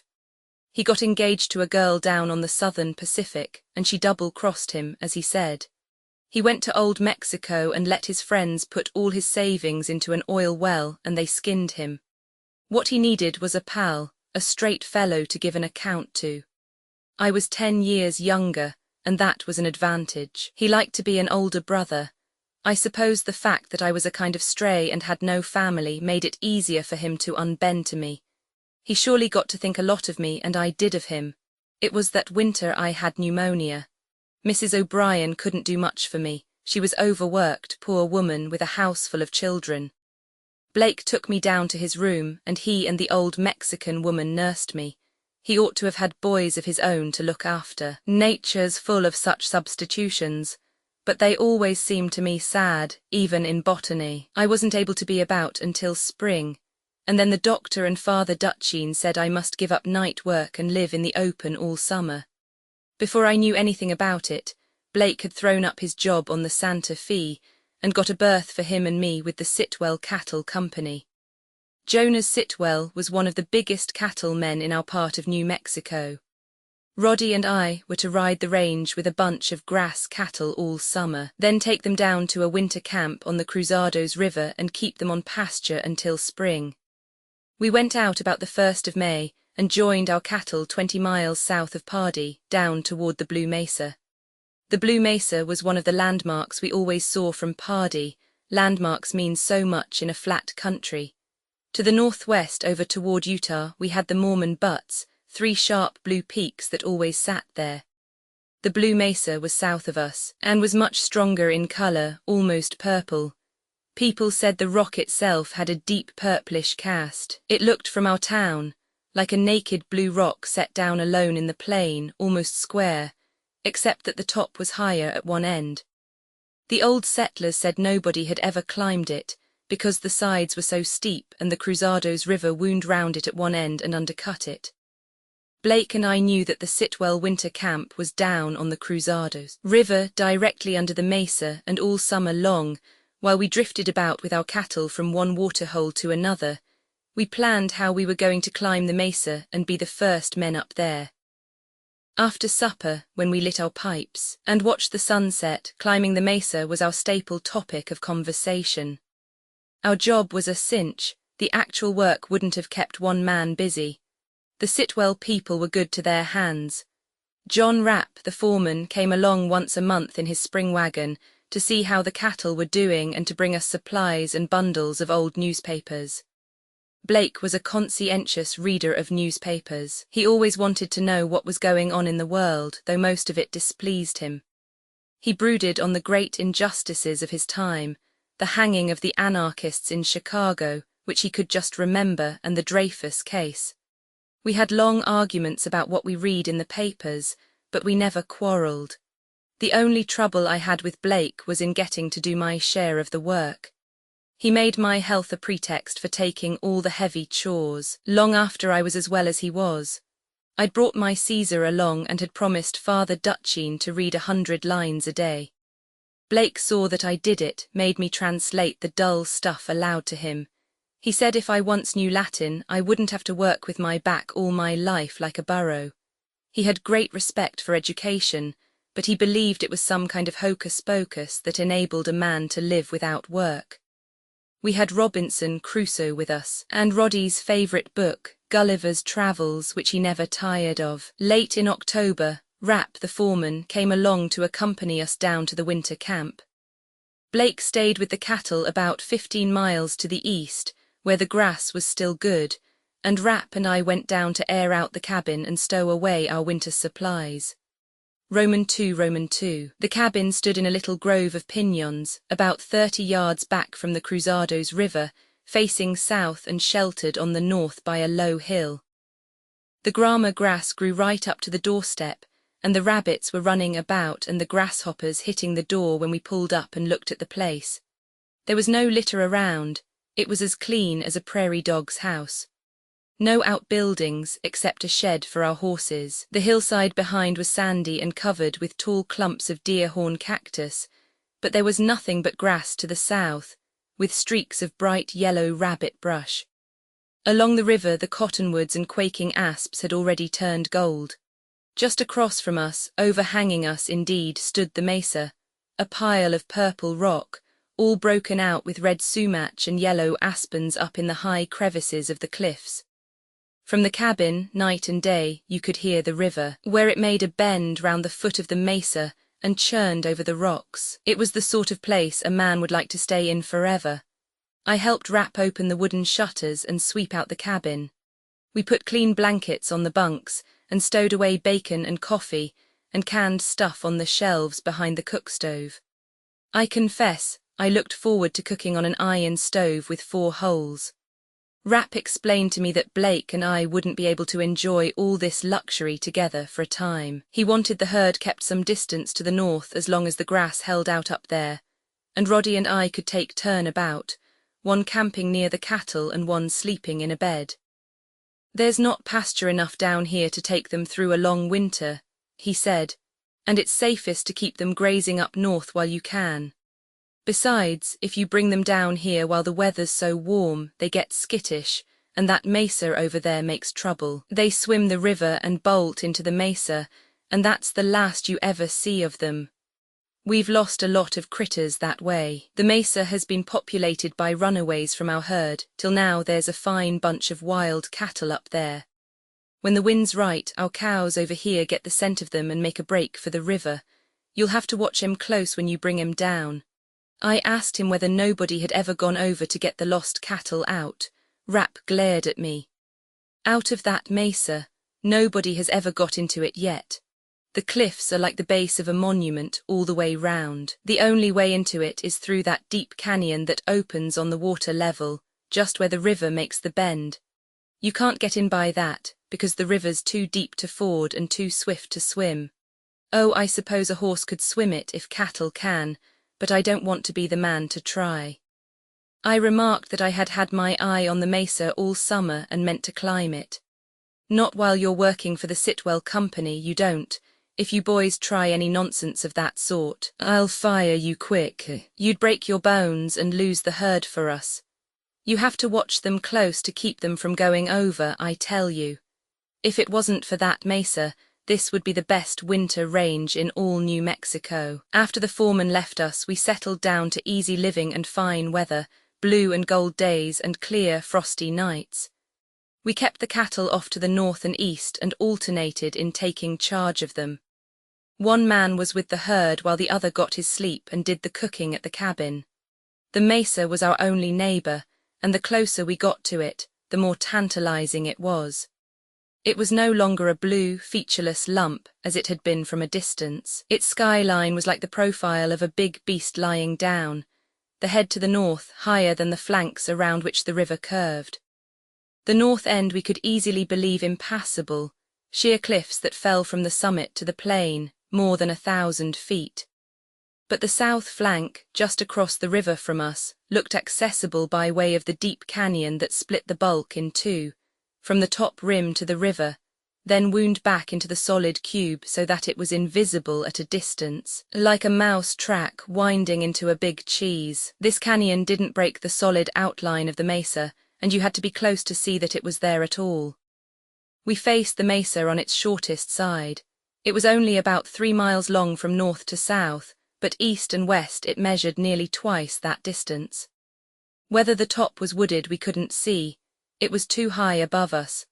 But the cliffs and canyon on the riverside were fringed with beautiful growth, groves of quaking asps and piñons and a few dark cedars, perched up in the air like the hanging gardens of Babylon.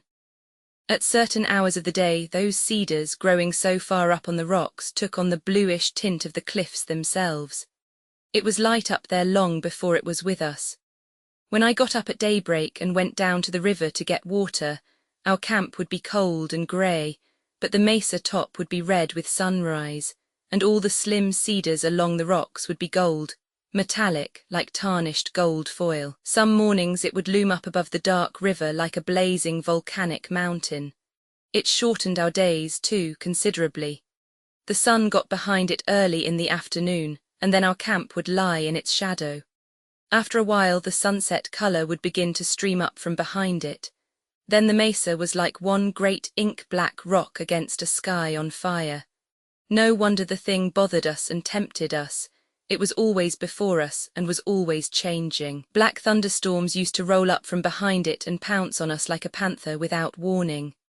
The lightning would play round it and jab into it so that we were always expecting it would fire the brush.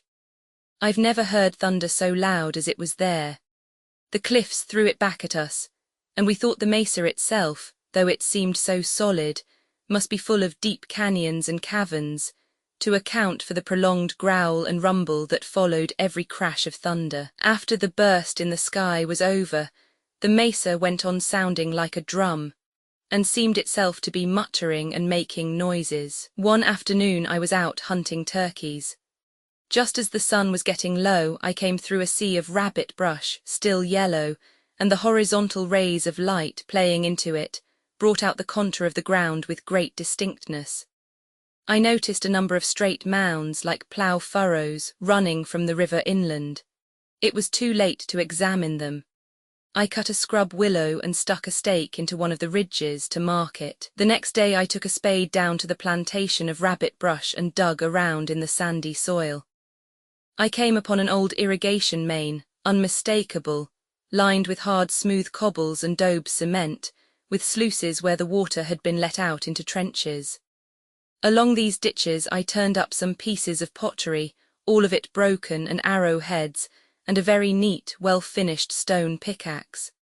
That night I didn't go back to the cabin, but took my specimens out to Blake, who was still north with the cattle. Of course, we both knew there had been Indians all over this country, but we felt sure that Indians hadn't used stone tools for a long while back. There must have been a colony of Pueblo Indians here in ancient times.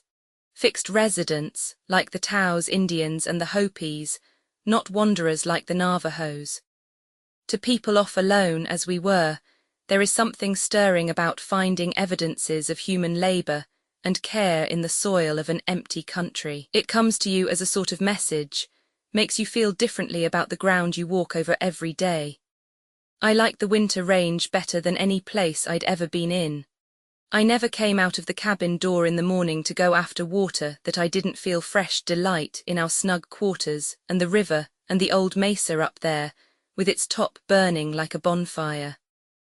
I wanted to see what it was like on the other side, and very soon I took a day off and forded the river where it was wide and shallow, north of our camp. I rode clear around the mesa, until I met the river again where it flowed under the south flank.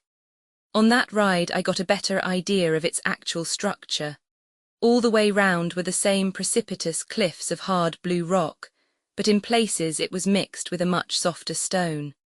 In these soft streaks there were deep dry watercourses which could certainly be climbed as far as they went, but nowhere did they reach to the top of the mesa. The top seemed to be one great slab of very hard rock, lying on the mixed mass of the base like the top of an old-fashioned marble table.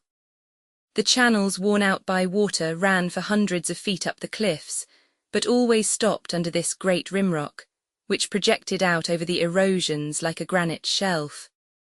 Evidently, it was because of this unbroken top layer that the butt was inaccessible. I rode back to camp that night, convinced that if we ever climbed it, we must take the route the cattle took, through the river and up the one canyon that broke down to water level.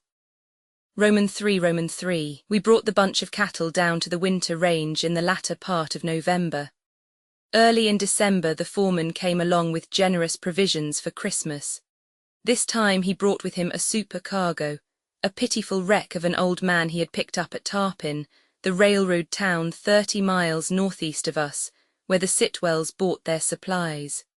This old man was a castaway Englishman, Henry Atkins by name. He had been a valet and a hospital orderly and a cook, and for many years was a table steward on the Anchor Line. Lately he had been cooking for a sheep outfit that were grazing in the cattle country where they weren't wanted. They had done something shady and had to get out in a hurry. They dropped old Henry at Tarpin, where he soon drank up all his wages. When Rapp picked him up there, he was living on handouts.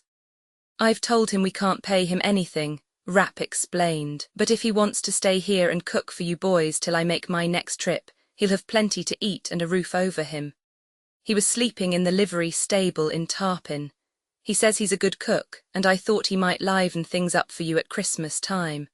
He won't bother you, he's not got any of the mean ways of a bum. I know a bum when I see one.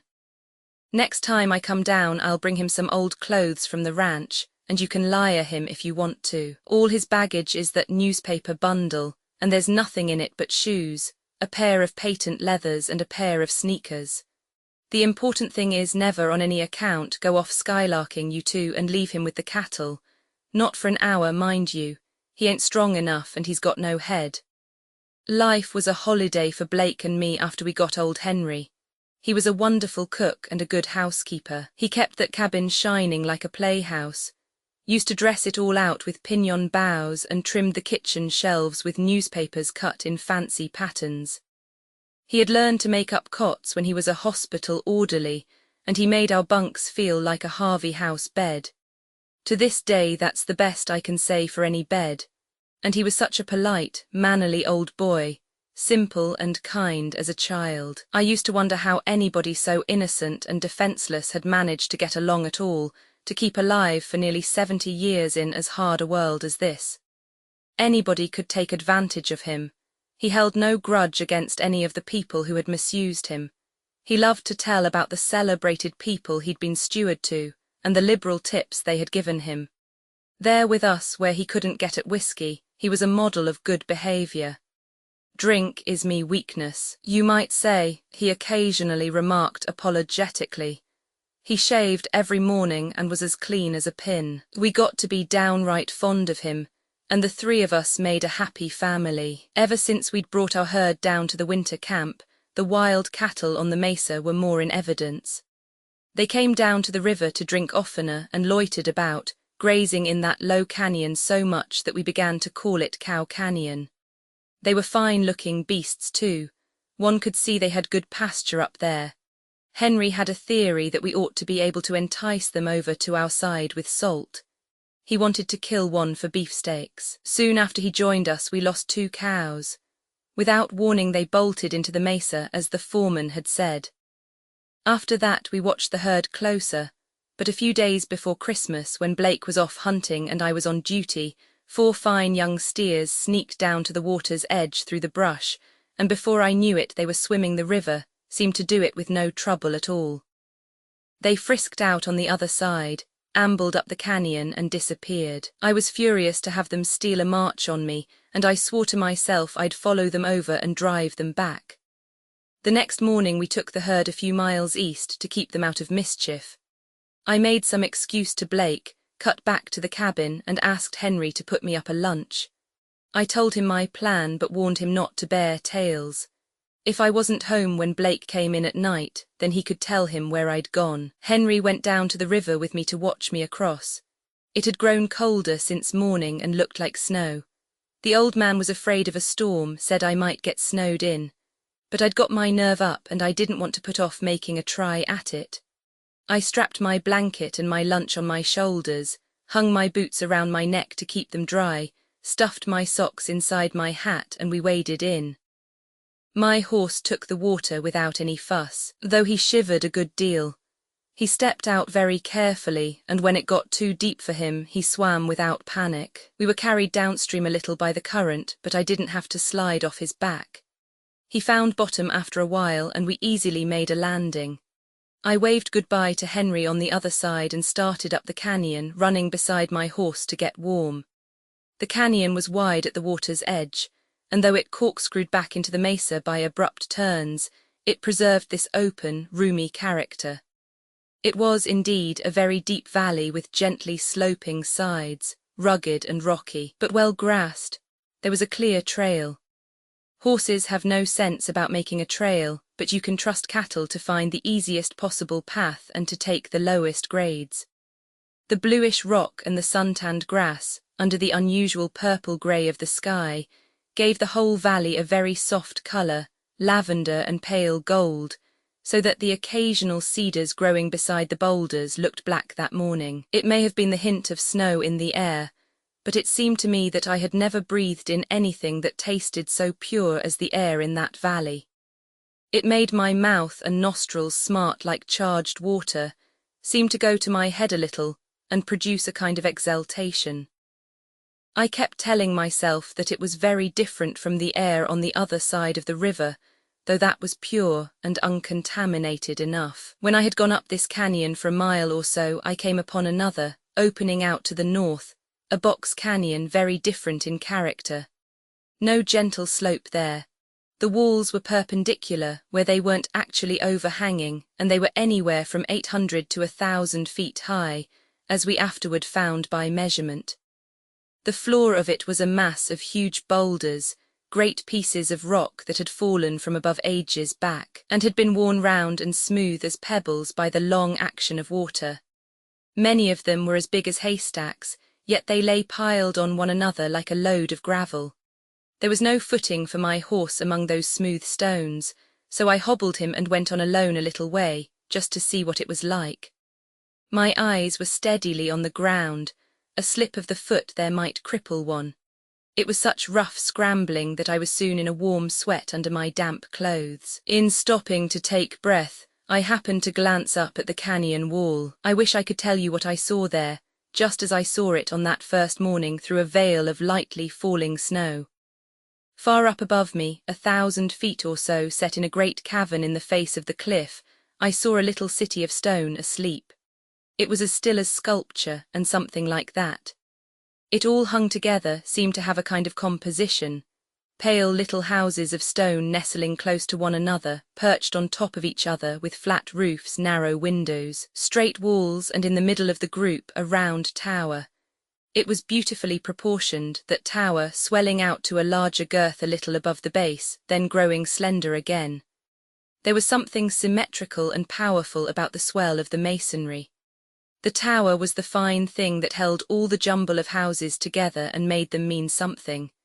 It was red in colour, even on that grey day. In sunlight it was the colour of winter oak leaves. A fringe of cedars grew along the edge of the cavern like a garden.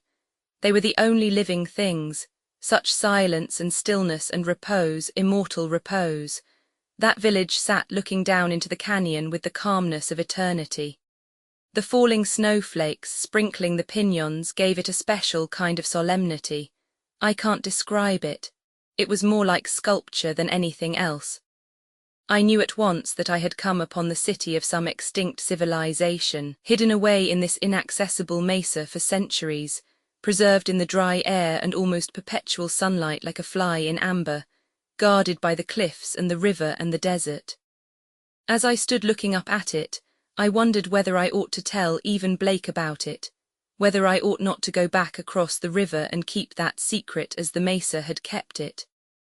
When I at last turned away, I saw still another canyon branching out of this one, and in its wall still another arch, with another group of buildings. The notion struck me like a rifle ball that this mesa had once been like a beehive.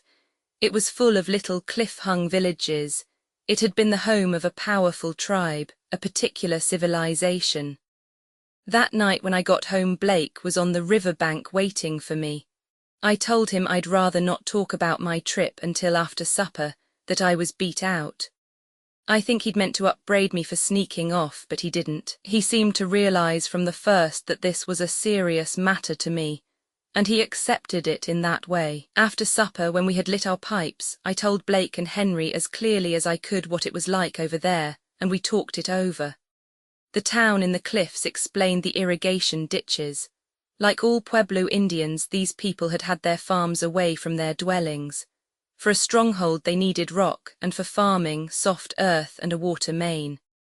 "And this proves," said Roddy, "that there must have been a trail into the mesa at the north end, and that they carried their harvest over by the ford. If this cow canyon was the only entrance, they could never have farmed down here." We agreed that he should go over on the first warm day and try to find a trail up to the Cliff City, as we already called it. We talked and speculated until after midnight. It was Christmas Eve, and Henry said it was but right we should do something out of the ordinary. But after we went to bed, tired as I was unable to sleep. I got up and dressed and put on my overcoat and slipped outside to get sight of the mesa. The wind had come up and was blowing the squall clouds across the sky. The moon was almost full, hanging directly over the mesa, which had never looked so solemn and silent to me before. I wondered how many Christmases had come and gone since that round tower was built. I had been to Acoma and the Hopi villages, but I'd never seen a tower like that one. It seemed to me to mark a difference. I felt that only a strong and aspiring people would have built it, and a people with a feeling for design. That cluster of buildings, in its arch, with the dizzy drop into empty air from its doorways and the wall of cliff above, was as clear in my mind as a picture. By closing my eyes I could see it against the dark, like a magic lantern slide. Blake got over the river before New Year's Day, but he didn't find any way of getting from the bottom of the Box Canyon up into the Cliff City. He felt sure that the inhabitants of that sky village had reached it by a trail from the top of the mesa down, not from the bottom of the canyon up. He explored the branch canyons a little, and found 4 other villages, smaller than the first, placed in similar arches. These arches we had often seen in other canyons. You can find them in the Grand Canyon and all along the Rio Grande. Whenever the surface rock is much harder than the rock beneath it, the softer stone begins to crack and crumble with weather just at the line where it meets the hard rim rock. It goes on crumbling and falling away, and in time this washout grows to be a spacious cavern. The Cliff City sat in an unusually large cavern. We afterward found that it was 360 feet long and 70 feet high in the center. The red tower was 50 feet in height. Blake and I began to make plans. Our engagement with the Sitwell Company terminated in May. When we turned our cattle over to the foreman, we would go into the mesa with what food and tools we could carry and try to find a trail down the north end, where we were sure there must once have been one. If we could find an easier way to get in and out of the mesa, we would devote the summer and our winter's wages to exploring it. From Tarpon, the nearest railroad, we could get supplies and tools and help if we needed it. We thought we could manage to do the work ourselves if old Henry would stay with us. We didn't want to make our discovery any more public than necessary. We were reluctant to expose those silent and beautiful places to vulgar curiosity. Finally, we outlined our plan to Henry, telling him we couldn't promise him regular wages. "We won't mention it," he said, waving his hand. "I'd ask nothing better than to share your fortunes. In me youth it was me ambition to go to Egypt and see the tombs of the pharaohs." "You may get a bad cold going over the river, Henry," Blake warned him. "It's bad crossing, makes you dizzy when you take to swimming, you have to keep your head." "I was never seasick in me life," he declared, "and at that I've helped in the cook's galley on the anchor line when she was fair standing on her head. You'll find me strong and active when I'm once broke into the work. I come of an enduring family, though to be sure I've abused me constitution somewhat. Henry liked to talk about his family, and the work they'd done, and the great age to which they lived, and the brandy puddings his mother made. 18 we was in all when we sat down at table. He would often say with his thin, apologetic smile, "Mother and father, and 10 living, and 4 dead, and 2 stillborn." Roddy and I used to strain our imagination trying to visualize such a family dinner party. Everything worked out well for us. The foreman showed so much interest in our plans that we told him everything. He insisted that we should stay on at the winter camp as long as we needed a home base, and use up whatever supplies were left. When he paid us off, he sold us our 2 horses at a very reasonable figure. Roman 4 Blake and I got over to the mesa together for the first time early in May. We carried with us all the food we could, and an axe and spade. It took us several days to find a trail leading from the bottom of the Box Canyon up to the cliff city. There were gaps in it. It was broken by ledges too steep for a man to climb. Lying beside one of these, we found an old dried cedar trunk with toe notches cut in it. That was a plain suggestion. We felled some trees and threw them up over the gaps in the path. Toward the end of the week, when our provisions were getting low, we made the last lap in our climb, and stepped upon the ledge that was the floor of the cliff city. In front of the cluster of buildings, there was an open space, like a courtyard. Along the outer edge of this yard ran a low stone wall. In some places the wall had fallen away from the weather, but the buildings themselves sat so far back under the rim rock that the rain had never beat on them. In thunderstorms, I've seen the water come down in sheets over the face of that cavern without a drop touching the village. The courtyard was not choked by vegetation, for there was no soil. It was bare rock with a few old, flat-topped cedars growing out of the cracks and a little pale grass. But everything seemed open and clean, and the stones, I remember, were warm to the touch, smooth and pleasant to feel. The outer walls of the houses were intact, except where sometimes an out-jutting corner had crumbled. They were made of dressed stones, plastered inside and out with daub, and were tinted in light colours, pink and pale yellow and tan. Here and there a cedar log in the ceiling had given way and let the second-story chamber down into the first. Except for that, there was little rubbish or disorder. As Blake remarked, wind and sun are good housekeepers. This village had never been sacked by an enemy, certainly. Inside the little rooms, water jars and bowls stood about unbroken, and yucca fibre mats were on the floors. We could give only a hurried look over the place, as our food was exhausted, and we had to get back over the river before dark. We went about softly, tried not to disturb anything, even the silence. Besides the tower, there seemed to be about 30 little separate dwellings. Behind the cluster of houses was a kind of back courtyard, running from end to end of the cavern, a long, low, twilit space that got gradually lower toward the back until the rim rock met the floor of the cavern, exactly like the sloping roof of an attic. There was perpetual twilight back there, cool, shadowy, very grateful after the blazing sun in the front courtyard. When we entered it, we heard a soft trickling sound, and we came upon a spring that welled out of the rock into a stone basin and then ran off through a cobble-lined gutter and dripped down the cliffs. I've never anywhere tasted water like it, as cold as ice and so pure. Long afterward, Father Dutchine came out to spend a week with us on the mesa. He always carried a small drinking glass with him, and he used to fill it at the spring and take it out into the sunlight. The water looked like liquid crystal, absolutely colourless, without the slight brownish or greenish tint that water nearly always has. It threw off the sunlight like a diamond. Beside this spring stood some of the most beautifully shaped water jars we ever found. I gave Mrs. St. Peter one of them, standing there just as if they'd been left yesterday. In the back court we found a great many things besides jars and bowls, a row of grinding stones and several clay ovens very much like those the Mexicans use today. There were charred bones and charcoal, and the roof was thick with soot all the way along. It was evidently a kind of common kitchen, where they roasted and baked and probably gossiped.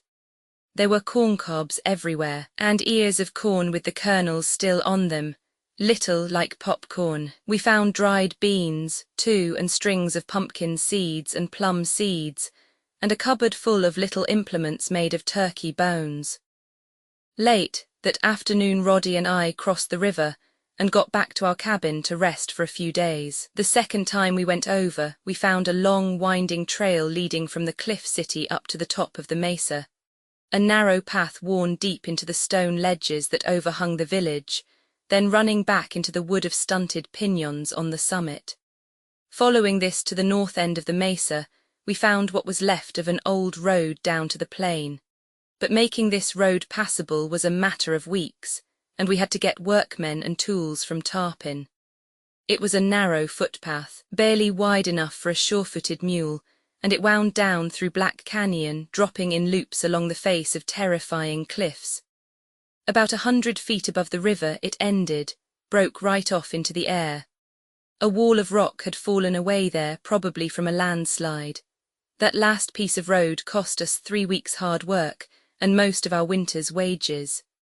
We kept the workmen on long enough to build us a tight log cabin on the mesa top, a little way back from the ledge that hung over the cliff city. While we were engaged in road building, we made a shortcut from our cabin down to the cliff city and Cow Canyon.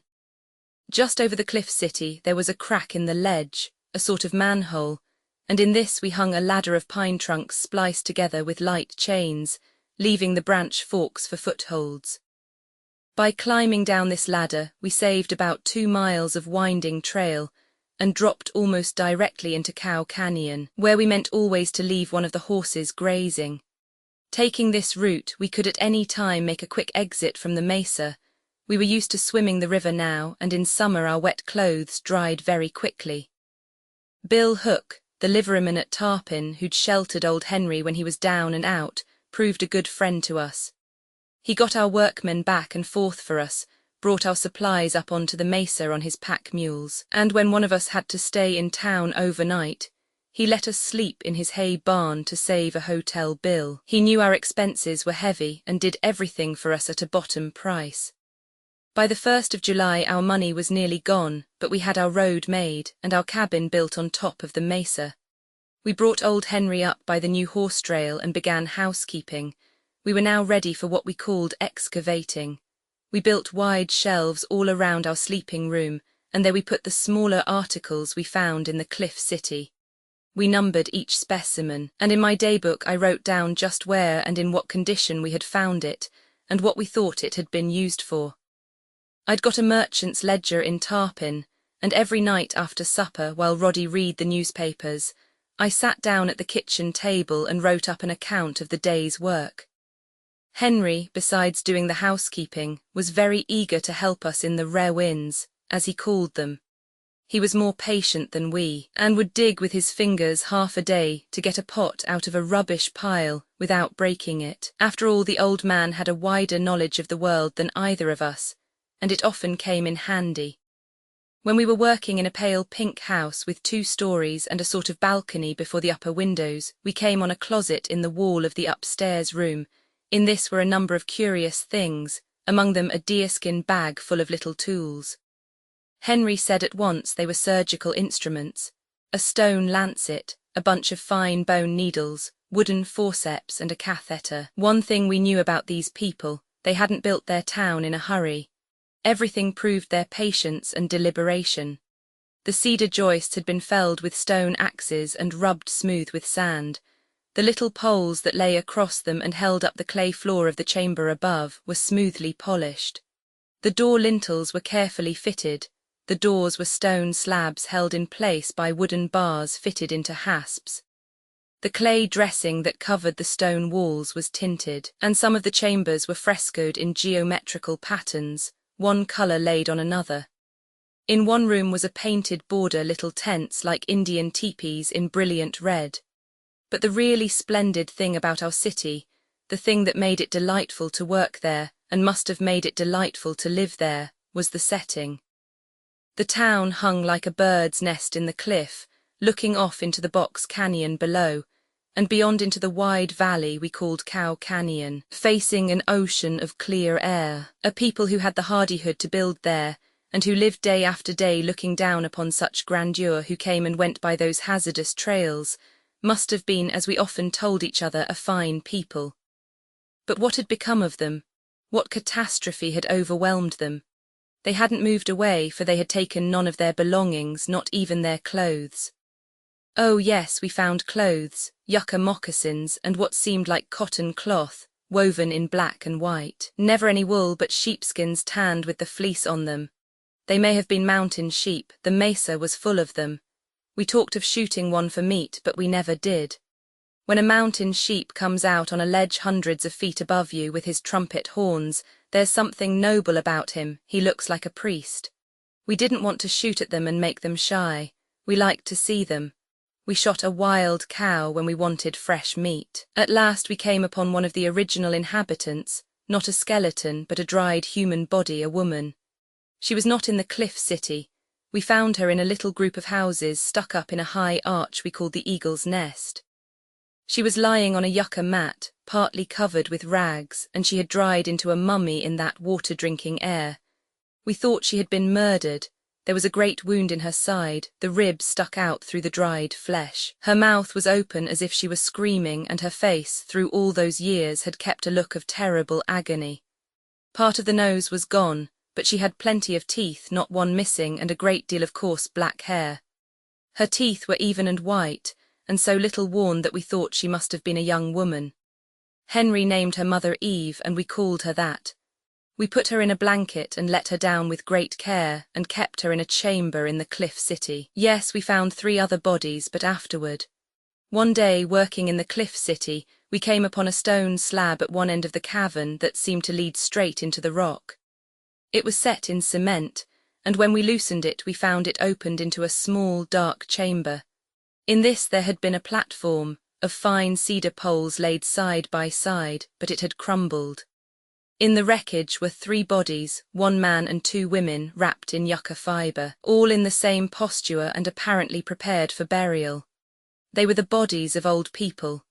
We believed they were among the aged who were left behind when the tribe went down to live on their farms in the summer season, that they had died in the absence of the villagers, and were put into this mortuary chamber to await the return of the tribe, when they would have their funeral rites. Probably these people burned their dead. Of course, an archaeologist could have told a great deal about that civilization from those bodies, but they never got to an archaeologist, at least not on this side of the world. the 1st of August came and everything was going well with us. We hadn't met with any bad luck, and though we had very little money left, there was Blake's untouched savings account in the bank at Pardee, and we had plenty of credit in Tarpin. The merchants there took an interest and were friendly, but the little new moon that looked so innocent brought us trouble.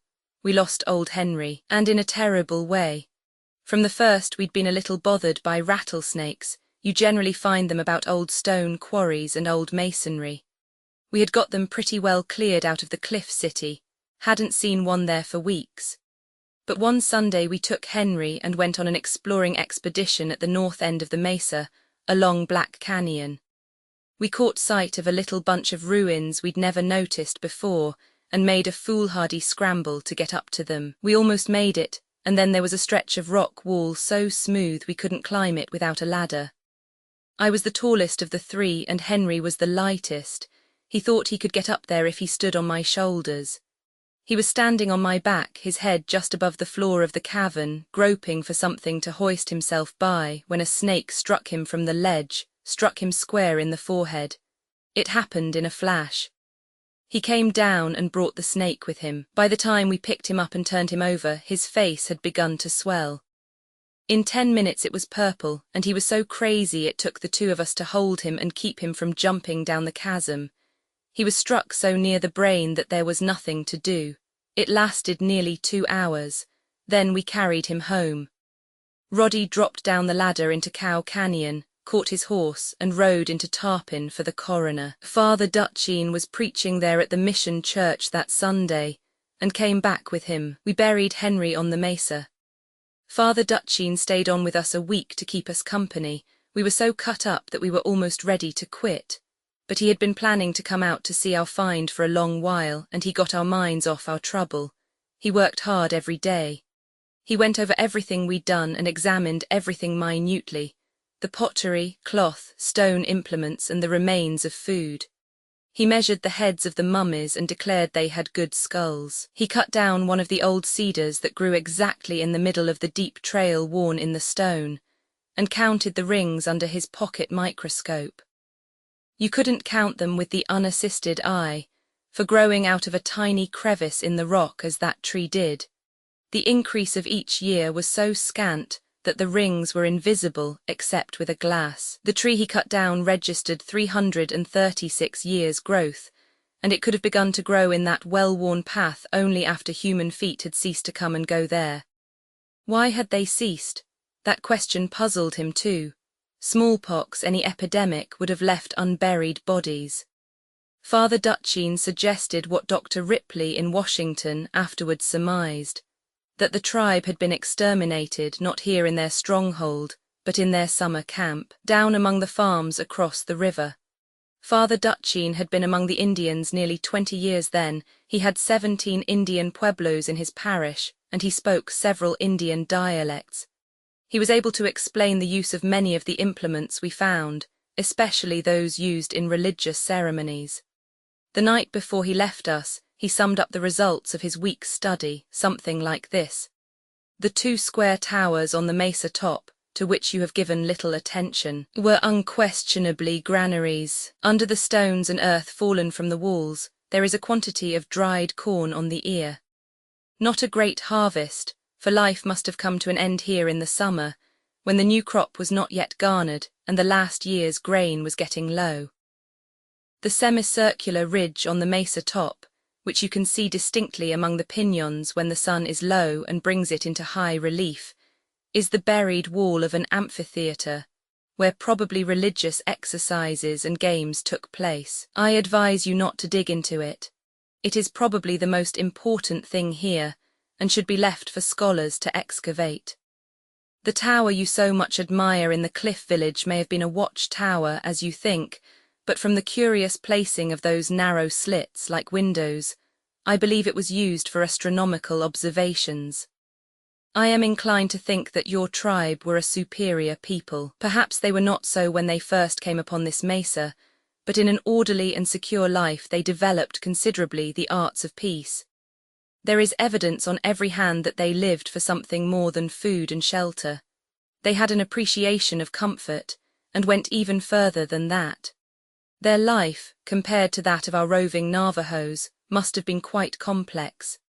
There is unquestionably a distinct feeling for design in what you call the Cliff City. Buildings are not grouped like that by pure accident, though convenience probably had much to do with it. Convenience often dictates very sound design. The workmanship on both the wood and stone of the dwellings is good. The shapes and decoration of the water jars and food bowls is better than in any of the existing pueblos I know, better even than the pottery made at Acoma. I have seen a collection of early pottery from the island of Crete. Many of the geometrical decorations on these jars are not only similar, but, if my memory is trustworthy, identical.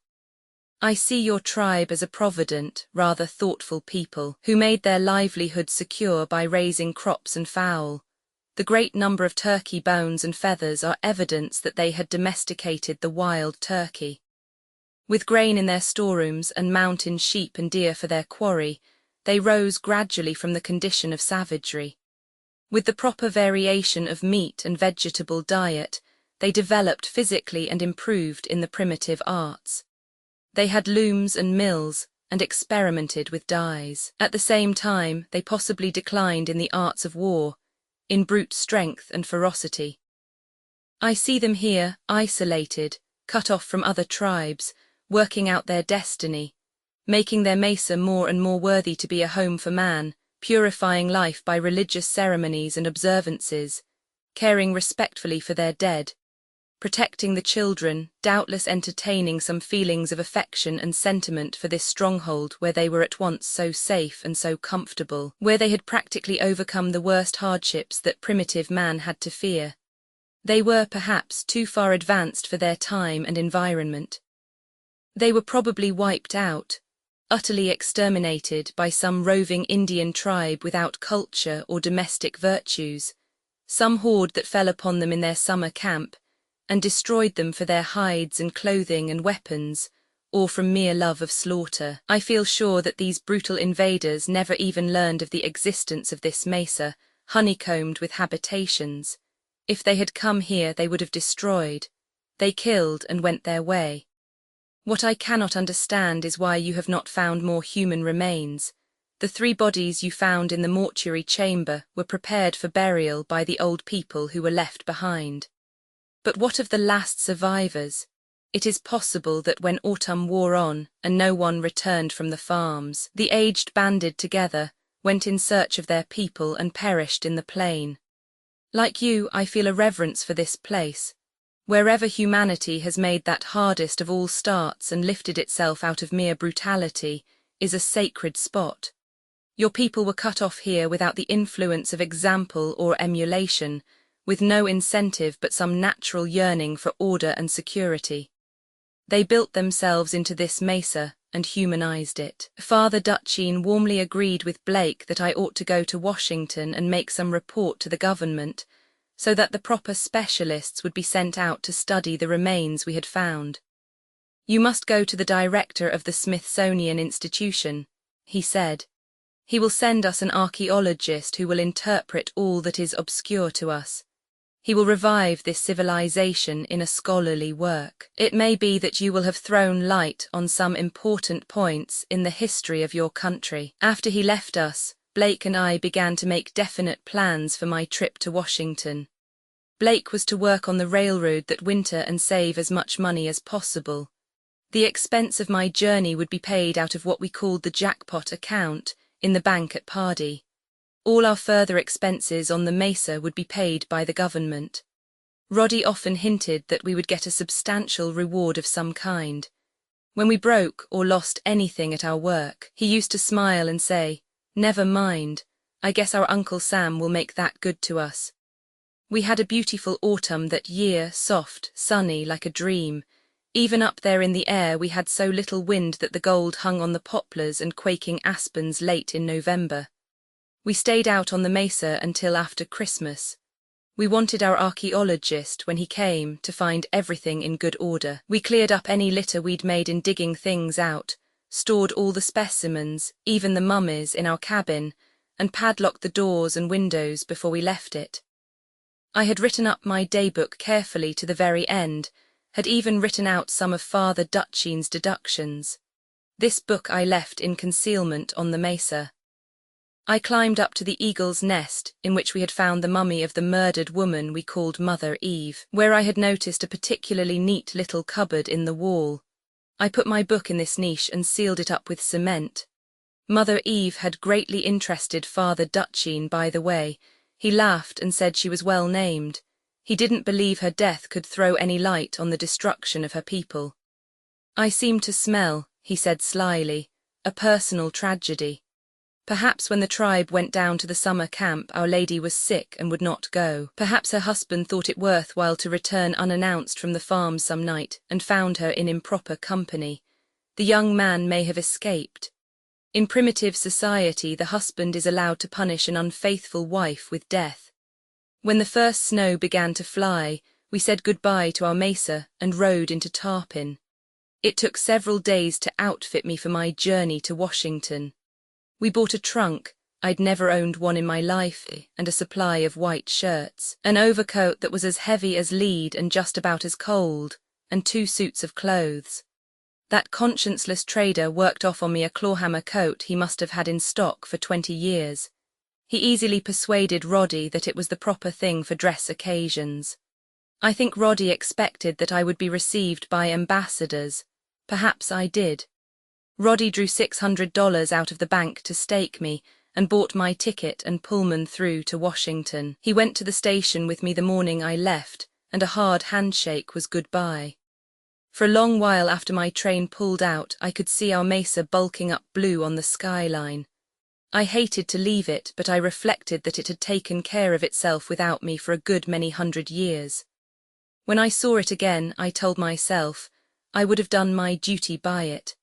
I would bring back with me men who would understand it, who would appreciate it and dig out all its secrets. I got off the train just behind the Capitol building, one cold, bright January morning. I stood for a long while watching the white dome against a flashing blue sky, with a very religious feeling. After I had walked about a little and seen the parks, so green though it was winter, and the Treasury building and the War and Navy, I decided to put off my business for a little and give myself a week to enjoy the city. That was the most sensible thing I did while I was there. For that week I was wonderfully happy. My sightseeing over, I got to work. First I went to see the representative from our district to ask for letters of introduction. He was cordial enough, but he gave me bad advice. He was very positive that I ought to report to the Indian Commission and gave me a letter to the commissioner. The commissioner was out of town, and I wasted 3 days waiting about his office, being questioned by clerks and secretaries. They were not very busy, and seemed to find me entertaining. I thought they were interested in my mission, and interest was what I wanted to arouse. I didn't know how influential these people might be. They talked as if they had great authority.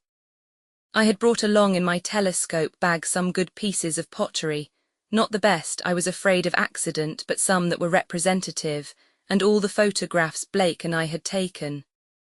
We had only a small Kodak, and these pictures didn't make much show, looked, indeed, like grubby little daub ruins such as one can find almost anywhere. They gave no idea of the beauty and vastness of the setting. The clerks at the Indian Commission seemed very curious about everything and made me talk a lot.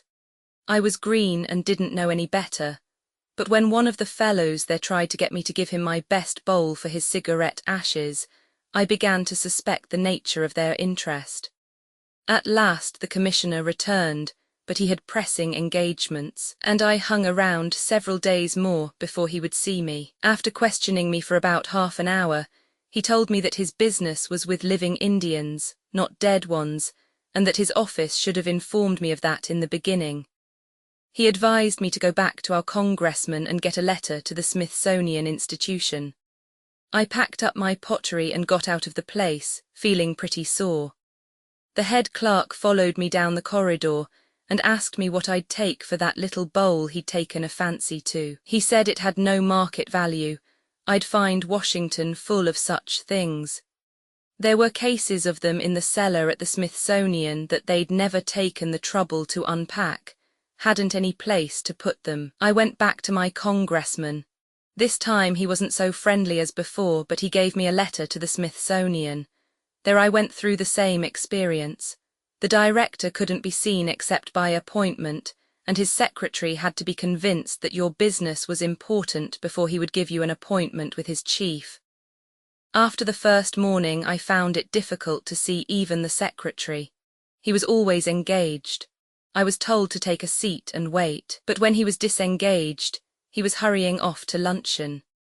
I would sit there all morning with a group of unfortunate people, girls who wanted to get typewriting to do, nice polite old men who wanted to be taken out on surveys and expeditions next summer.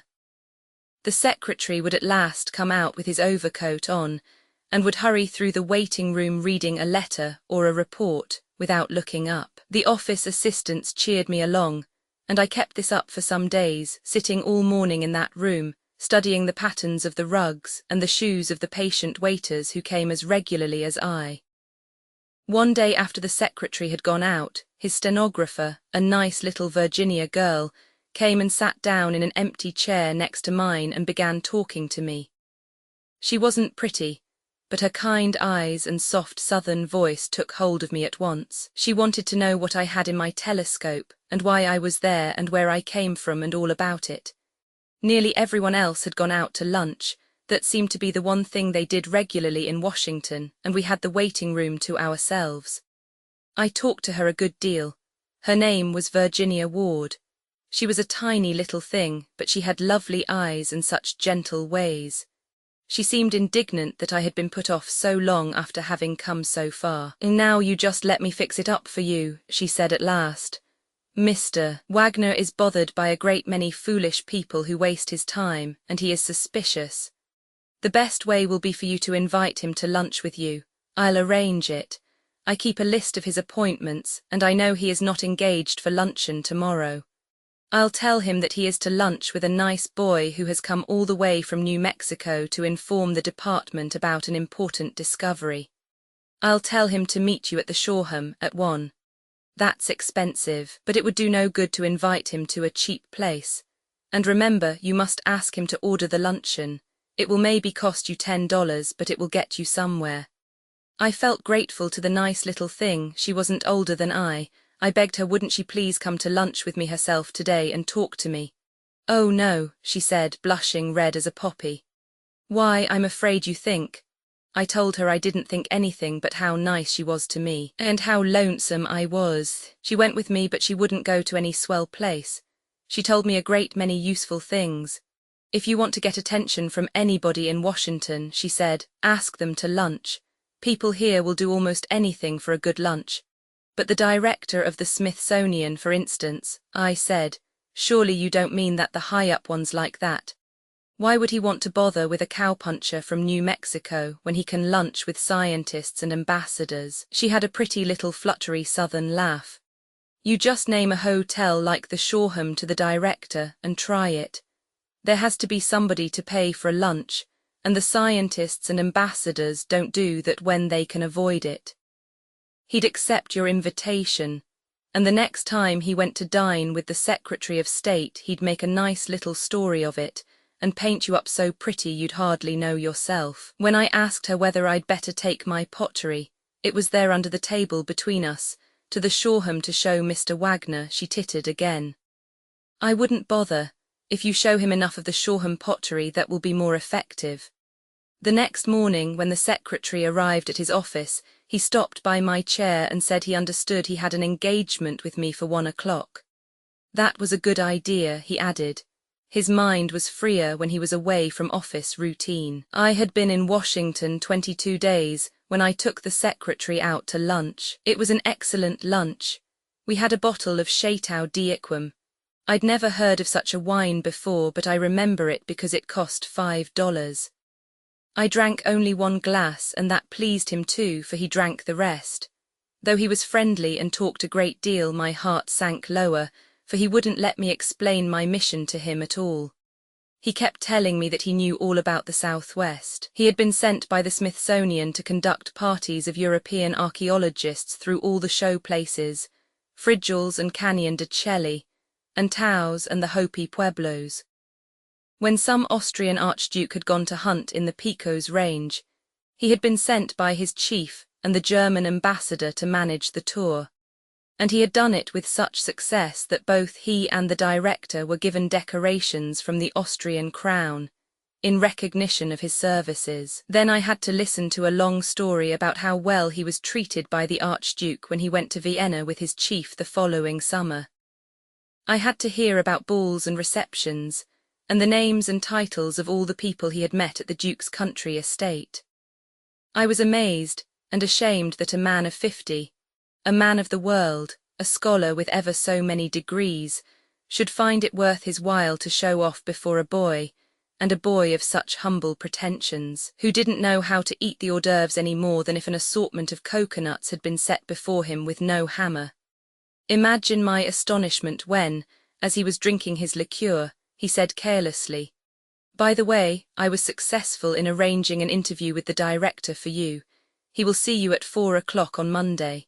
That was Thursday.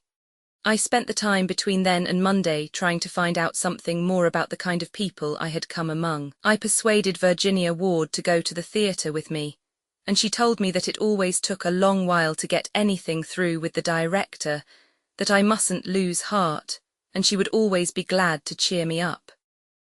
She lived with her mother, a widow lady, and they had me come to dinner and were very nice to me. All this time I was living with a young married couple who interested me very much, for they were unlike any people I had ever known.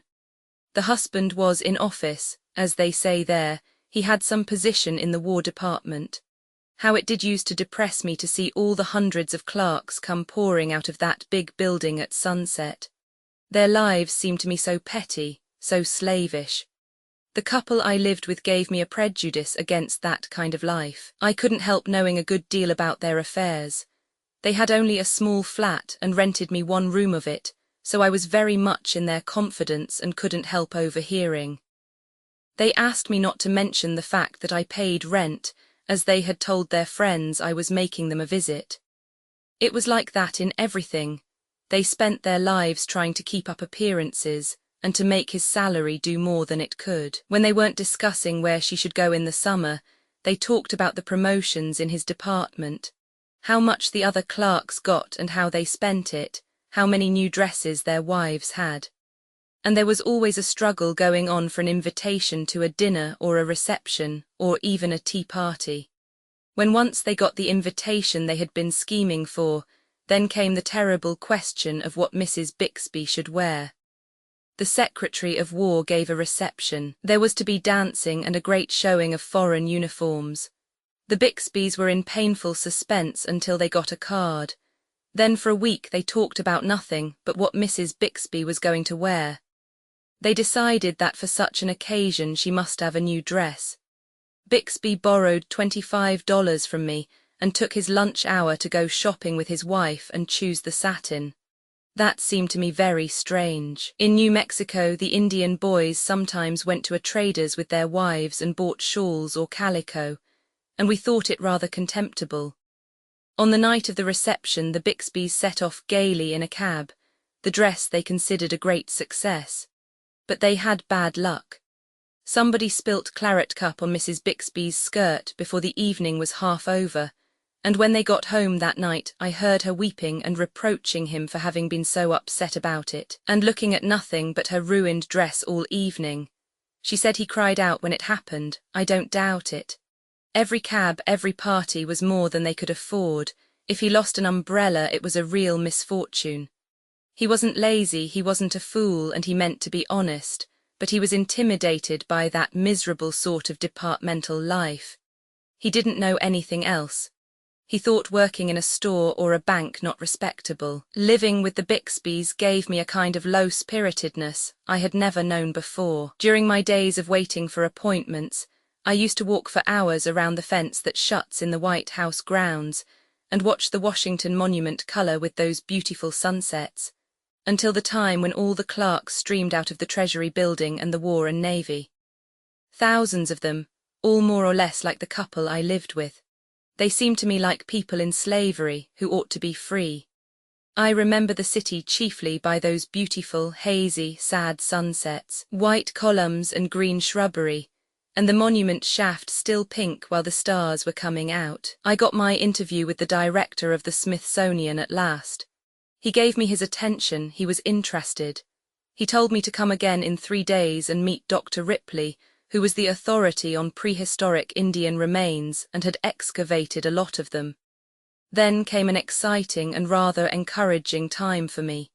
Dr. Ripley asked the right sort of questions and evidently knew his business. He said he'd like to take the first train down to my mesa, but it required money to excavate and he had none. There was a bill up before Congress for an appropriation. We'd have to wait. I must use my influence with my representative. He took my pottery to study it. I never got it back, by the way. There was a Dr. Fox, connected with the Smithsonian, who was also interested.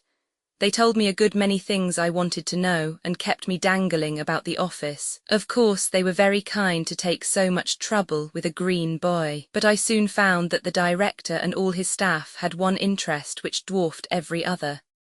There was to be an international exposition of some sort in Europe the following summer, and they were all pulling strings to get appointed on juries or sent to international congresses, appointments that would pay their expenses abroad and give them a salary in addition. There was, indeed, a bill before Congress for appropriations for the Smithsonian, but there was also a bill for exposition appropriations, and that was the one they were really pushing. They kept me hanging on through March and April, but in the end it came to nothing. Dr. Ripley told me he was sorry, but some Congress had allowed the Smithsonian wouldn't cover an expedition to the Southwest. Virginia Ward, who had been so kind to me, went out to lunch with me that day and admitted I had been let down. She was almost as much disappointed as I. She said the only thing Dr. Ripley really cared about was getting a free trip to Europe and acting on a jury, and maybe getting a decoration. And that's what the director wants too, she said. They don't care much about dead and gone Indians. What they do care about is going to Paris and getting another ribbon on their coats. The only other person besides Virginia who was genuinely concerned about my affair was a young Frenchman, a lieutenant attached to the French embassy, who came to the Smithsonian often on business connected with this same international exposition. He was nice and polite to Virginia, and she introduced him to me. We used to walk down along the Potomac together. He studied my photographs and asked me such intelligent questions about everything that it was a pleasure to talk to him. He had a fine attitude about it all. He was thoughtful, critical, and respectful. I feel sure he'd have gone back to New Mexico with me if he'd had the money. He was even poorer than I. I was utterly ashamed to go home to Roddy dead broke after all the money I'd spent and without a thing to show for it. I hung on in Washington through May, trying to get a job of some sort to at least earn my fare home. My letters to Blake had been pretty blue for some time back. If I'd been sensible, I'd have kept my troubles to myself. He was easily discouraged, and I knew that. At last I had to write him for money to go home. It was slow in coming, and I began to telegraph. I left Washington at last, wiser than I came. I had no plans. I wanted nothing but to get back to the Mesa and live a free life and breathe free air, and never again to see hundreds of little black-coated men pouring out of white buildings. Queer, how much more depressing they are than workmen coming out of a factory. I was terribly disappointed when I got off the train at Tarpon and Roddy wasn't at the station to meet me. It was late in the afternoon, almost dark, and I went straight to the livery stable to ask Bill Hook for news of Blake. Hook, you remember, had done all our hauling for us and had been a good friend. He gave me a glad hand and said Blake was out on the Mesa. I expect maybe he's had his feelings hurt here. He's been shy of this town lately. You see, Tom, folks weren't bothered none about that Mesa so long as you fellows were playing Robinson Crusoe out there, digging up curios. But when it leaked out that Blake had got a lot of money for your stuff, then they begun to feel jealous, said them ruins didn't belong to Blake any more than to anybody else. It'll blow over in time. People are always like that when money changes hands, but right now there's a good deal of bad feeling. I told him I didn't know what he was talking about. You mean you ain't heard about the German fetchdig? Well, Rodney's got some surprise waiting for you. Why, he's had the damnedest luck. He's cleaned up a neat little pile on your stuff. I begged him to tell me what stuff he meant. Why, your curios. This German fetchdig come along, he'd been buying up a lot of Indian things out here, and he bought your whole outfit and paid $4,000 down for it. The transaction made quite a stir here in Tarpon. I'm not kicking. I made a good thing out of it. My mules were busy 3 weeks packing the stuff out of there on their backs, and I held the Dutchman up for a fancy price.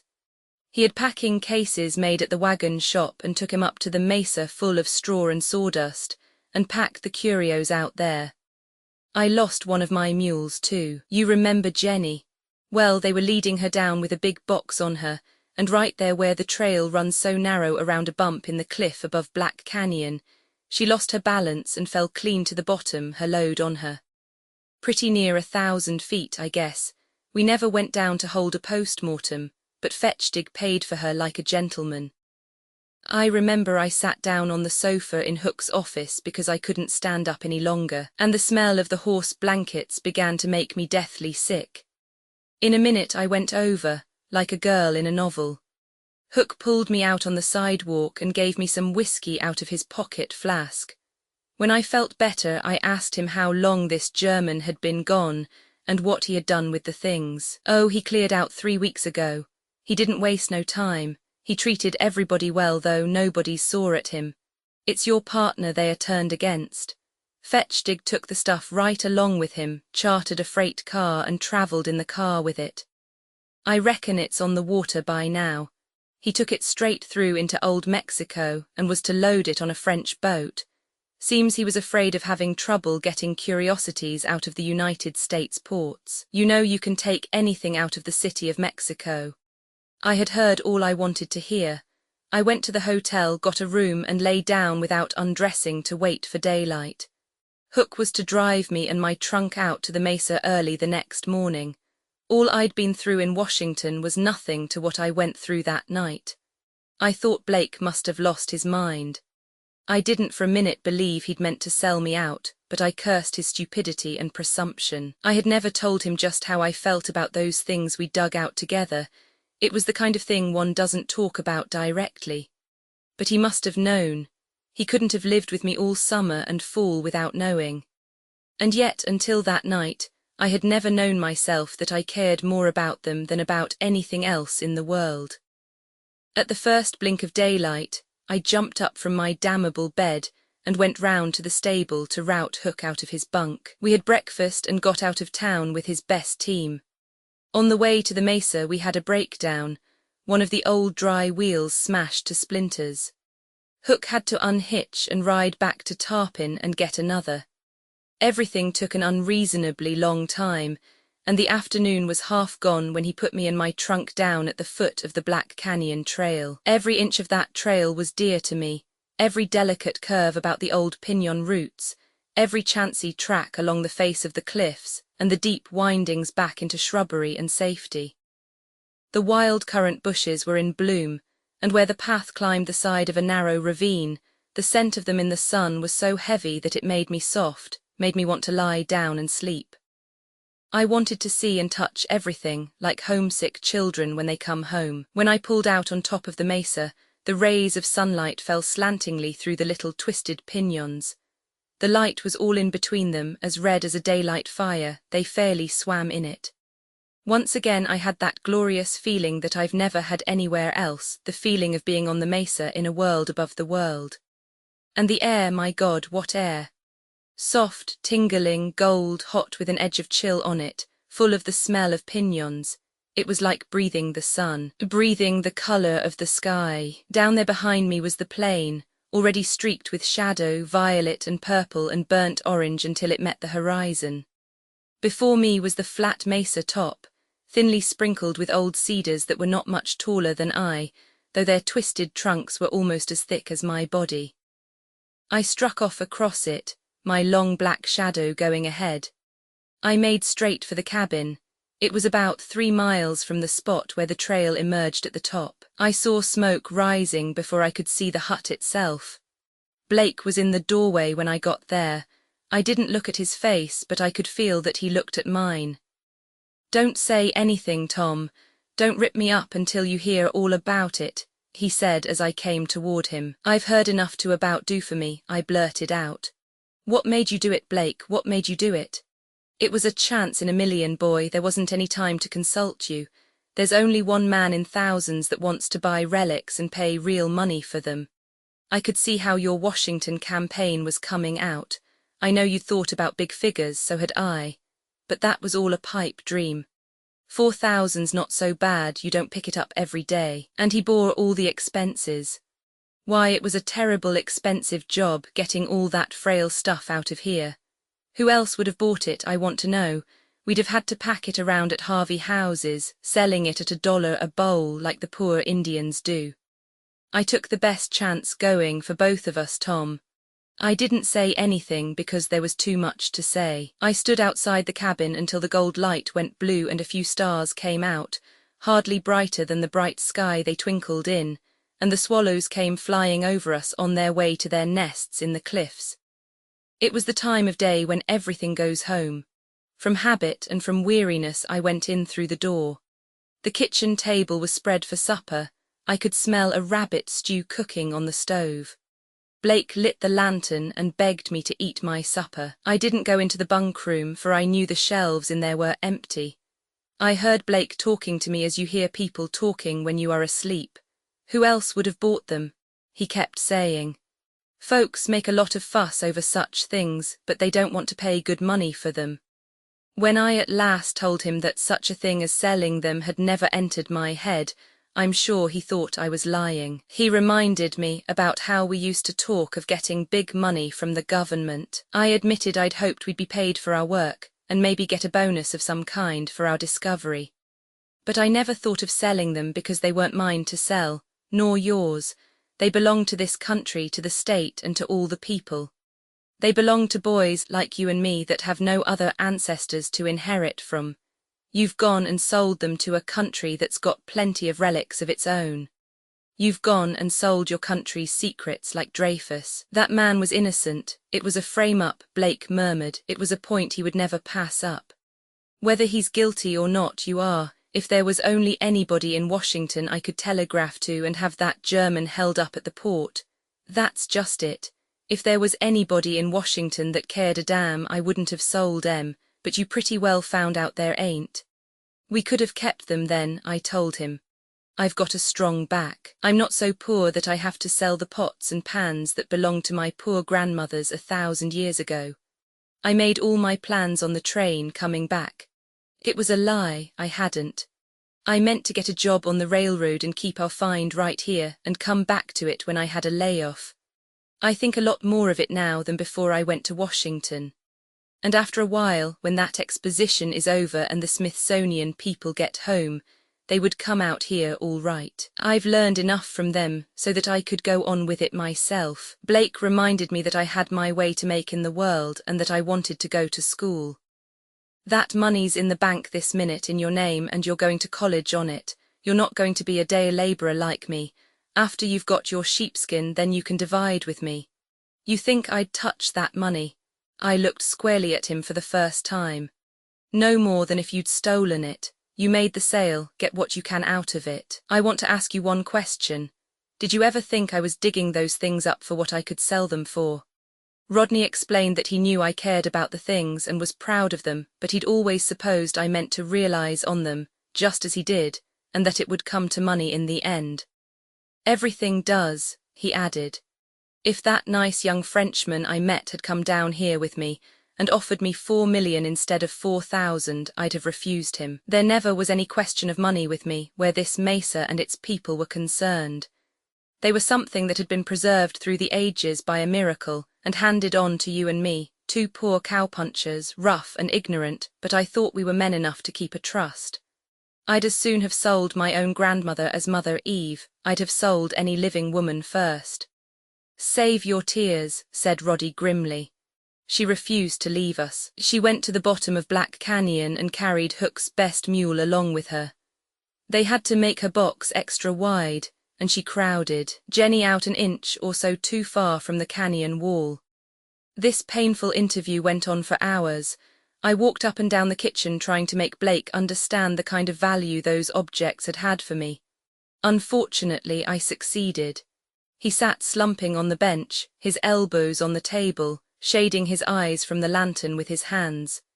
There's no need to keep this up, he said at last. You're a way out of my depth, but I think I get you. You might have given me some of this 4th of July talk a little earlier in the game.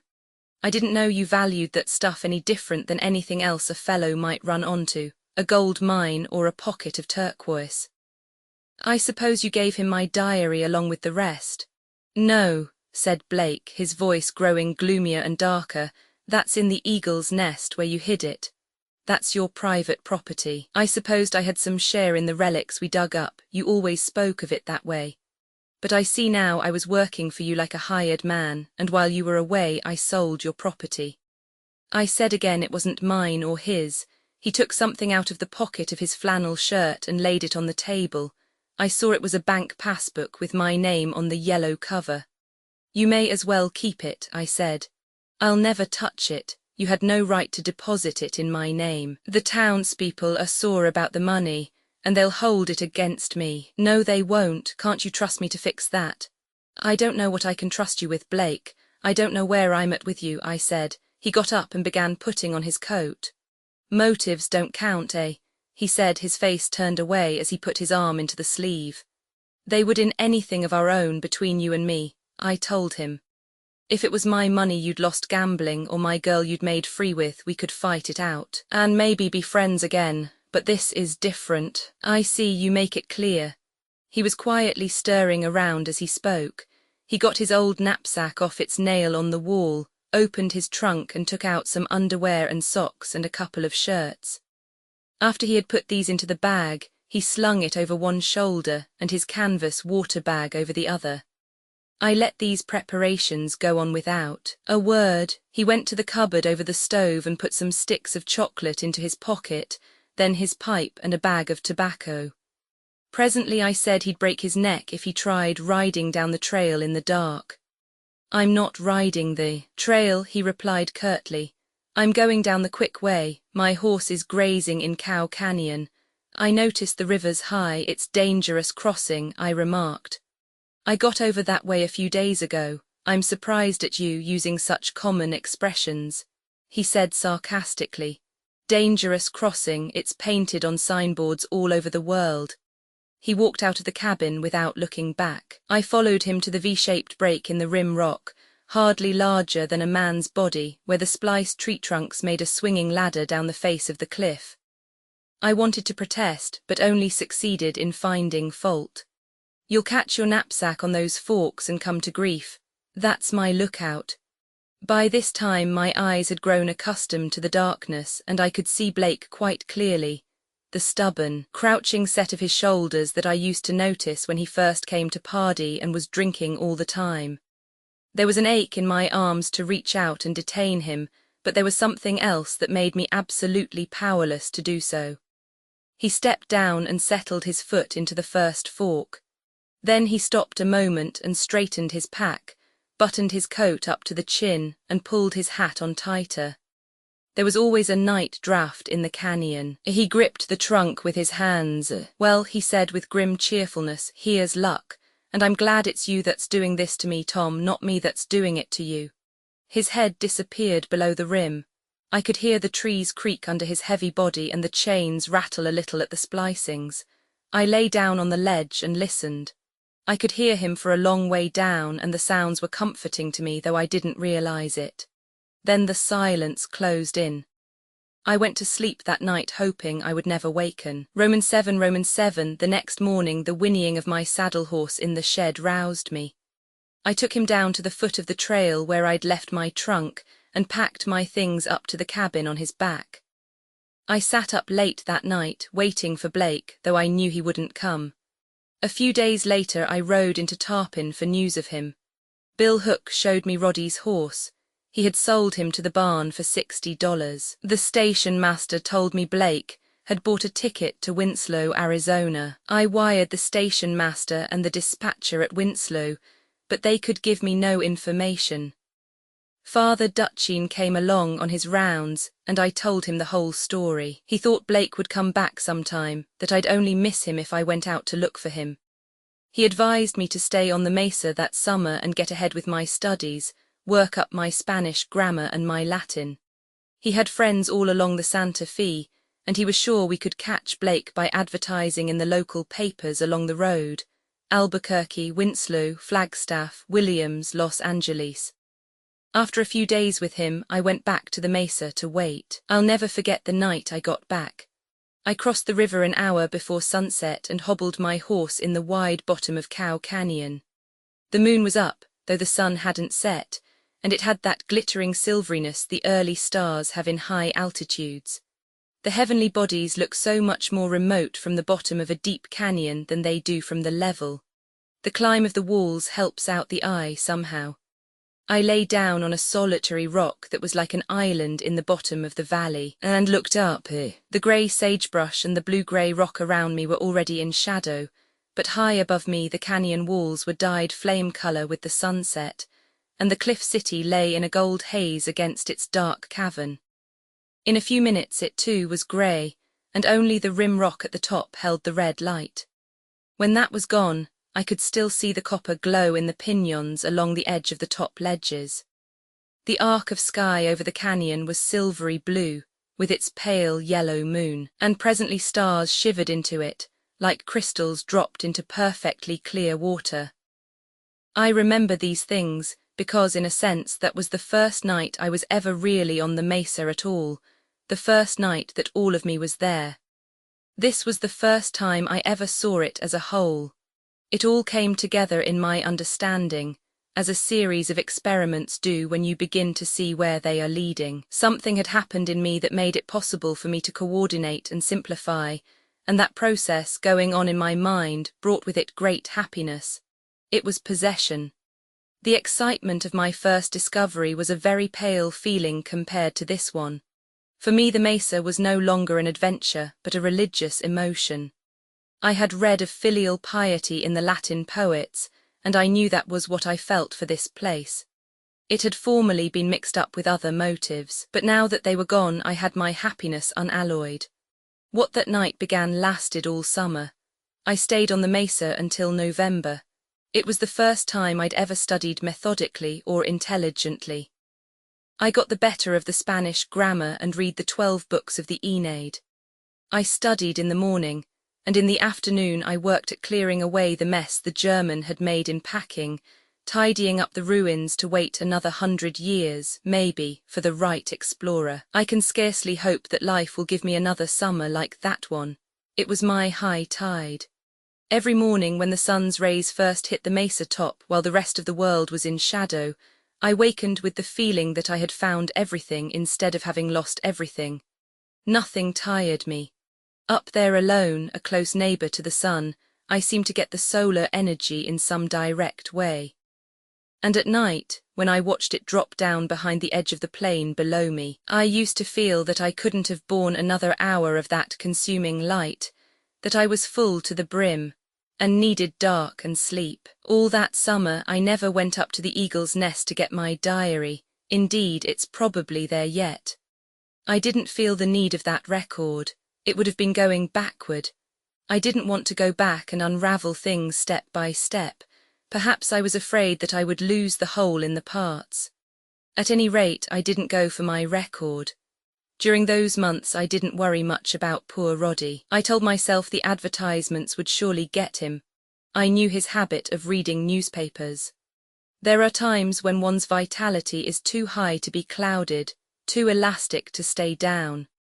Hurrying from my cabin in the morning to the spot in the cliff city where I studied under a cedar, I used to be frightened at my own heartlessness.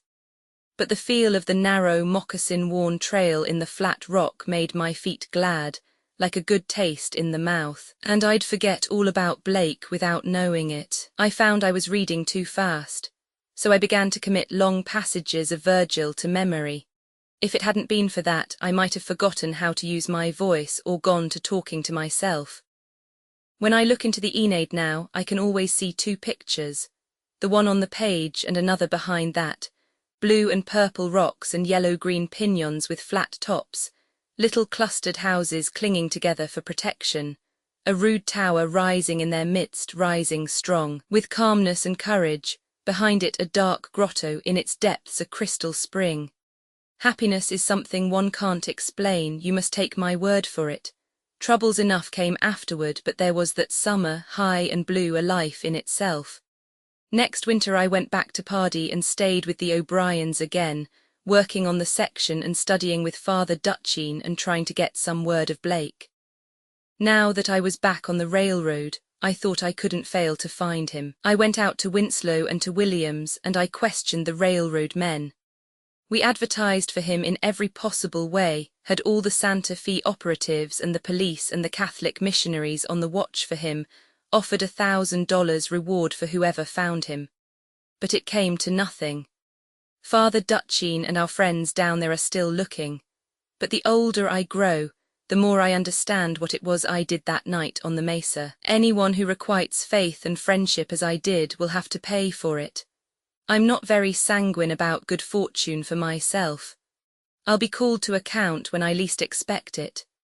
In the spring, just a year after I quarrelled with Roddy, I landed here and walked into your garden, and the rest you know. It's Chapter 4. Chapter 5. Book Roman 3. The Professor I all the most important things in his life, St. Peter sometimes reflected, had been determined by chance. His education in France had been an accident. His married life had been happy largely through a circumstance with which neither he nor his wife had anything to do.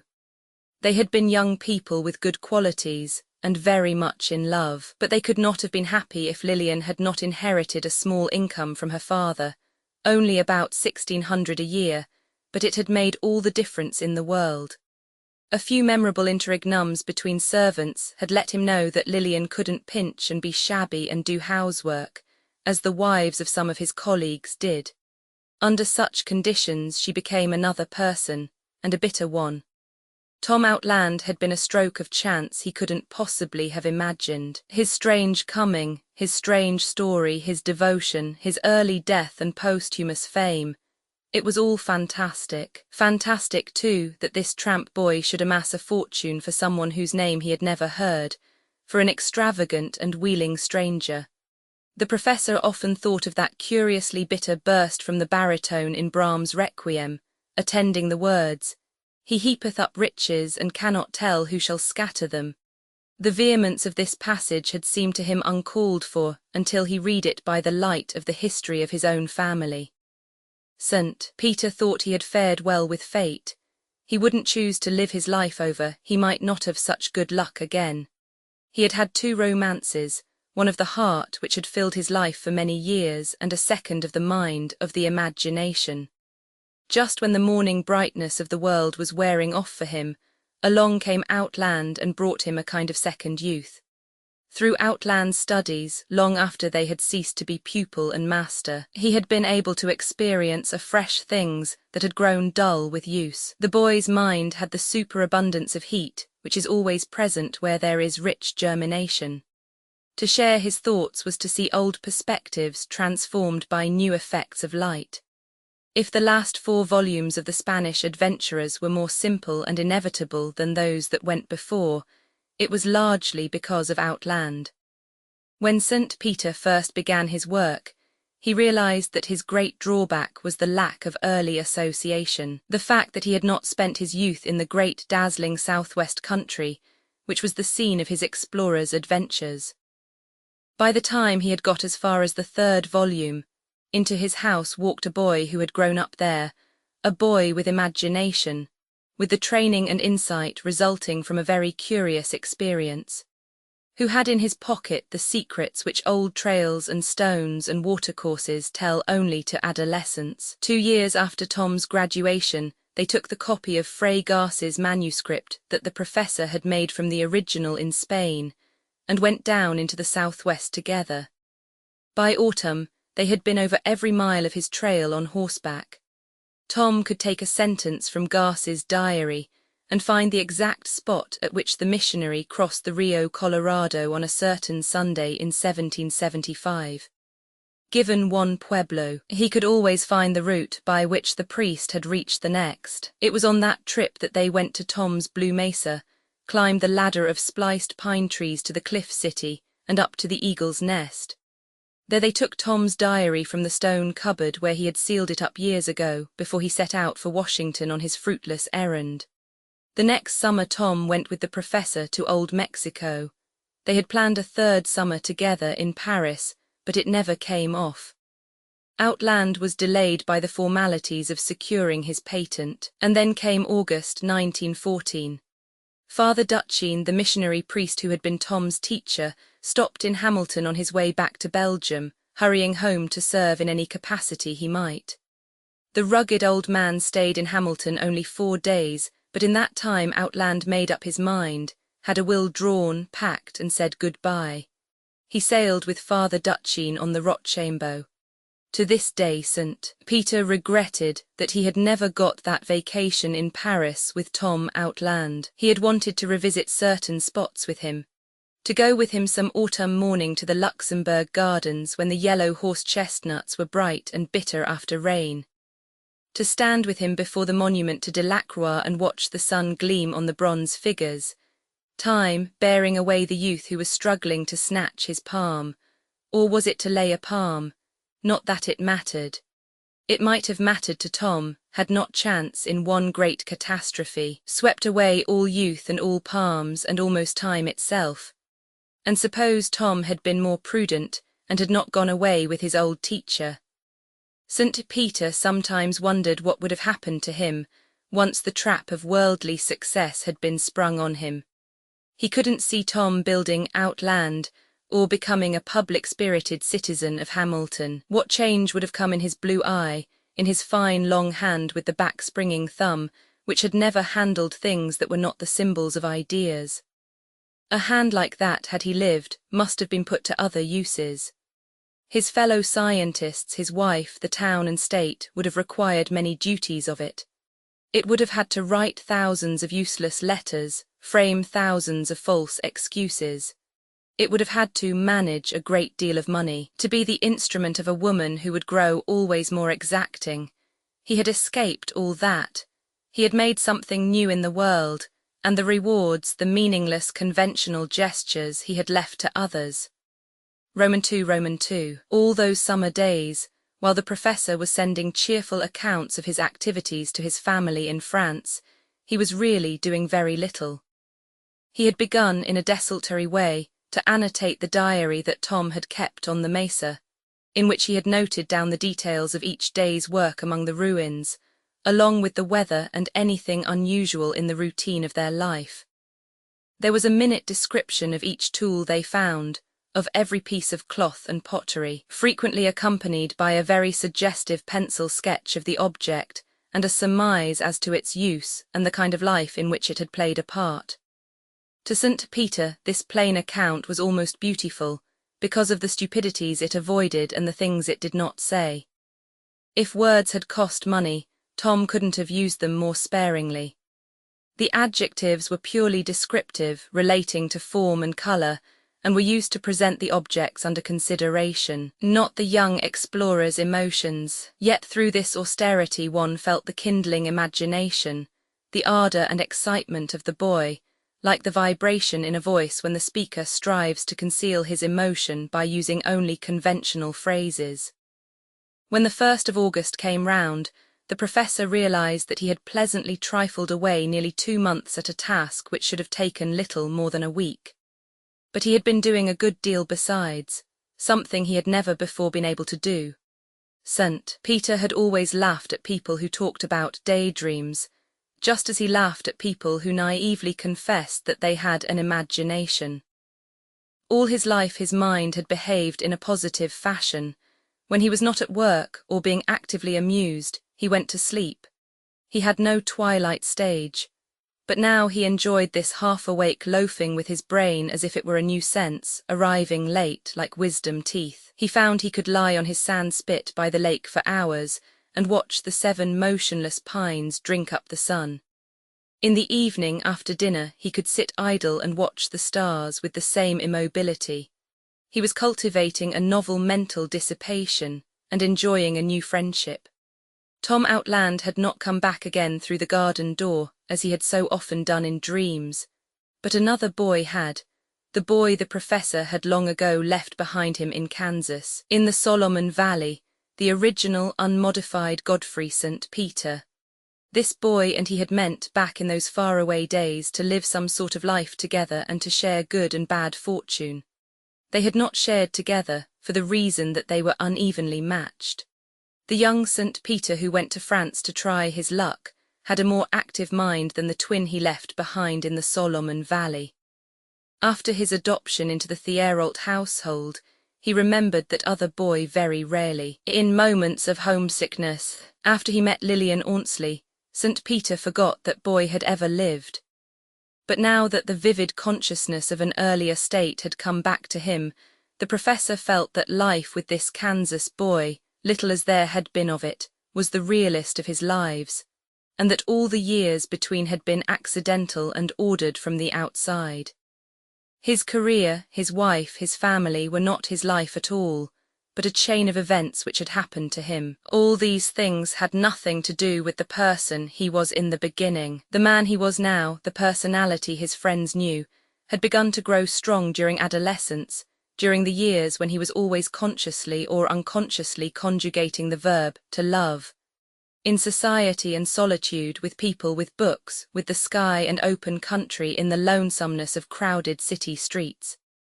When he met Lillian, it reached its maturity. From that time to this, existence had been a catching at handholds. One thing led to another, and one development brought on another, and the design of his life had been the work of this secondary social man, the lover.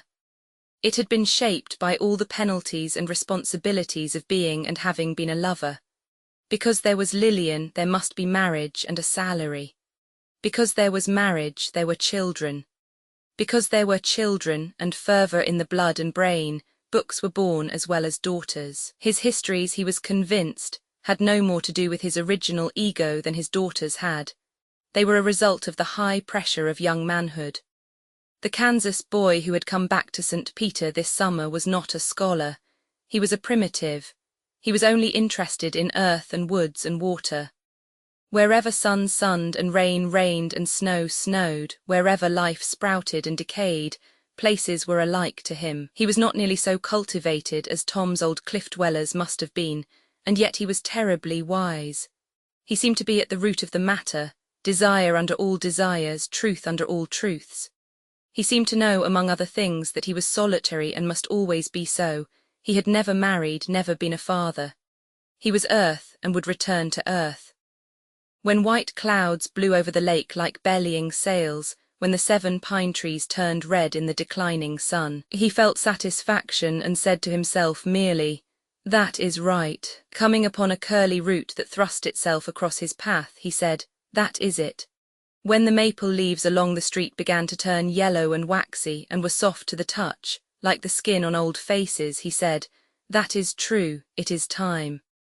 All these recognitions gave him a kind of sad pleasure. When he was not dumbly, deeply recognizing, he was bringing up out of himself long-forgotten, unimportant memories of his early childhood, of his mother, his father, his grandfather. His grandfather, old Napoleon Godfrey, used to go about lost in profound, continuous meditation, sometimes chuckling to himself.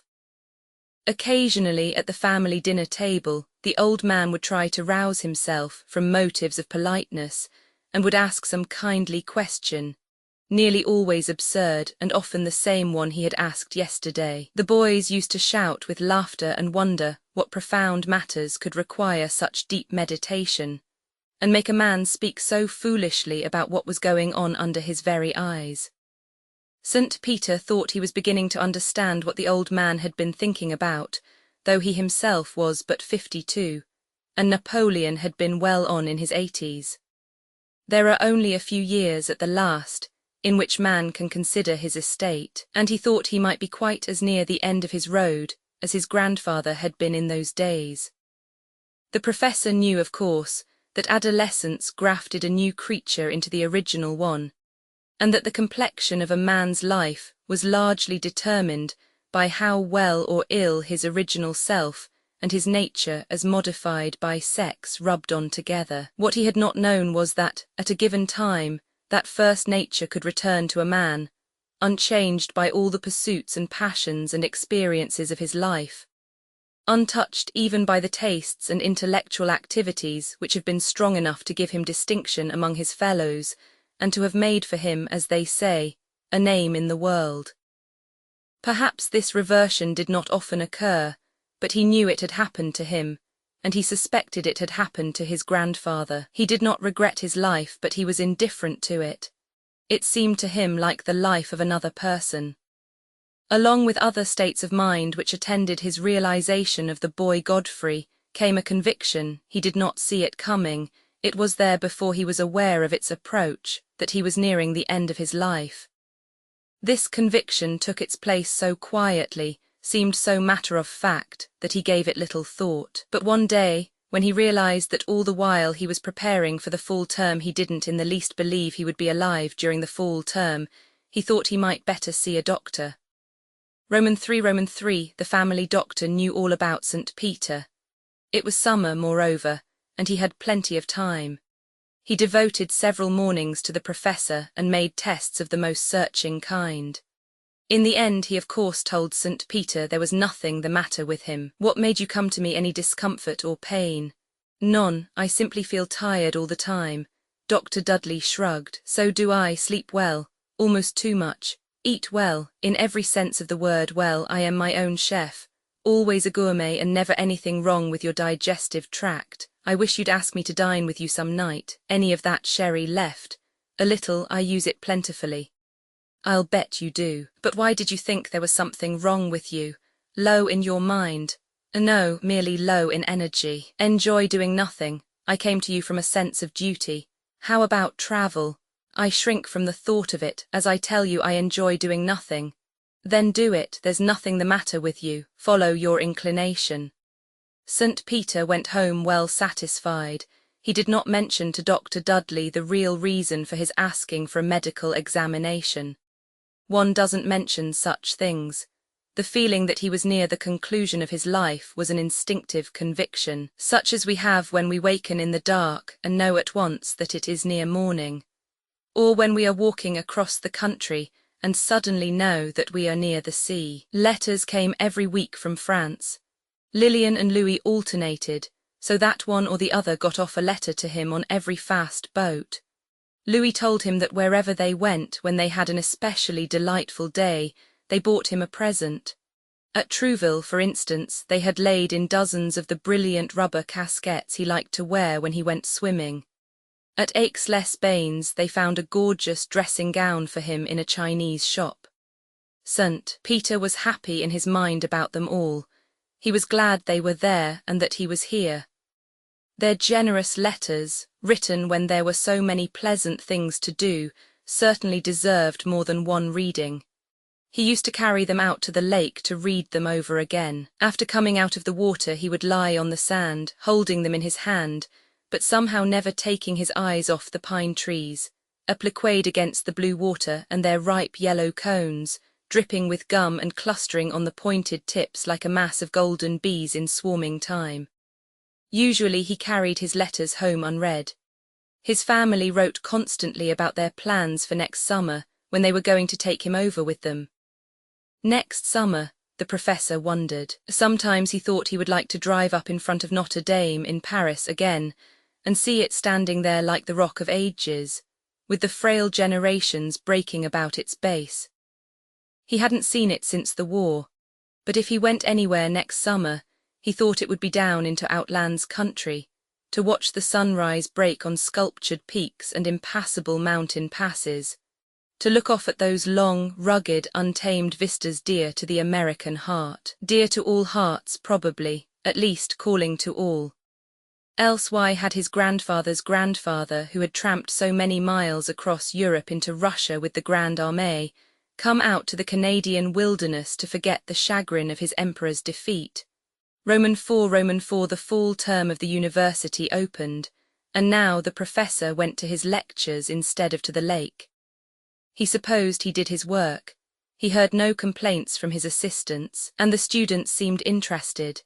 He found, however, that he wasn't willing to take the trouble to learn the names of several hundred new students.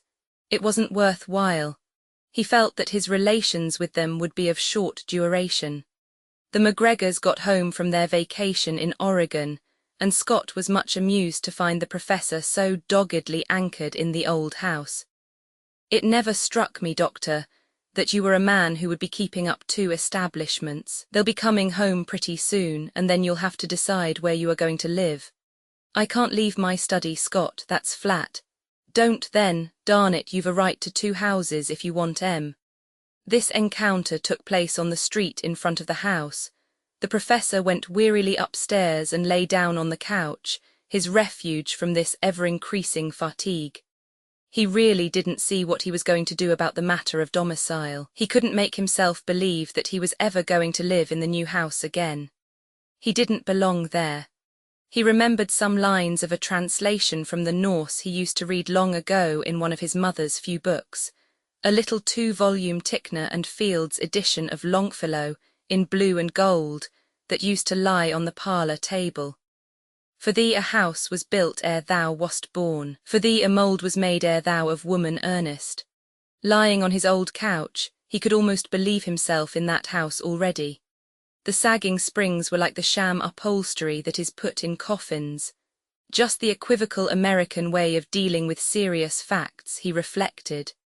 Why pretend that it is possible to soften that last hard bed?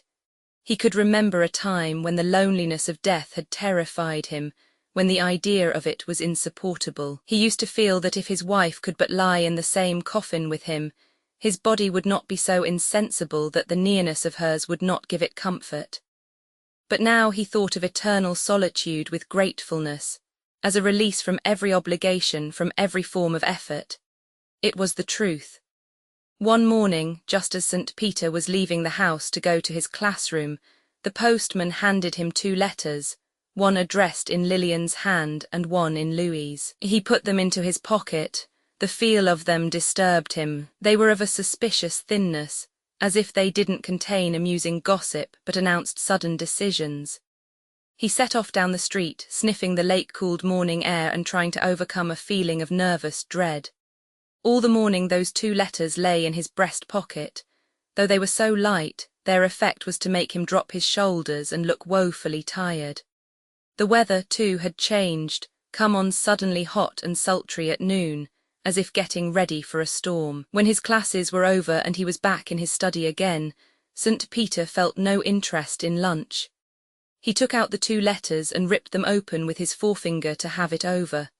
Yes, all plans were changed, and by the happiest of expectations.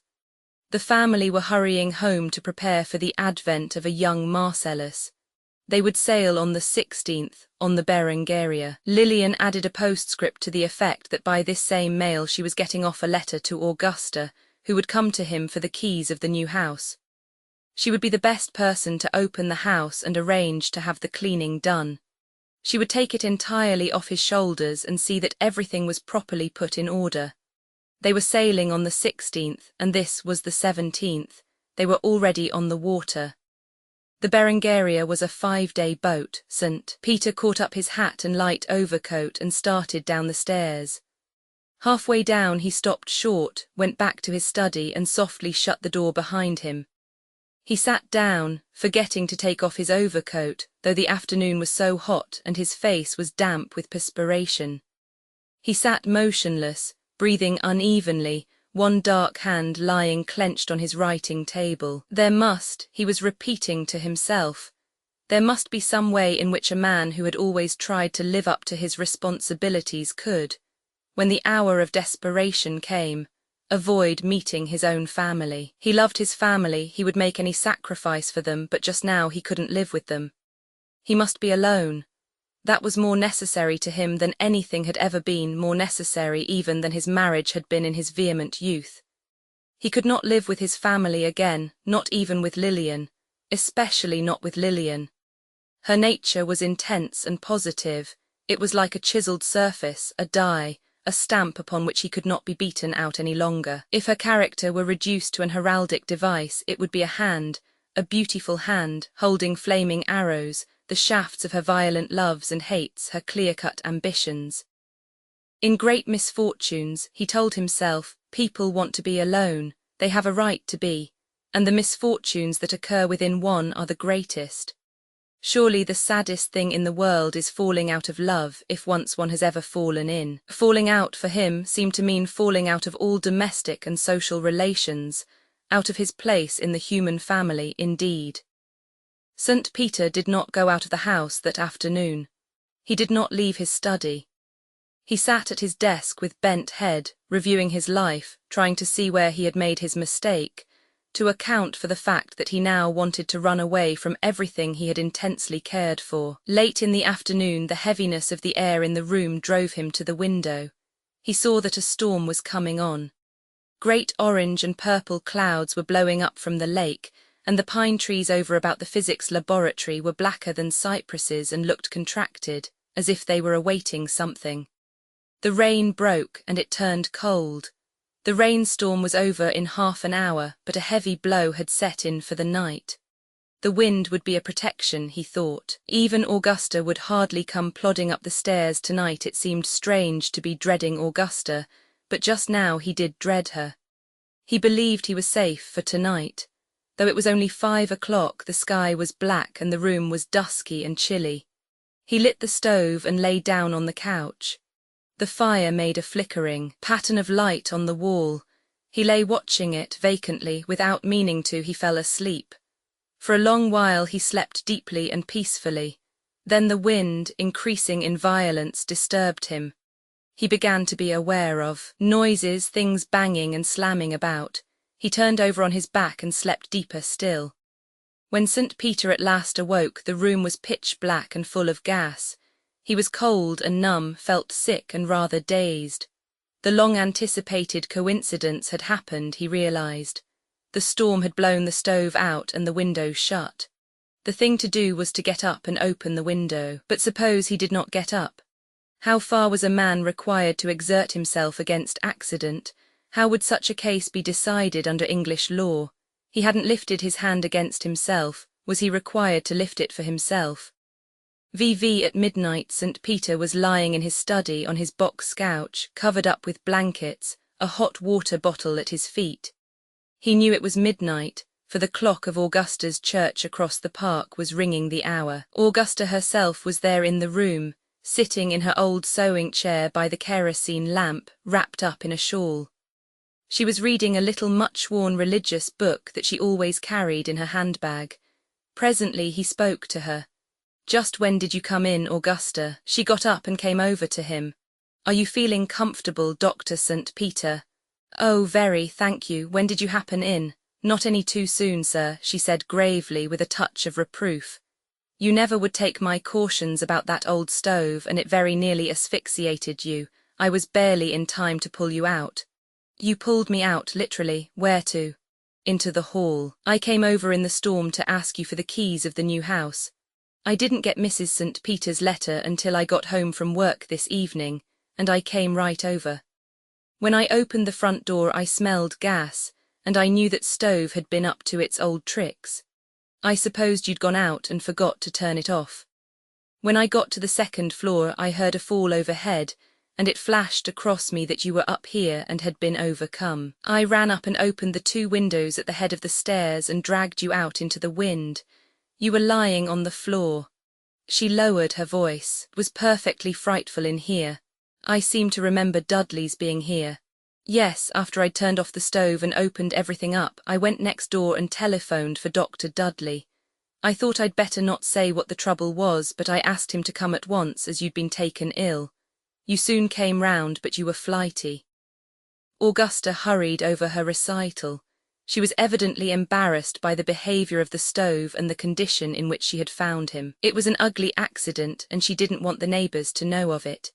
"You must have great presence of mind, Augusta, and a strong arm as well. You say you found me on the floor. I thought I was lying here on the couch. I remember waking up and smelling gas.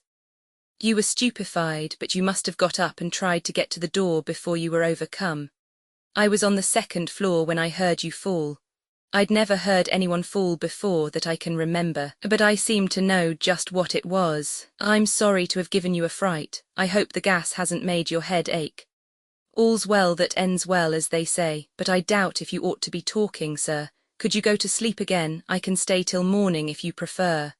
"I'd be greatly obliged if you would stay the night with me, Augusta. It would be a comfort. I seem to feel rather lonely for the first time in months." "That's because your family are coming home." "Very well, sir. You do a good deal of this sort of thing, watching and sitting up with people, don't you?" "Well, when I happen to be sewing in a house where there's sickness, I am sometimes called upon." Augusta sat down by the table and again took up her little religious book. St. Peter, with half-closed eyes, lay watching her, regarding in her humankind, as if after a definite absence from the world of men and women. If he had thought of Augusta sooner, he would have got up from the couch sooner. Her image would have at once suggested the proper action. Augusta, he reflected, had always been a corrective, a remedial influence. When she sewed for them, she breakfasted at the house. That was part of the arrangement. She came early, often directly from church, and had her breakfast with the professor before the rest of the family were up. Very often she gave him some wise observation or discreet comment to begin the day with. She wasn't at all afraid to say things that were heavily, drearily true, and though he used to wince under them, he hurried off with the feeling that they were good for him, that he didn't have to hear such sayings half often enough. Augusta was like the taste of bitter herbs. She was the bloomless side of life that he had always run away from, yet when he had to face it, he found that it wasn't altogether repugnant. Sometimes she used to telephone Mrs. St. Peter that she would be a day late, because there had been a death in the family where she was sewing just then, and she was needed. When she met him at the table the next morning, she would look just a little more grave than usual. While she ate a generous breakfast, she would reply to his polite questions about the illness or funeral with befitting solemnity, and then go readily to another topic, not holding the dolorous note. He used to say that he didn't mind hearing Augusta announce these deaths which seemed to happen so frequently along her way, because her manner of speaking about it made death seem less uncomfortable. She hadn't any of the sentimentality that comes from a fear of dying. She talked about death as she spoke of a hard winter or a rainy March or any of the sadnesses of nature. It occurred to St. Peter, as he lay warm and relaxed but undesirous of sleep, that he would rather have Augusta with him just now than anyone he could think of. Seasoned and sound, and on the solid earth she surely was, and, for all her matter-of-factness and hard-handedness, kind and loyal. He even felt a sense of obligation toward her, instinctive, escaping definition, but real. And when you admitted that a thing was real, that was enough, now. He didn't, on being quite honest with himself, feel any obligations toward his family. Lillian had had the best years of his life, nearly 30, and joyful years they had been. Nothing could ever change that. But they were gone. His daughters had outgrown any great need of him. In certain wayward moods Kitty would always come to him. But Rosamond, on that shopping expedition in Chicago, had shown him how painful the paternal relation could be. There was still Augusta, however, a world full of Augustas with whom one was outward bound. All the afternoon he had sat there at the table where now Augusta was reading, thinking over his life, trying to see where he had made his mistake.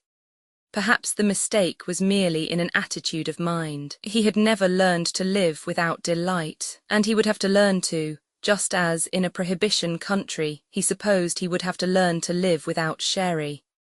Theoretically, he knew that life is possible, maybe even pleasant, without joy, without passionate griefs. But it had never occurred to him that he might have to live like that. Though he had been low-spirited all summer, he told the truth when he told Dr. Dudley that he had not been melancholy. He had no more thought of suicide than he had thought of embezzling.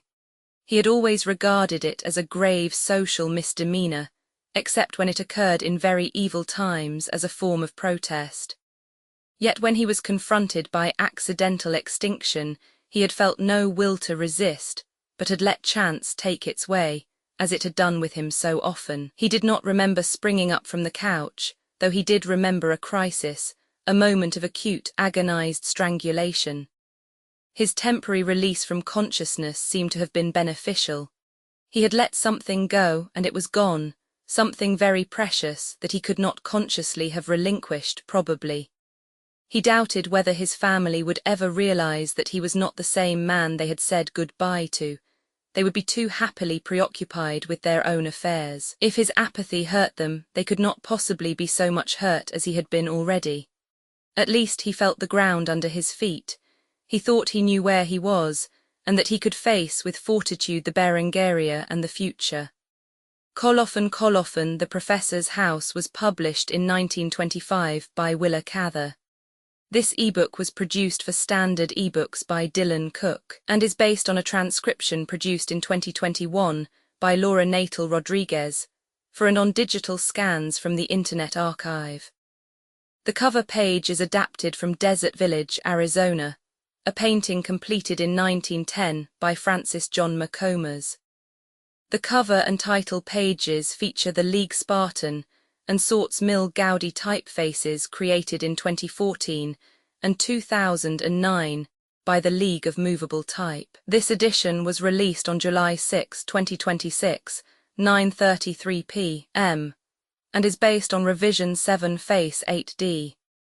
The first edition of this ebook was released on June 19, 2026, 6:51 p.m. You can check for updates to this ebook, view its revision history, or download it for different e-reading systems at Standard Books.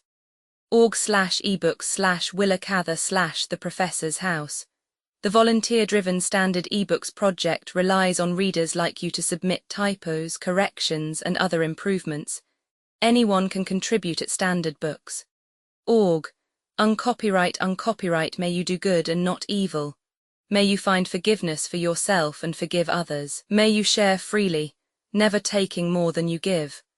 Copyright pages exist to tell you that you can't do something.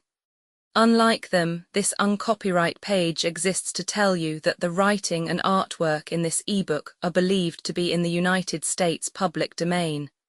That is, they are believed to be free of copyright restrictions in the United States. The United States public domain represents our collective cultural heritage, and items in it are free for anyone in the United States to do almost anything at all with, without having to get permission. Copyright laws are different all over the world, and the source text or artwork in this ebook may still be copyrighted in other countries.